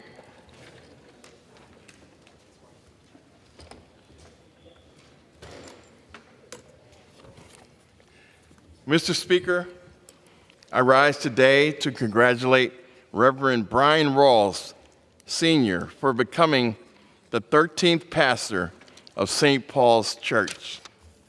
Reverend Rawls continues a family legacy. His father, Bishop Hilton Rawls, Sr., has been the pastor of St. Paul's Free Will Baptist Church in Newark for more than 40 years. Reverend Brian Rawls comes to St. Paul Baptist Church with exceptional credentials. He earned a Master's of Divinity degree and a Doctor of Divinity degree from New Brunswick Theological Seminary. He was the director of the Newark Youth One Stop Career Center and a former chair of the Mayor's Commission on the Homeless for the City of Newark. Today, Reverend Rawls is the Dean of the School of Christian Studies and Assistant Professor of Church Ministry and Leadership for Pilar College in Newark. In addition, he has traveled the world to teach about the kingdom of God. And again, congratulations to my friend, the Right Reverend Brian Rawls. His church is getting an outstanding leader. And with that, I yield back. For what purposes does the gentleman from Florida seek recognition? Madam Speaker, I seek unanimous consent to address the body for 1 minute and to revise and extend my remarks. Without objection, the gentleman from Florida is recognized for 1 minute. Madam Speaker, I rise today to honor the life of Dr. Gerald Schiebler, a pillar of the Florida medical community. Dr. Schiebler passed away on Amelia Island at the age of 95. In 1960, when he joined the faculty of the University of Florida, he was the very first pediatric cardiologist in North Florida. In addition to saving lives in the hospital, Dr. Schiebler saved lives with his lifelong advocacy, having established protocols for pediatric cardiology and the Florida Poison Control Center. Along with his late wife, Audrey, Dr. Schiebler launched child protection teams and the Guardian Ad Litem programs. Protections for kids that we take for granted today were established by the Schieblers. Perhaps his finest moment was this past year when his late wife, Audrey, was inducted into the Florida Women's Hall of Fame. She left him a list of things that he needed to finish in their lifelong advocacy in the medical and child welfare fields, and I believe he did. He was a friend. I loved him. My family loved him, and we will miss him. I ask my colleagues to join in celebrating the amazing life of Dr. Gerald Schiebler along with offering our deepest condolences to his friends and family. Madam Speaker, I yield back. For what purposes does the gentlewoman from Pennsylvania seek recognition? I ask for unanimous consent to address the House for 1 minute and to revise and extend my remarks. Without objection, the gentlewoman is recognized for 1 minute. I rise in honor of Judge, the accelerant detection dog of the city of Allentown, Pennsylvania's fire department, who we knew as just Judge. Today would have been his 15th birthday, but sadly he passed away just a few weeks ago of natural causes. Judge came to the city fire department at about 1 year of age and had been specifically trained as an accelerant detection dog. He would sniff out accelerants such as gasoline and paint thinners and that kind of thing that are rapidly flammable. His work led to 16 convictions of arsonists, leading to prison time. Because of his formidable reputation, arsons dropped by 60% in Allentown. Judge spent his time, all of his time, 24/7, with Fire Chief Lee Lawback, and was a beloved member of the Lawback family. But first and foremost, he was a working dog. We all miss you, Judge. May you rest in peace. I yield back. For what purposes does a gentlewoman from Louisiana seek recognition? Madam Speaker, I ask to address the House for 1 minute and revise and extend my remarks. Without objection, the gentlewoman is recognized for 1 minute. Madam Speaker, I rise today to recognize Mr. Jim Harper's time as president of the Louisiana Farm Bureau. Jim is a longtime resident of Rapides Parish, where he farms sugarcane, rice, crawfish, and soybeans, some of Louisiana's finest crops. He has given 25 years of his life to the Louisiana Farm Bureau Board of Directors, and I join the countless numbers of people in thanking him for the tireless work that he's done to protect our farmers, ranchers, and producers. Our Louisiana agriculture industry is better because of his commitment and his dedication to Louisiana's largest industry. Jim has been a friend and a true colleague, and there is not a soul who doesn't enjoy the opportunity to work with him. I wish him nothing but the best in his next phase of life, spending more time with his wife, Debbie, and their grandchildren. I know he will never be a stranger to the Louisiana agriculture community. Thank you, Madam Speaker. I yield back. For what purpose does the gentlewoman from Texas seek recognition? Without objection, the gentlewoman is recognized for 1 minute. With a great deal of consternation, I rise in opposition to the opposition. HRES 1065, here we go again. Rather than solutions, Republicans denouncing the Biden administration's immigration policies. What do you have to offer? This is an outrage, and I thought it was extremely important to make sure that I put my statement in the record about a president who is putting forward solutions by putting forward a supplemental almost a year ago that would have provided more resources to our southern border, where I live. More resources in terms of dealing with asylum, more Border Patrol, more Customs and Border Protection, more courts, more lawyers, to be able to address what the American people want to be addressed. But what do we spend our time doing on the floor of the House? Condemning, not solving, not finding a solution for our DACA young people who are doctors, lawyers, teachers, and others, EMS supporters, if you will, or workers. All we're doing, led by the Republican majority, is condemn, condemn, condemn.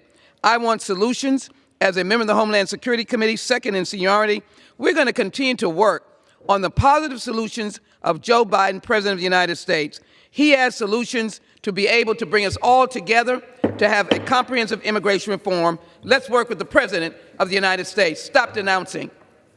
Do your job. For what purpose does the gentleman from Wisconsin seek recognition?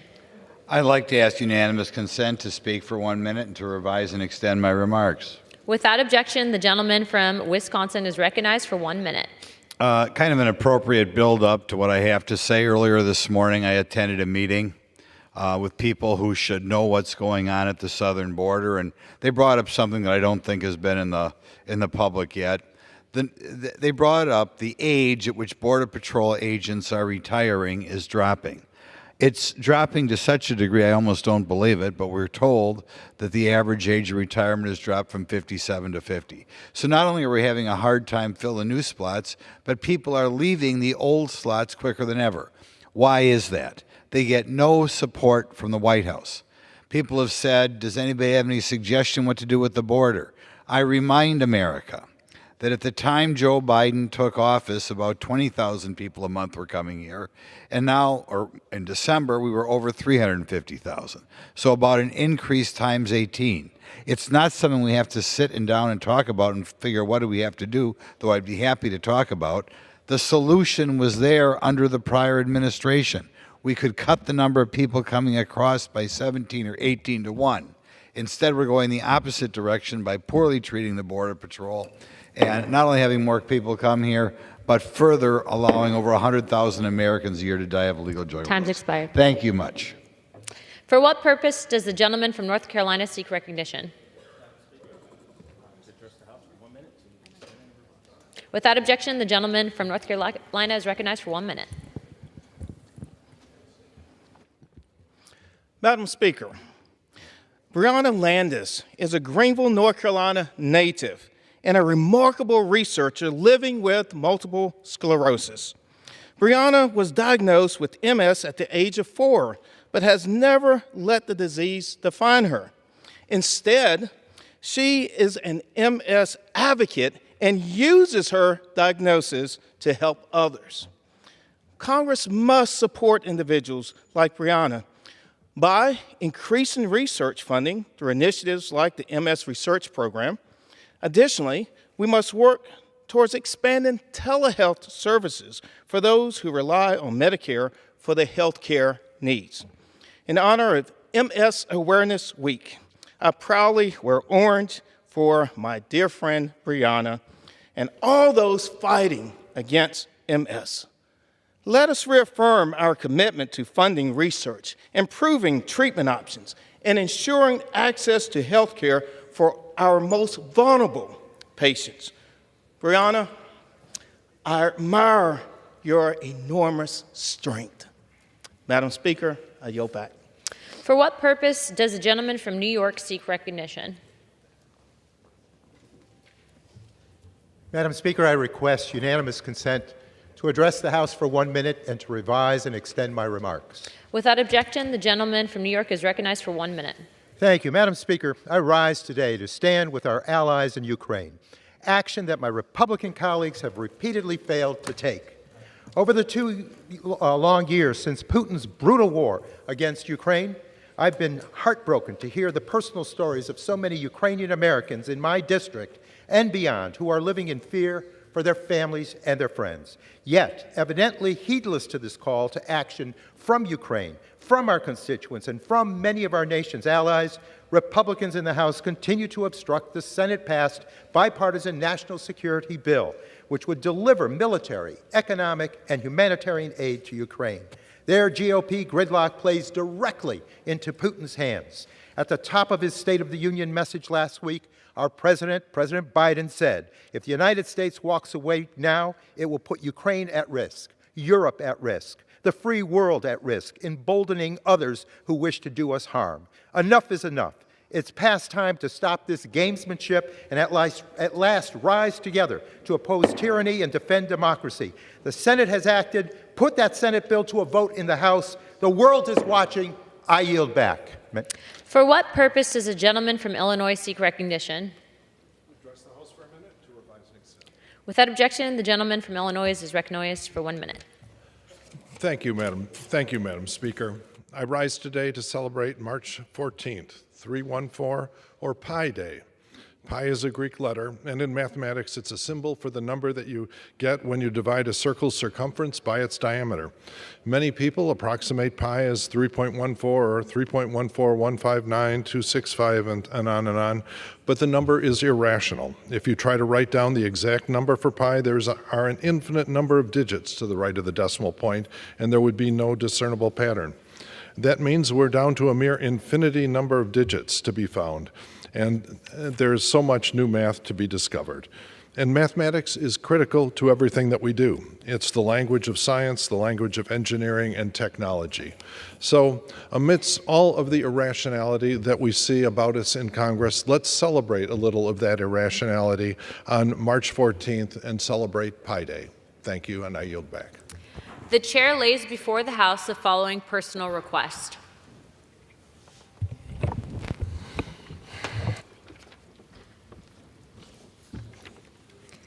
Leave of absence requested by Mr. Danny K. Davis of Illinois for today and tomorrow. Without objection, the request is granted. Under the Speaker's announced policy of January 9, 2023, the gentleman from Texas, Mr. Roy, is recognized for 16 minutes as a designee of the Majority Leader. I thank the Speaker, and I am glad to be here in an empty chamber having the rigorous debate that we are so accustomed to here in the People's House. But that's, again, where we find ourselves with the level of debate at the moment.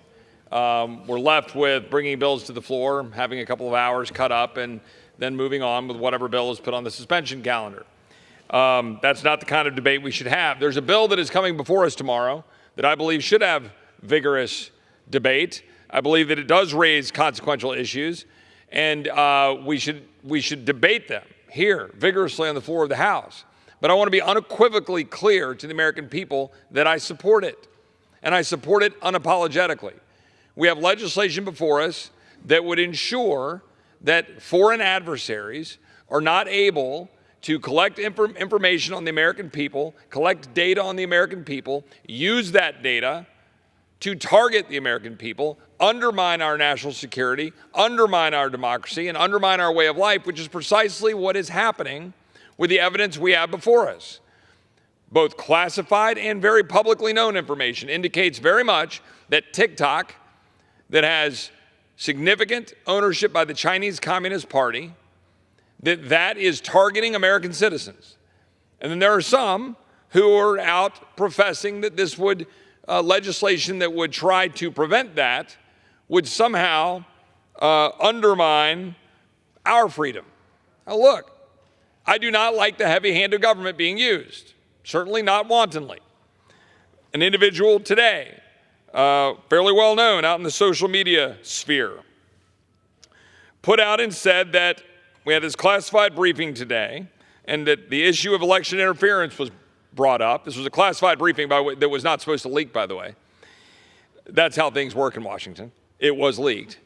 Then we had the additional point here, not coincidentally, the anti-TikTok legislation. Let me clarify and stop. It is not specifically anti-TikTok legislation. It is anti-foreign adversary control of American data and information legislation.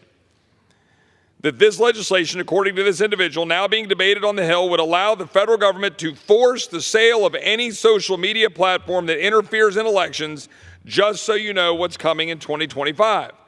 Now, if I believe that to be true, I certainly wouldn't support the legislation. It is 12 pages long. I would note that a friend of mine who serves on the FCC, Brendan Carr, responded to this, and I happen to agree with Mr. Carr. Mr. Carr wrote, "It would be concerning to many if the bill allowed this." This being the post on X by someone this afternoon that I just recounted. It would be concerning, Mr. Carr says, to many if the bill allowed this. It does not. The text is definitive on this point. The bill does not apply to just any social media platform. Far from it. Here's the only and targeted application, Mr. Carr writes. 1, if you're an individual user, the bill confers zero authority to the government over you. That is true. 2, the bill only applies to applications controlled by one of 4 foreign adversary governments previously codified in law by Congress: China, Iran, North Korea, or Russia.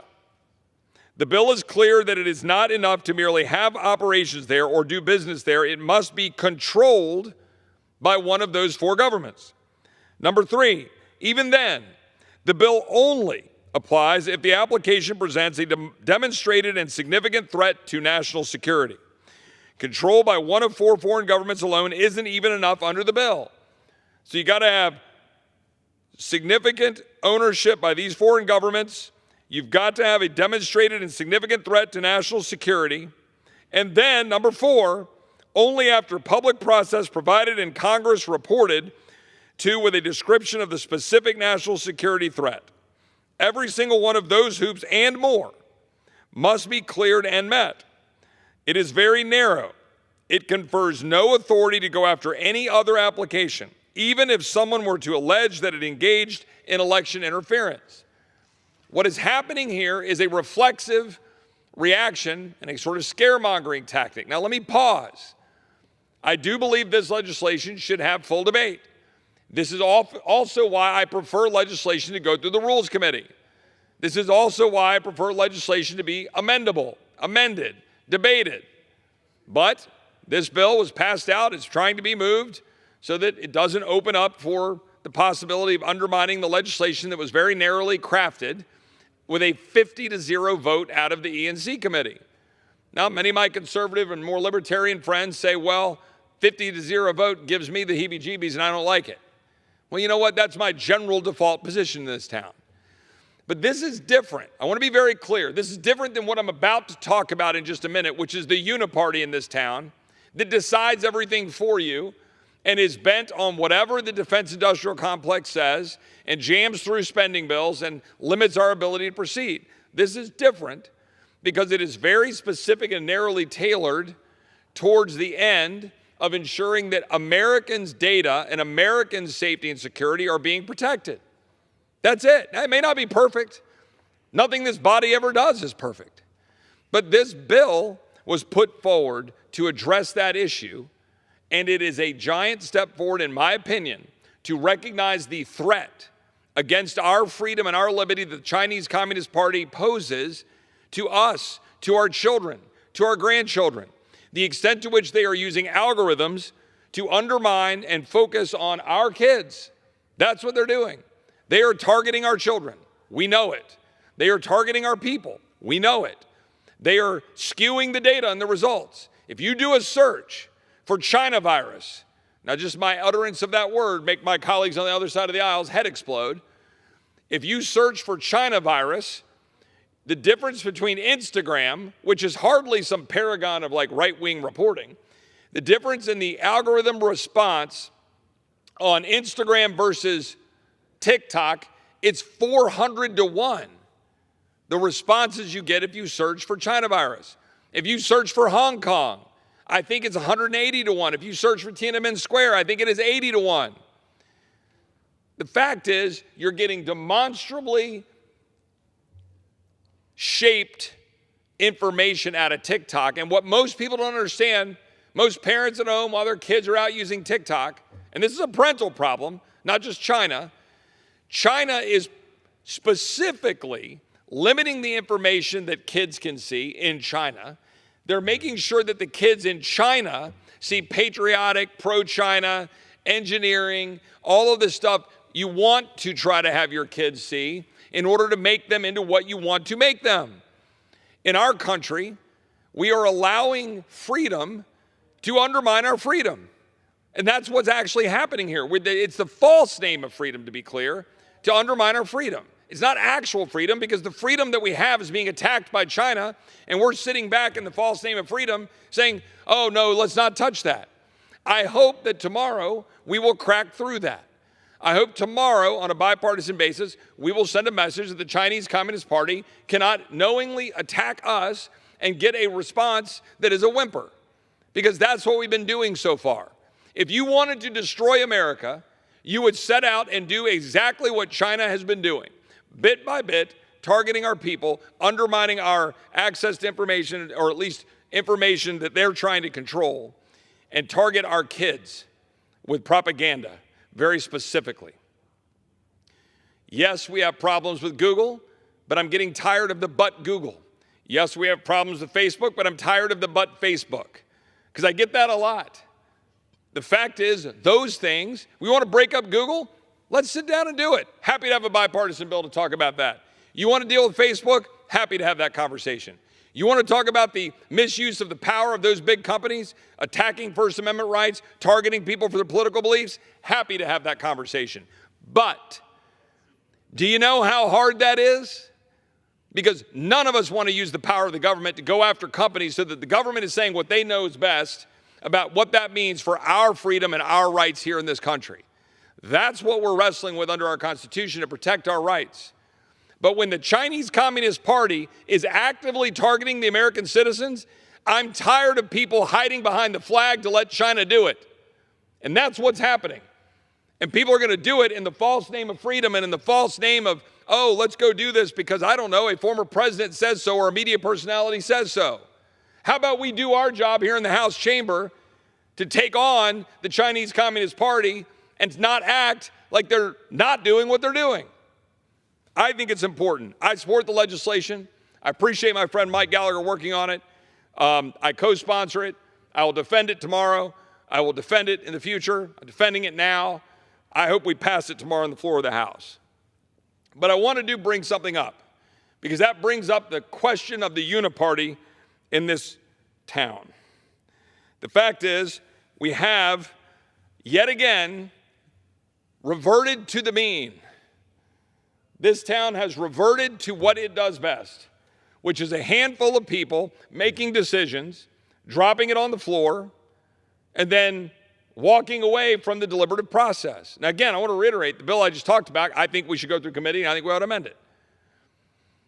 But we are walking away from our duty that we fought for 14 months ago, to have amendments, to open up debate, to run through the normal, regular order, but more importantly than that even, to actually stand up to the powers that be in this town that make all the decisions. 3 years ago, I stood on the floor and I pointed out that our border was in chaos already, a mere 2 months into the Biden administration. In his first full month in office, federal law enforcement had already encountered more than 100,000 migrants at the border. It was spiking. It was spiking rapidly. And we all knew it. And those of us who went down to the southern border in Texas, we went down and we sounded the alarm, and we got a lot of crickets in this town. That was the beginning of the radical progressive Democrats' efforts to reshape America with mass releases into our country. Just in December, we saw 370,000 migrant encounters alone. 3 years into this crisis, now, radical progressive Democrats are trying to blame the crisis on Republicans. You heard the gentleman, Mr. McGovern from Massachusetts, on the floor of the House today.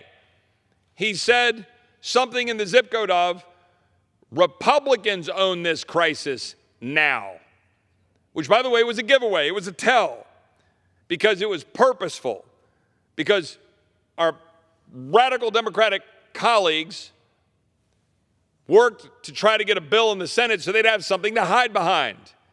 And unfortunately, a handful of Republicans, either wittingly or unwittingly, went along. But the bill died because the bill doesn't do the job. But here's the question. We've got a situation in our country where we've got wide open borders. I'm going to go through some of the details in a minute. And yet, today, we passed a resolution. I supported it. I voted for it. I went to the Rules Committee, did my job, defended it, argued for it, came to the floor, debated it, argued for it. I support it. But come on. It's a resolution. Why? You want to know why? Because we refuse to use the power of the purse to stop President Biden. That's the truth. That's what we're actually doing. Next week, in about 8 or 9 days, this Republican Party will saddle up with that Democratic Party filled with radical progressive Democrats who want to remake America, dump people into the country through mass releases. My Republican colleagues will saddle up with Democrats to pass a funding bill that will fund all of those open borders. And then they'll try to go home and campaign, but I passed a resolution. But I passed a bill that was named after Laken Riley. Aren't I great? Aren't I awesome? The answer to that question is no, you're not. You're not great. You're not awesome. Great and awesome is when you're willing to stand up and fight for the people you said you would fight for when you came here. We control the power of the purse. And I'm tired of the excuses. We had another member of Congress resign today. So now I'll be told, Chip, we only have a 1-seat majority or 2-seat majority. I don't even know what it is anymore. Let me ask you a question. Does it matter? In 2018, we had the House, we had the Senate, we had the White House, and we had a bigger majority than we have today. And we utterly failed to secure the border. Totally dropped the ball. Didn't do it. Why? I remember why. They would say, Chip, we don't have 60 votes in the Senate. Let me be very clear to the American people back home. There is always an excuse for why those who campaign to come to this town fail to deliver. Always. Here's a glimpse into what we will be funding next week. Here's a glimpse into what your members of Congress, both sides of the aisle, led by radical progressive Democrats, who, by the way, you will get more votes out of them than you do out of Republicans. Every bill we have passed over the last 4 or 5 months of consequence have had more Democrat votes than Republican votes. Let's be very clear. That's the truth. You can't hide from the truth. You can't hide behind rules votes. You can't hide behind pointing fingers. This institution, the Republicans that run it, we are giving the ability for bills to come off this floor with more Democrat votes filled with radical progressive Democrats who want to remake America than Republican votes. The last bill, the first half of this omnibus spending bill that spends at Nancy Pelosi's levels, more than Nancy Pelosi's spending levels, cracking the caps that we passed less than a year ago, that legislation passed, I think, with only 2 Democrats voting against it. 2. Do you know who is in the Democratic Party? 2 voted no. I think we had 83 Republicans vote no. You do the math. Which way do you think that bill tilts? Here's what we're going to fund next week. We had 1,200 known gotaways recorded at the border on Sunday alone. In this country, 1,200 people came into this country. We don't know who they are. We don't know where they came from. We don't know what they're doing. But I promise you, for at least a large block of them, they ain't up to good. 1,200 on Sunday. 4 human smuggling loads were caught in 48 hours in Kinney County just this week, just south of San Antonio. These are friends of mine that live in that county. Virginia authorities apprehended an illegal immigrant from Mexico in connection with the February 29th abduction of a 15-year-old unaccompanied alien child. Illegal alien. An illegal alien from Mexico was arrested for allegedly crashing into a Washington State trooper while drunk and high, killing the 27-year-old husband and father. I've gone through and recounted all of the deaths. We've talked about Laken Riley. We've talked about the 2-year-old who was killed just out of the nation's capital by somebody who was released here by Joe Biden. Meanwhile, criminals with ties to MS-13 and other gangs are selling fake green cards and Social Security cards to illegal aliens on street corners in Queens. That's happening right now. You're going to fund that. A smuggler from Sullivan City led Texas DPS on a high-speed chase in Hidalgo County, just recently arrested for evading human smuggling in DWI. An illegal alien from Venezuela has been charged with manslaughter for a wrong-way accident in Missouri that killed a 12-year-old boy. FBI Director Christopher Wray warned Monday this bureau is very concerned, quote unquote, about a human smuggling network with ties to ISIS that utilizes the southern border to gain entry into the United States. 331 known or suspected terrorists stopped at the border under Biden. 169 in fiscal year 23, 58 so far this year. Members of a Mexican cartel shot at migrants who were taking Ubers to cross the southern border illegally, illegal aliens, leaving 1 woman dead. Nobody crosses the border without cartel permission. They have control. 7.3 illegal aliens crossed our border since Biden took office. That's more than the population of 36 U.S. states. 7.3 million. Nearly 1.8 million known migrants escaped Border Patrol, the gotaways I was talking about before. We have released some 4.5 million of the 7.3 million illegal aliens that crossed our border. 4.5 million we've released. Now, I want to stop there for my radical progressive Democratic colleagues who say that nothing is wrong and they're not doing anything. They're making policy choices to release people into the United States using parole authority against the law to mass release people, including the man that came in here affiliated with a dangerous gang in Venezuela who killed Laken Riley. Not Lincoln Riley. 331 on the terrorist watch list under Biden. 75,000 fentanyl deaths in 2022. The administration has paroled 1 million illegal aliens into this country, many of whom come from Haiti and Venezuela. Pause. Many of whom come from Haiti. Has anybody looked at Haiti recently? There's some dude named Barbecue who's in charge of Haiti at the moment, basically running the show, a dude named Barbecue. We got people, they're running like gangs of marauders of cannibals in Haiti. And now we're going to get a mass influx of people from Haiti. In fiscal year 2023, DHS released more than 233,000 under the Cuba, Haiti, Nicaragua, and Venezuela categorical parole program.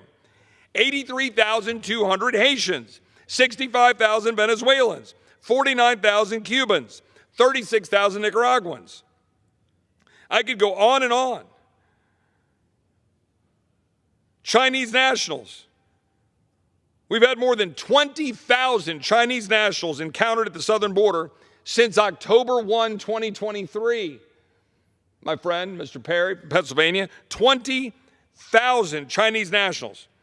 For context, more than 24,000 Chinese nationals were encountered across the southern border in all of FY23.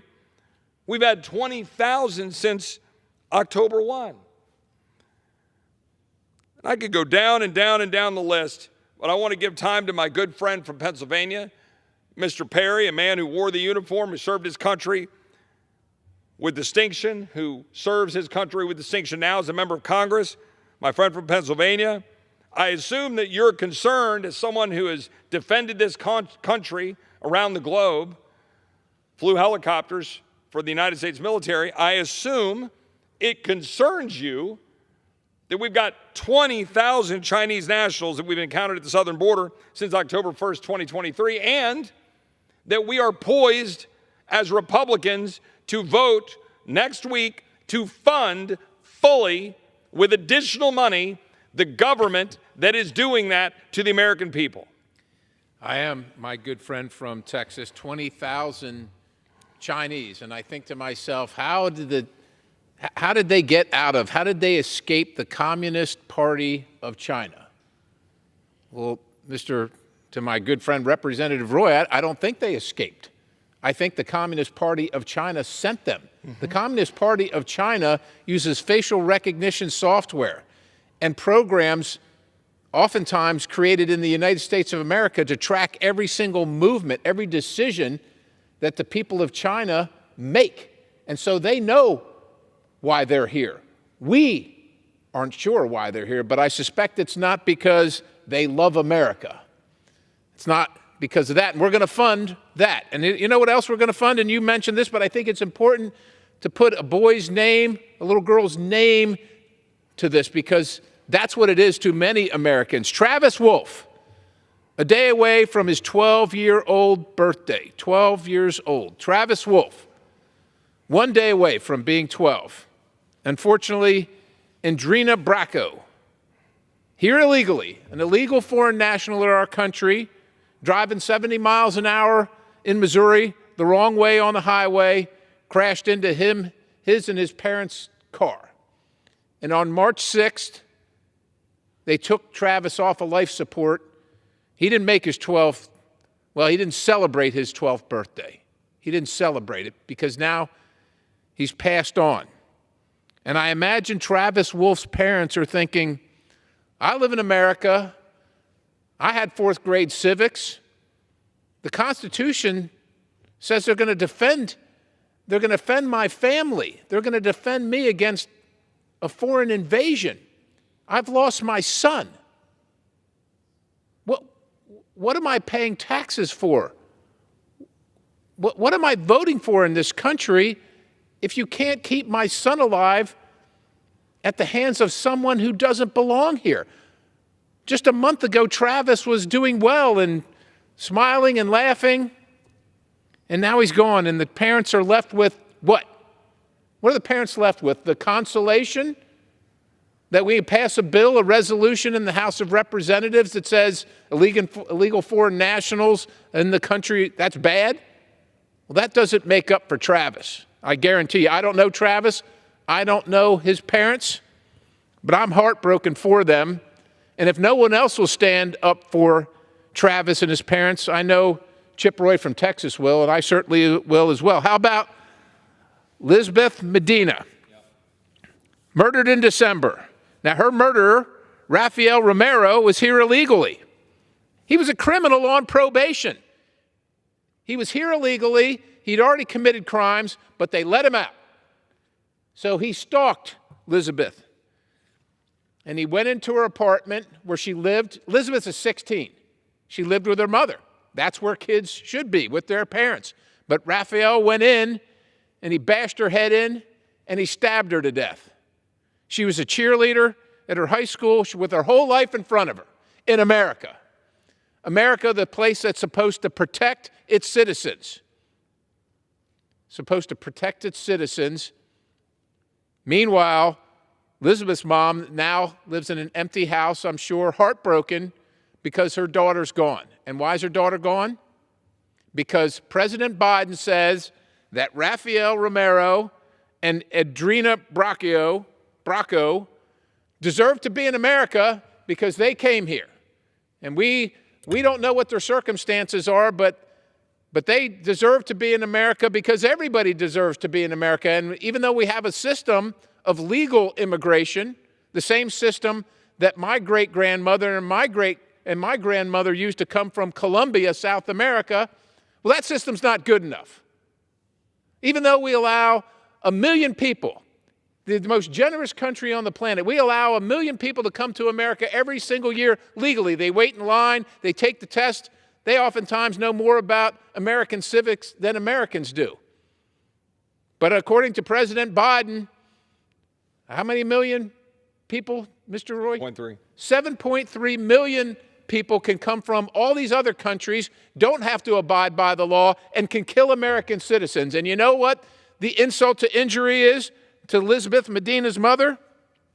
Next week, we're going to make sure that the federal government is fully funded so they can just keep on doing it, keep on sending the killers, kill American citizens. It is unacceptable. It is unconscionable. And somebody's got to stand up for these folks. Somebody's got to, if the majority of the folks in this chamber won't do it, well, then maybe the majority of the folks in this chamber need to get a different job. I don't know what else to say. We are here to represent the United States of America and our citizens. Our citizens. And when they're dying at the hands of people that are here illegally, that have been arrested for crimes committed, not only the crime of coming to the country illegally, disrespecting the people that pay the bills around here, disrespecting the people that follow the law around here, but then commit crimes in addition to that. And me and Mr. Roy, Madam Speaker, you're expected to vote to fund all that because it's too hard not to. It's just too hard, Mr. Roy from Texas.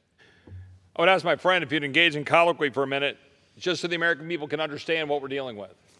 Next week, we are going to take up the second half of an omnibus appropriations package. There's no other way to describe it. It was an omnibus bill broken into two parts.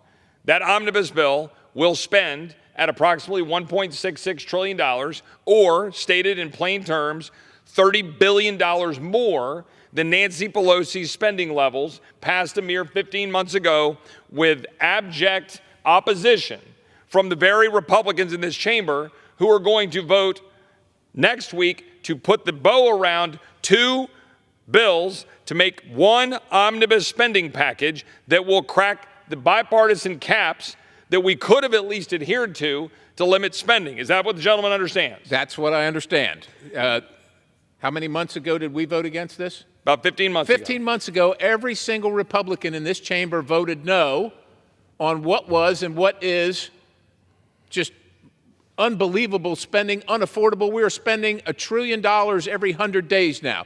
Every single Republican voted against it. The policy was awful, led to the death of these two individuals. The spending was unaffordable. And now, these months later, we've avoided an omnibus in December so that we can do 2 minibuses in March. And I feel so much better about that. Don't you, Mr. Roy? To be clear, we are racking up an additional $1 trillion of debt every 100 days. Additional trillion. We are spending now this year more on interest than our national defense. We will be cracking $1 trillion of interest in 2026. We are now going to pass a package that spends $1.66 trillion, which the CBO acknowledges will continue to rack up deficits into the foreseeable future. We are going to do that after having voted for a bill last week that funded a number of things, from the Milcon VA to the energy and water to other issues. This next week, though, we're going to be voting on defense. We're going to be voting on state and foreign operations. We're going to be voting on Department of Homeland Security. Now, a lot of these are bills that we passed last year as Republicans in the House. And I would ask the gentleman, when we passed legislation last year, we passed legislation to push back on the radical progressive Democrat agenda in the state and foreign operations bill that we'll take up next week, that I would remind that the United Nations is a part of, to the tune of $12.5 billion. Now, by the way, Texas has had to spend $12.5 billion over the last 3 years to defend itself when the federal government won't do it. But we're going to have $12.5 billion for the United Nations. That is going to be funded this next week by this body, a United Nations, which, let's see if the gentleman agrees, has the United Nations Human Rights Council, which passed condemnatory resolutions on Israel 104 times to China's 0. A United Nations Population Fund, which is complicit in China's population control programs. The World Health Organization, complicit in COVID-19. UNRWA, I know the gentleman's familiar with this one. UNRWA, the corrupt organization that was been exposed since October 7th in terms of its engagement in the barbaric attacks by Hamas on the people of Israel. We're funding it. Now Biden says he's not funding it, but will we make that clear next week? We did last fall. We made it clear, but not clear enough. Why is that? What did the gentleman do last fall? We had an amendment on the floor to defund the United Nations Relief and Works Agency that funds directly Hamas. Unfortunately, it didn't pass. And then within days of that, Hamas attacked Israel. And it didn't pass because it didn't have unanimity among Republicans. That's correct. And so now, will we vote this week to fund UNRWA? Now, even if UNRWA is taken out, which it's possible that it will be, even if it's taken out, will we continue to fund all of the so-called humanitarian relief that is still getting funneled to Hamas? Well, what about the funding to the United Nations that is then funneled to south of the border, right, which is used to pay the cartels to move people from 150 plus countries through my good friend Chip Roy's district in Texas to the rest of the United States, funding the people that are taking the life of Travis Wolff and Elizabeth Medina, funding those people. Will we continue to fund, through the State and Foreign Operations Bill, the president's radical anti-life agenda? Will we pass instead any of the pro-life protections like the Mexico City policy, or no? What will we be funding? Continuation of the radical anti-life policies of this administration. Will we be voting to end, or will we be voting to fund all of the manner of wasteful and woke international envoys? The special envoy for racial equity and justice, the special envoy to advance the human rights of LGBTQI persons, the special envoy for international labor, the special representative for Palestinian affairs. Will we be voting to fund that next week? I suspect that we will get almost twice as many votes from that side of the aisle for a bill brought by a Republican majority. And the reason why that is because most of their priorities, the vast majority of their priorities, are funded. The gentleman served in the United States Army, correct? Correct. The gentleman flew helicopters in the United States Army. Correct. Rose to the ranks of the title general, correct? Correct. Do you believe that we should be next week, as Republicans, voting to fund chief diversity officers across the Department of Defense that are destroying recruiting and turning our military into a social engineering experiment? With the Air Force reducing planned troop totals in their 2025 budget, cutting the total number of airmen of the service after missing its recruiting goals?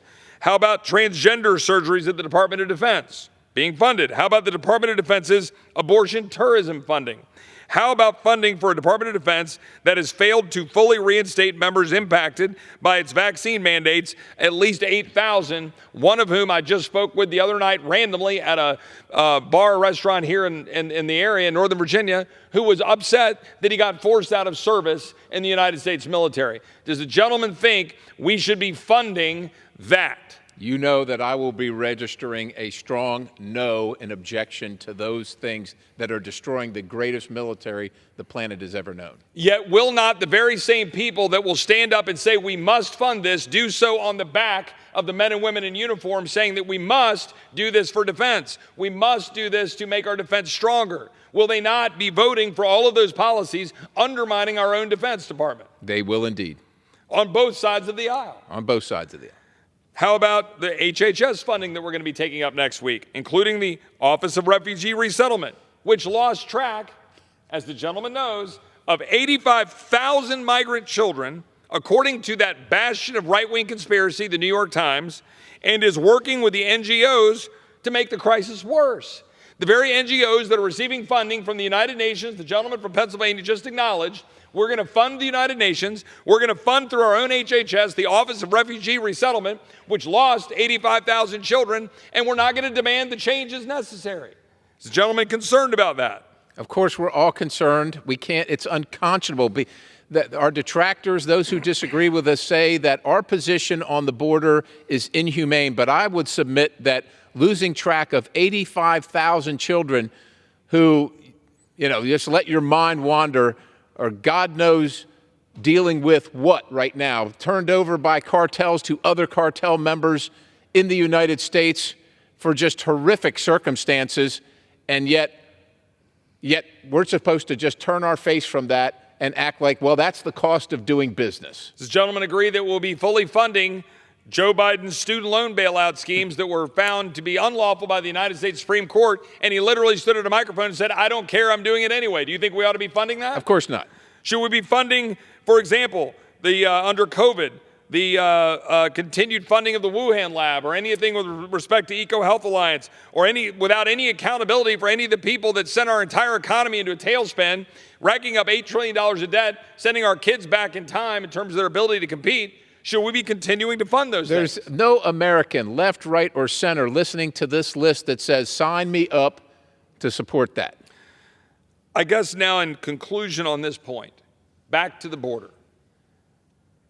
An absolute tragedy that is unfolding for Americans reeling like Laken Riley's parents, like Lizbeth's mom. By the way, you left out the fact, and I understand, that she was supposed to be cheering at an event. Her mom went there to go see her daughter. And when her daughter didn't show up, she had to go home to find her daughter's lifeless body in a bathtub. Killed by somebody here illegally, an illegal alien. And again, I want to be very clear. The President of the United States, whether he knows it or not, a subject that we explored today in a Judiciary Committee, whether it's willful or not, he's certainly complicit, because the buck stops with the president, that they are releasing people into the United States in mass form, contrary to law, and endangering people like Laken Riley, like Lizbeth, like the 2-year-old out here in Montgomery County, like hundreds of examples, thousands of fentanyl deaths. And by the way, put all that aside.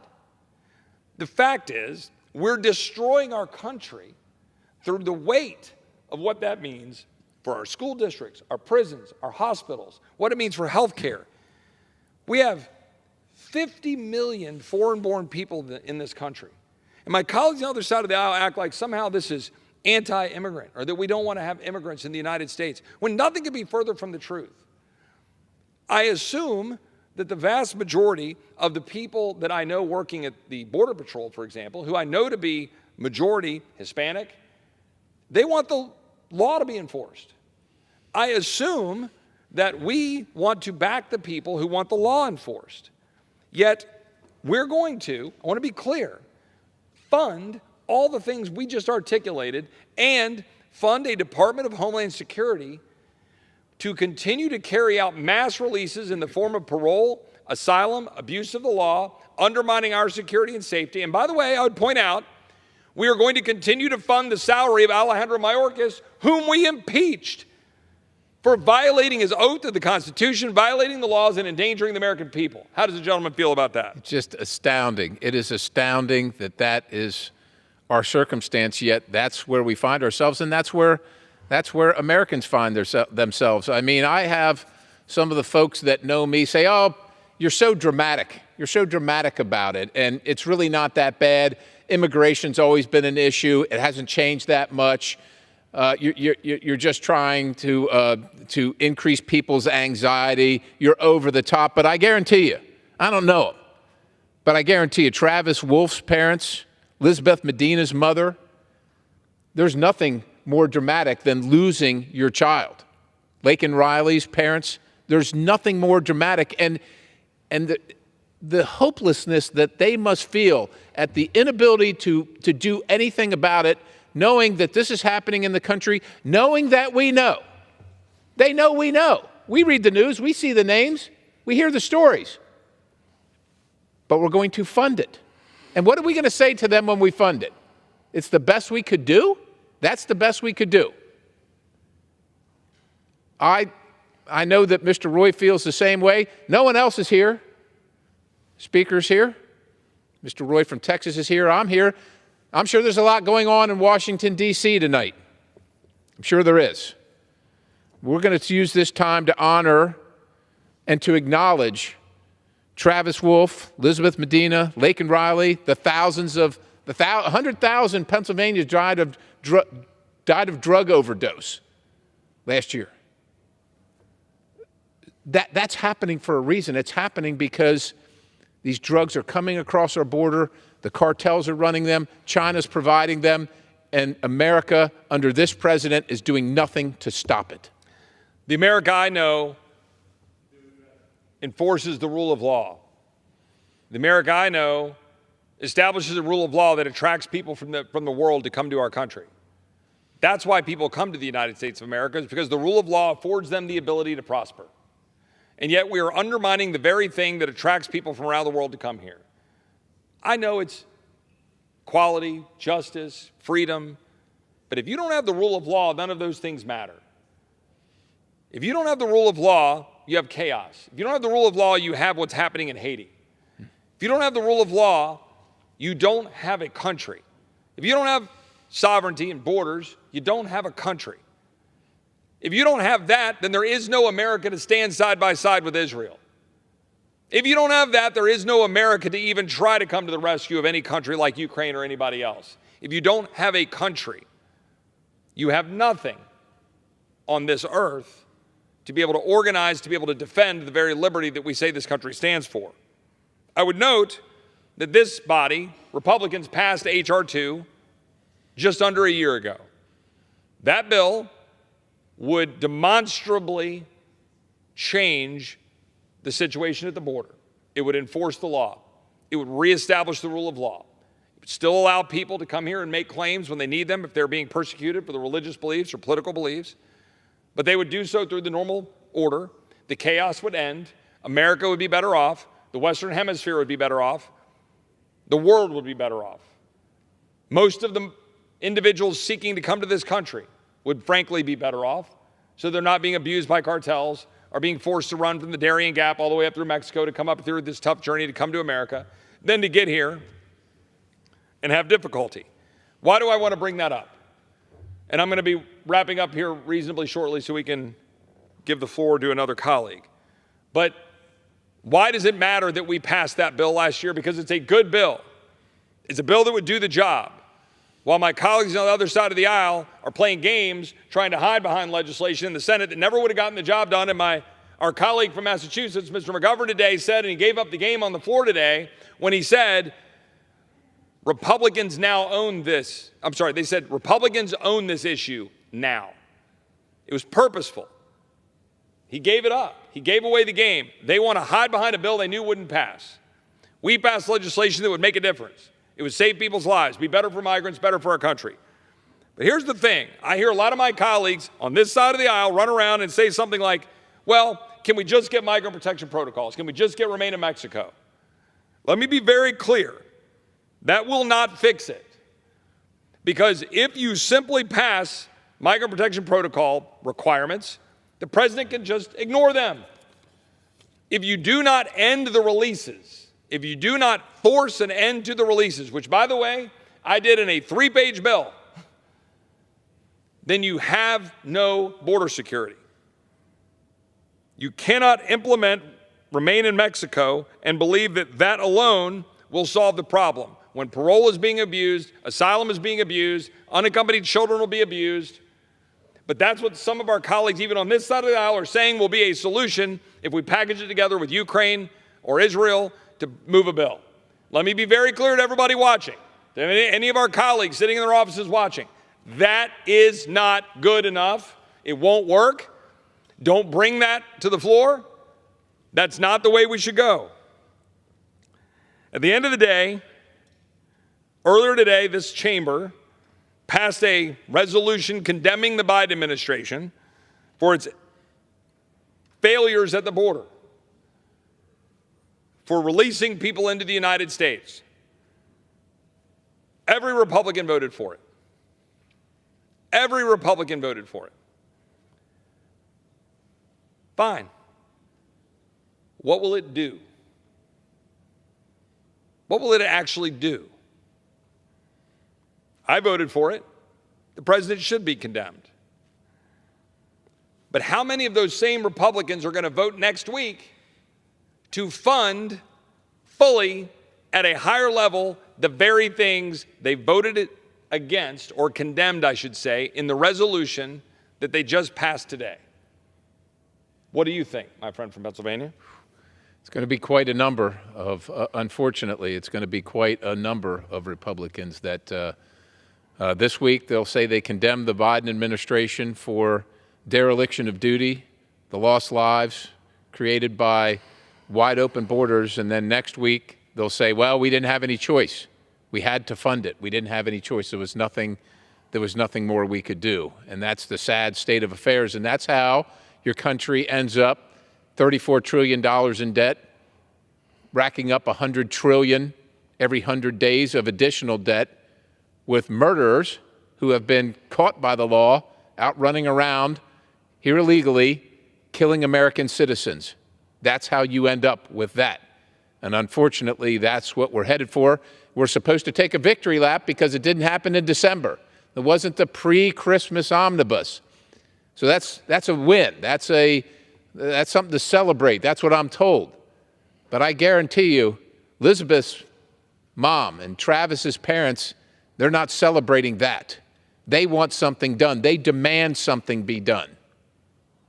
They can't bring back their loved ones, but we can damn sure make sure that that doesn't happen to anyone else. And the way to do it is to stop funding this wide open border. And people that say, well, you passed H.R. 2, it's dead on arrival in the Senate, they're never going to take it up, you have to accept something less.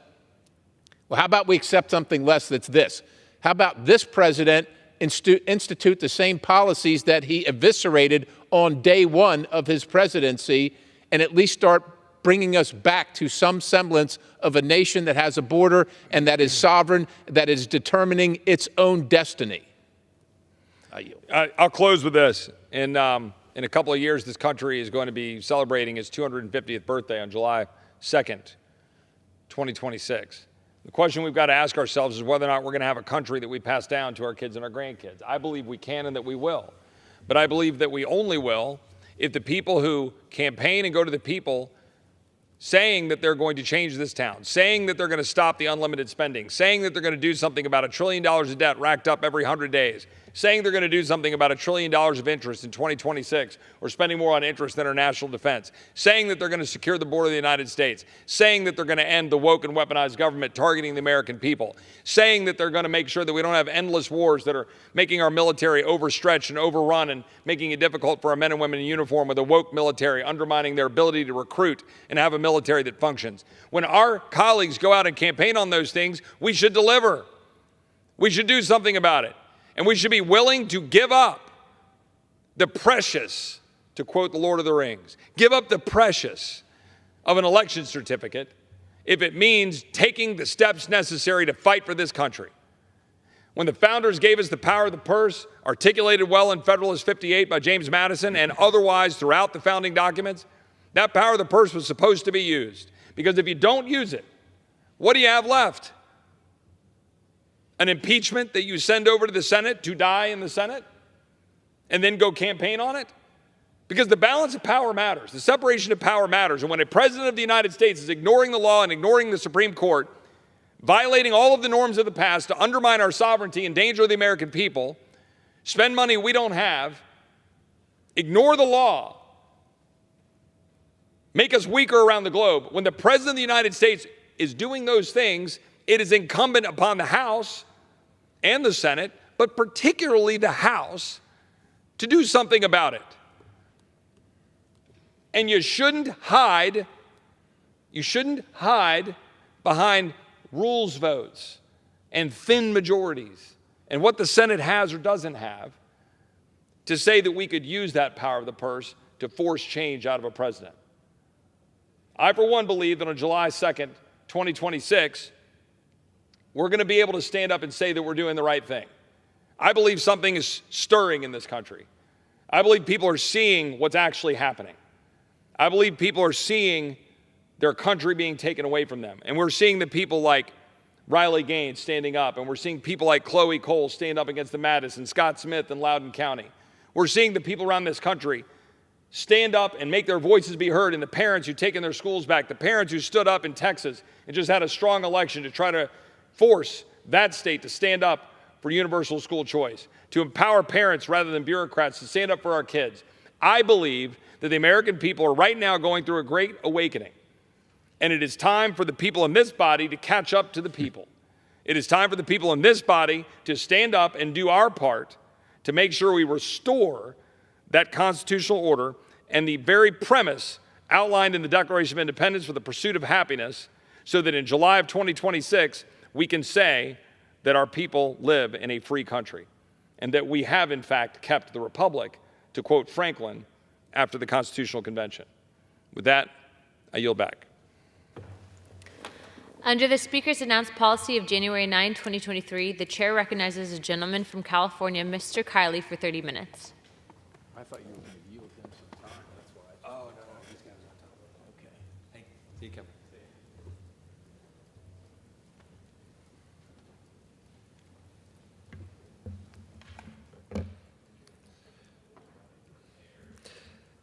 Madam Speaker, last week, President Biden presented his State of the Union address, and the reviews from the public show it to be the most poorly received of any that's ever been, where that's ever been measured when the State of the Union has appeared on television. And it's no secret why.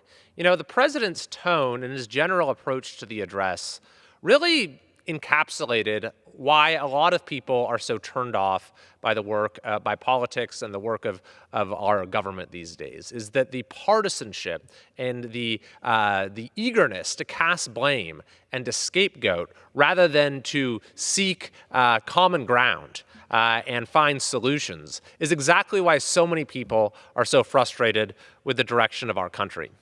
But on top of that, the president said a lot of things that just simply did not accord with reality.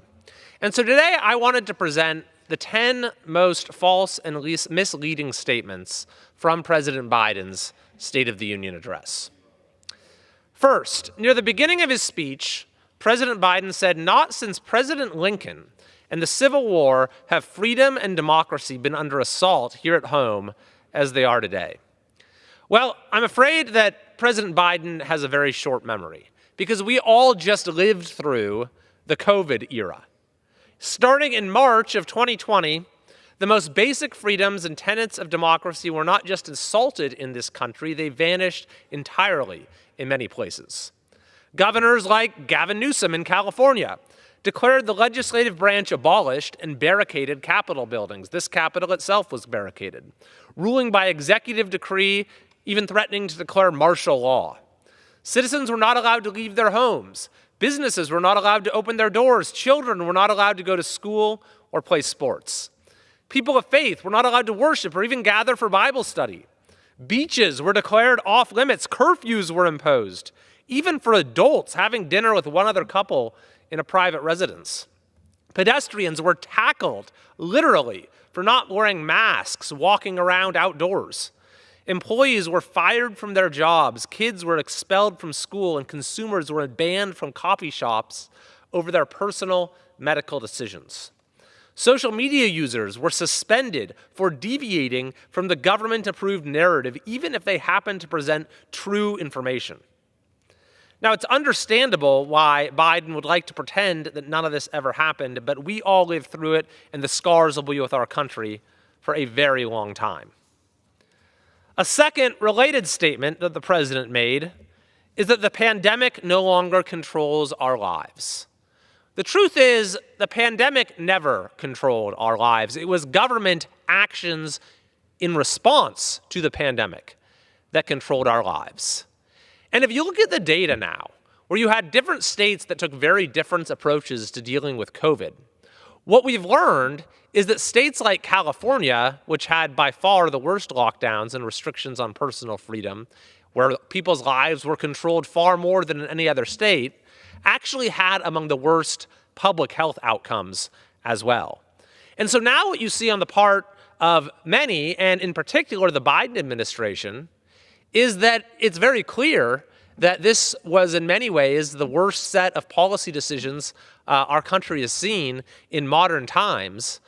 Restrictions on personal liberty, damage to our economy, damage to our children was all done for absolutely no reason. So there's this attempt to pretend that none of this ever even occurred, which is what the president's remark in his State of the Union is an example of.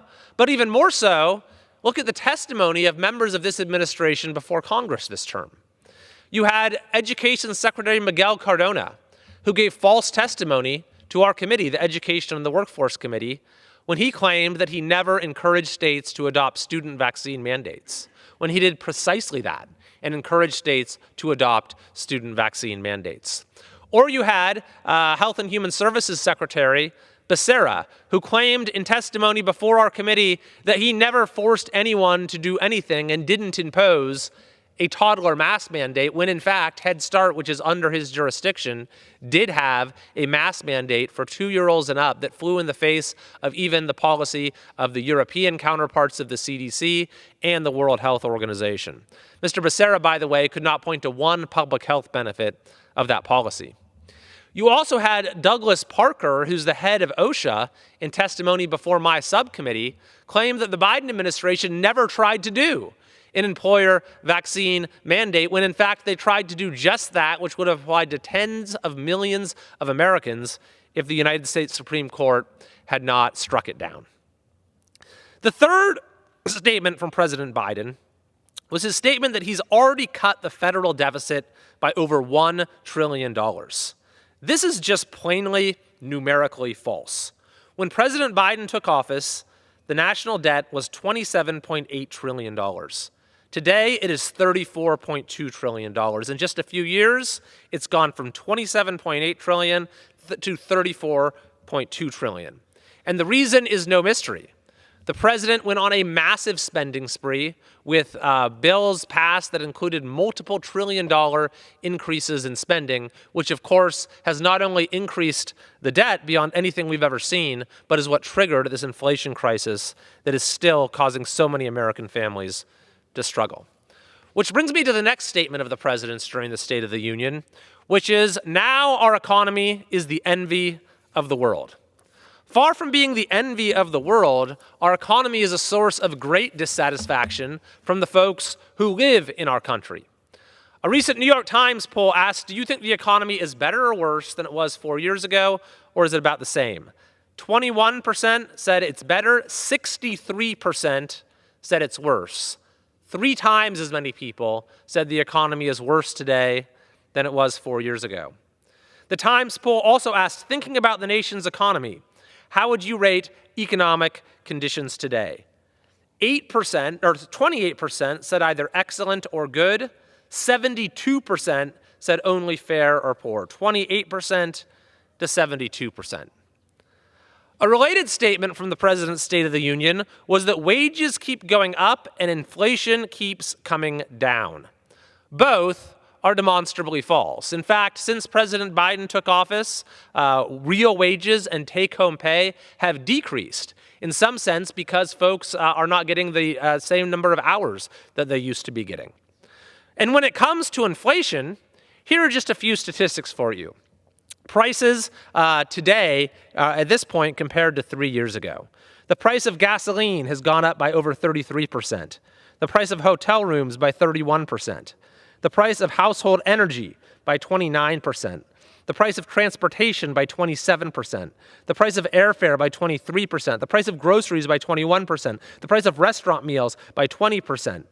The price of used vehicles, new vehicles, housing, rent, overall inflation, personal care, furniture, all in the high teens. The list goes on. And here's the thing, the president's statement that inflation is coming down, that is not any source of great personal satisfaction or encouragement for folks who are having to deal with these prices. The chairman of the Federal Reserve, Jerome Powell, recently noted, we don't expect to see a decline in the overall price level. That doesn't tend to happen in economies. We don't expect to see a decline in the overall price level. It has not happened yet, and it's not going to happen according to the chairman of the Federal Reserve. The irresponsible spending policies of this administration have unleashed inflation and a rise in prices that is not going away for American families. In President Biden's State of the Union, he also said that to remain the strongest economy in the world, we need the best education system in the world. The problem is that this president's policies have made it more difficult for us to have a good education system, let alone the best education system in the world. Last week, we held a hearing in the Education Committee on charter schools, which have been shown across the board to produce tremendous results in expanding opportunity and lowering achievement gaps, in increasing student achievement across the board. And yet one of the first things that the Biden administration did as soon as he took office is to go after charter schools and cut charter school grants. Not to mention the school shutdowns that were enacted across this country in states like California, and this president never came out and did a single thing to get governors like Gavin Newsom to let kids come back and go back to school. And we're going to be dealing with the harms from these school shutdowns from a very, very long time. Perhaps the biggest domestic policy mistake, if we look at all the mistakes during COVID, perhaps there was no bigger one than the school shutdown that did so much harm to so many kids. President Biden also stated, in my first day in office, I introduced a comprehensive plan to fix our immigration system, secure the border. He did no such thing. He did quite the contrary on his very first day in office and his first days in office, with dozens of executive actions that made the border less secure. And the results were utterly predictable. We now have 8 million illegal border crossings since the president took office. He set the all-time record in his first year, he broke that record in his second year, and he broke that record in his third year. For several years, going back to 2014, before he took office, there had only been 5 months, a handful of months out of all of those months and all those years, where you had more than 100,000 people come across the border illegally. That figure has been met each and every month since President Biden took office. And so you can look at exactly what he did and trace these consequences to that change in policy, those unilateral changes in policy, where he ended the migrant protection protocols, remain in Mexico. He instituted catch and release. He ended Title 42. He ended the border emergency. He completely distorted and warped the parole and asylum systems to let tens of thousands of people into the country. These are the things that he did when he took office. The idea that he came into office and proposed fixing our system and securing the border could not be more out of touch with reality. The president also stated that he's ready to fix it, referring to the border. That's what he said. I'm ready to fix it. If he was ready to fix it, he would have fixed it. He would have reversed the unilateral actions that he took when he became president that have caused this unprecedented number of people to come across the border. What's more, he could provide encouragement for the Senate to pass the Secure the Border Act, H.R. 2, which we passed in the House towards the very beginning of last year, yet has been gathering dust over in the Senate. And the president hasn't done that. If he was truly ready to fix it, if he was ready to fix the crisis at our border, he would have done so. The ninth false and misleading statement from the president's remarks are that violent crime has fallen to its lowest level in the last 50 years. In reality, violent crime still has not gone back to what it was before COVID. And what's more, property crime has skyrocketed across the country, including a huge increase in vehicle thefts. On the Judiciary Committee, we've held field hearings in Manhattan, in Chicago, right here in Washington, D.C., where we have seen the absolute horrifying amounts of violent crime and number of victims that are being created as a result. We see cities in California, like Los Angeles, and San Francisco, and Oakland, where they're literally collapsing. In Oakland, the governor, Newsom, just sent in extra law enforcement because the crime there is so out of control. In Los Angeles, the police will tell you, don't go outside wearing your jewelry if you want to avoid getting mugged. In San Francisco, or in Oakland rather, the In-N-Out just closed its first ever restaurant because it wasn't safe for their customers and their consumers. In Oakland, Taco Bell just announced its 4 restaurants. They're no longer going to have indoor dining. They're no longer going to accept cash. In San Francisco, we see more and more businesses leaving each and every day. Even the store that inspired Toy Story, that's been there for decades, recently closed as well. And the final truly misleading statement from the president that for many, many Americans could not be more false is when he said that tonight we can proudly say the state of our union is strong. Americans overwhelmingly disagree with that statement. They're overwhelmingly dissatisfied with the direction of the country. It's time for change. It's time for a new direction. And my hope is that the president would have recognized that, would have acknowledged his mistakes when it comes to the economy, when it comes to the border, when it comes to public safety, and proposed a new direction, proposed turning the page. And I would have been very happy to work with him if he had done that. And I am still happy to work with him in any way possible, if it's going to be good, if it's going to change his approach to the economy and to immigration and to crime and to several other areas. But unfortunately, we have not seen that yet. And as someone who comes from California, I can tell you where we're going because we've already seen it play out in California. This president continues to copy California's failed policies. He believes Gavin Newsom when Newsom says that California is a model for the nation. But in fact, California is losing people each and every day. It's very sad. The state where it used to be the state anyone could get ahead has now become the state so many can't wait to leave behind. For the 4th straight year, we've led the nation in one-way U-Haul rentals. And if Joe Biden's administration continues to copy California's policies, we're going to see similar results for the entire country.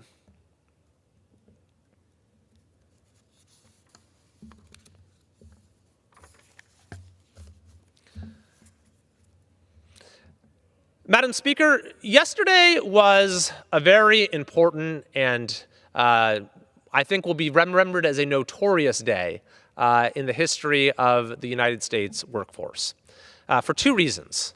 First of all, it was the 1-year anniversary of Julie Su being installed as acting Secretary of Labor.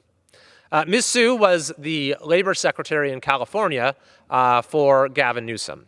During her tenure, California had the worst unemployment in the country. California has had the highest poverty rate, the lowest level of wage growth in the country. She was responsible for $31 billion in fraud at the state's unemployment department. and she was the architect of one of the worst laws in our state, or truly our country's history, known as AB 5. Unfortunately, President Biden thought this was a good resume to be the new Secretary of Labor, so he nominated her last year. And the administration set up a war room inside of the White House to get her confirmed. It was a very, very aggressive campaign to convince senators to confirm her. And yet, after all of that, the Senate rejected her nomination. It was never brought to the floor for a vote. There was bipartisan opposition. And at the end of the year, the Senate returned the nomination to President Biden, not having confirmed Ms. Sue. And yet, she remains as Secretary of Labor, acting Secretary of Labor, and has just passed her one-year anniversary. This is truly a lawless situation, an end run around the advice and consent process in the United States Constitution. And the fact that Ms. Sue has been there for a year, despite the Senate rejecting her nomination, despite the White House doing everything they possibly could to get her confirmed, and the Senate still refusing to confirm her, is an insult to our Constitution and to our workers and to the American people. But it just so happened that on the very day that Ms. Sue marked her one-year anniversary as the unconfirmed acting Secretary of Labor, the new rule that her department has proposed, the independent contractor rule, which is modeled on Gavin Newsom and Julie Sue's AB 5 law from California, went into effect. Now, AB 5 has been a complete and utter disaster for our state. It's caused folks in over 600 different professions to lose their livelihood, their ability to make a living. What the new rule does, like AB 5, is significantly restrict one's ability to be an independent contractor, to work on your own terms, to be your own boss, to be able to set your own schedule.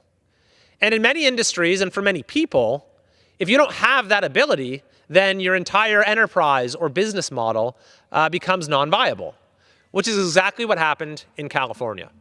After AB 5 went into effect, or even before that, in late 2019, early 2020, you had all kinds of people that suddenly had lost their ability to earn a living. And now, a few years later, we recently got some empirical evidence for this as well, out of George Mason University, which studied the employment effects in California, specifically of AB 5.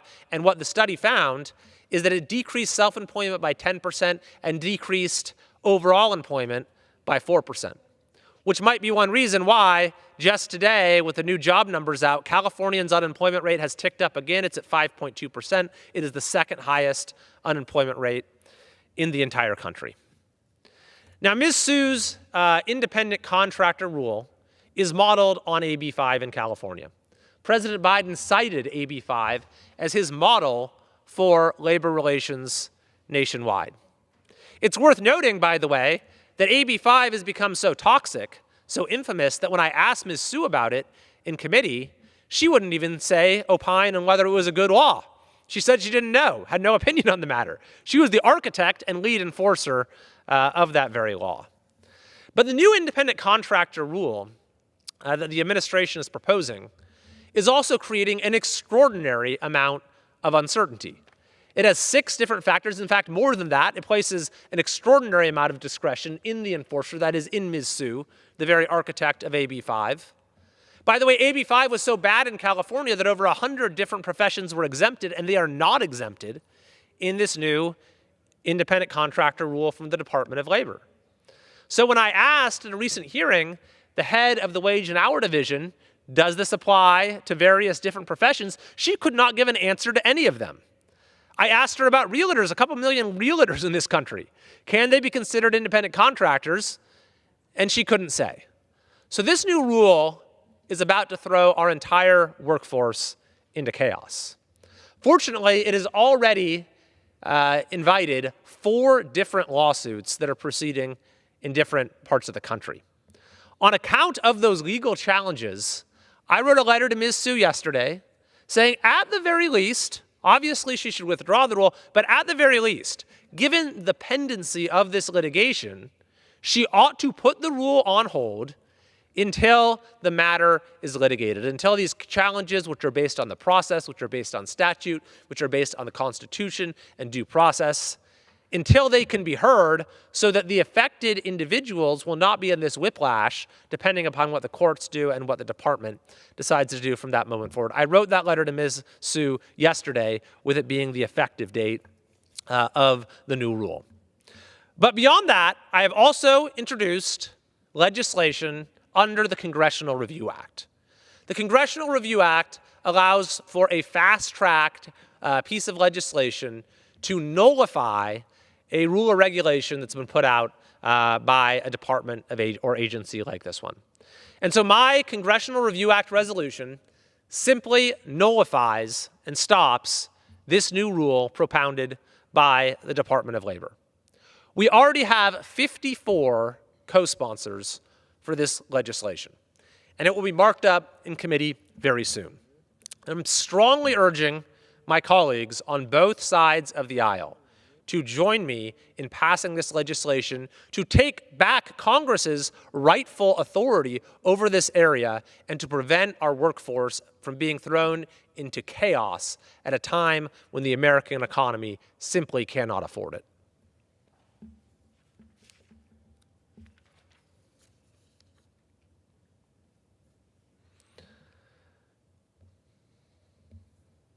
Madam Speaker, earlier this week, I filed an amicus brief with the United States Supreme Court in the case of City of Grants Pass, Oregon versus Gloria Johnson.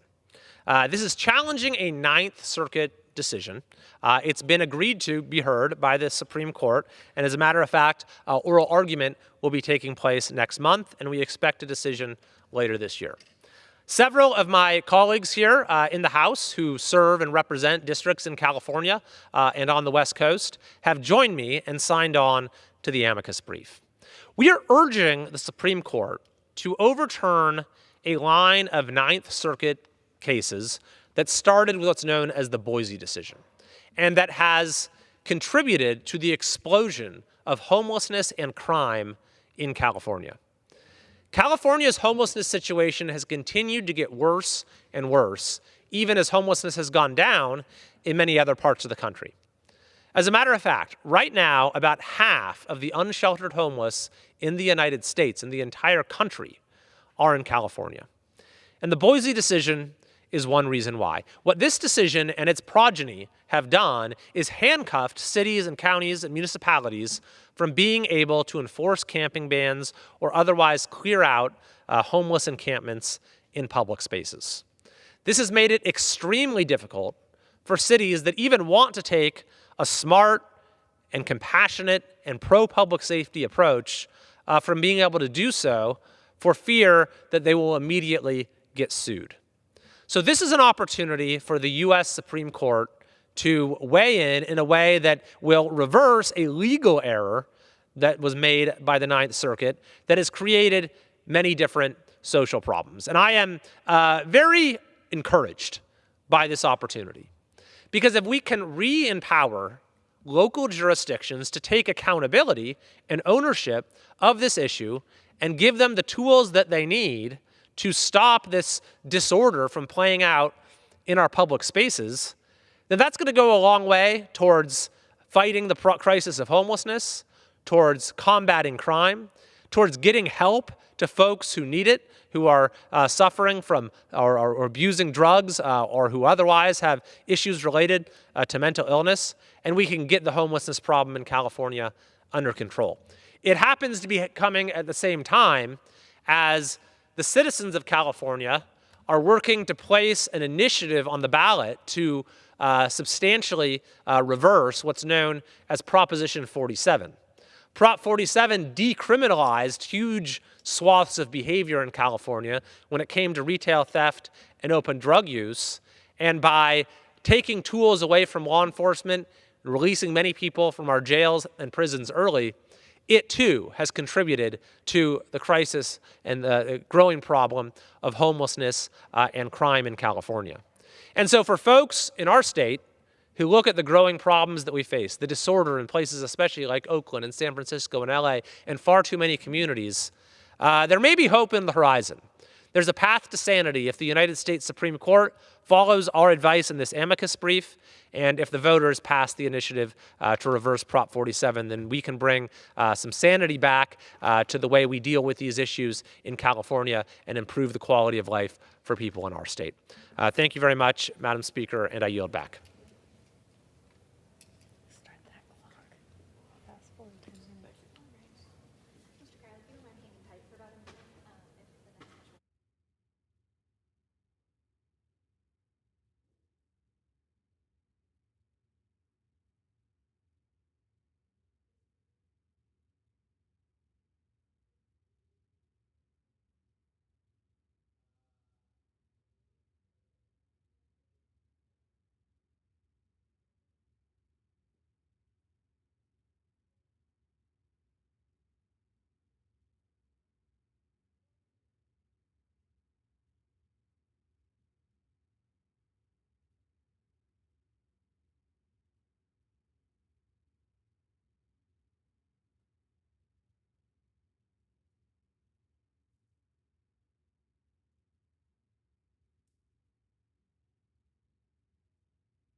For what purpose does the gentleman seek recognition? I move to adjourn.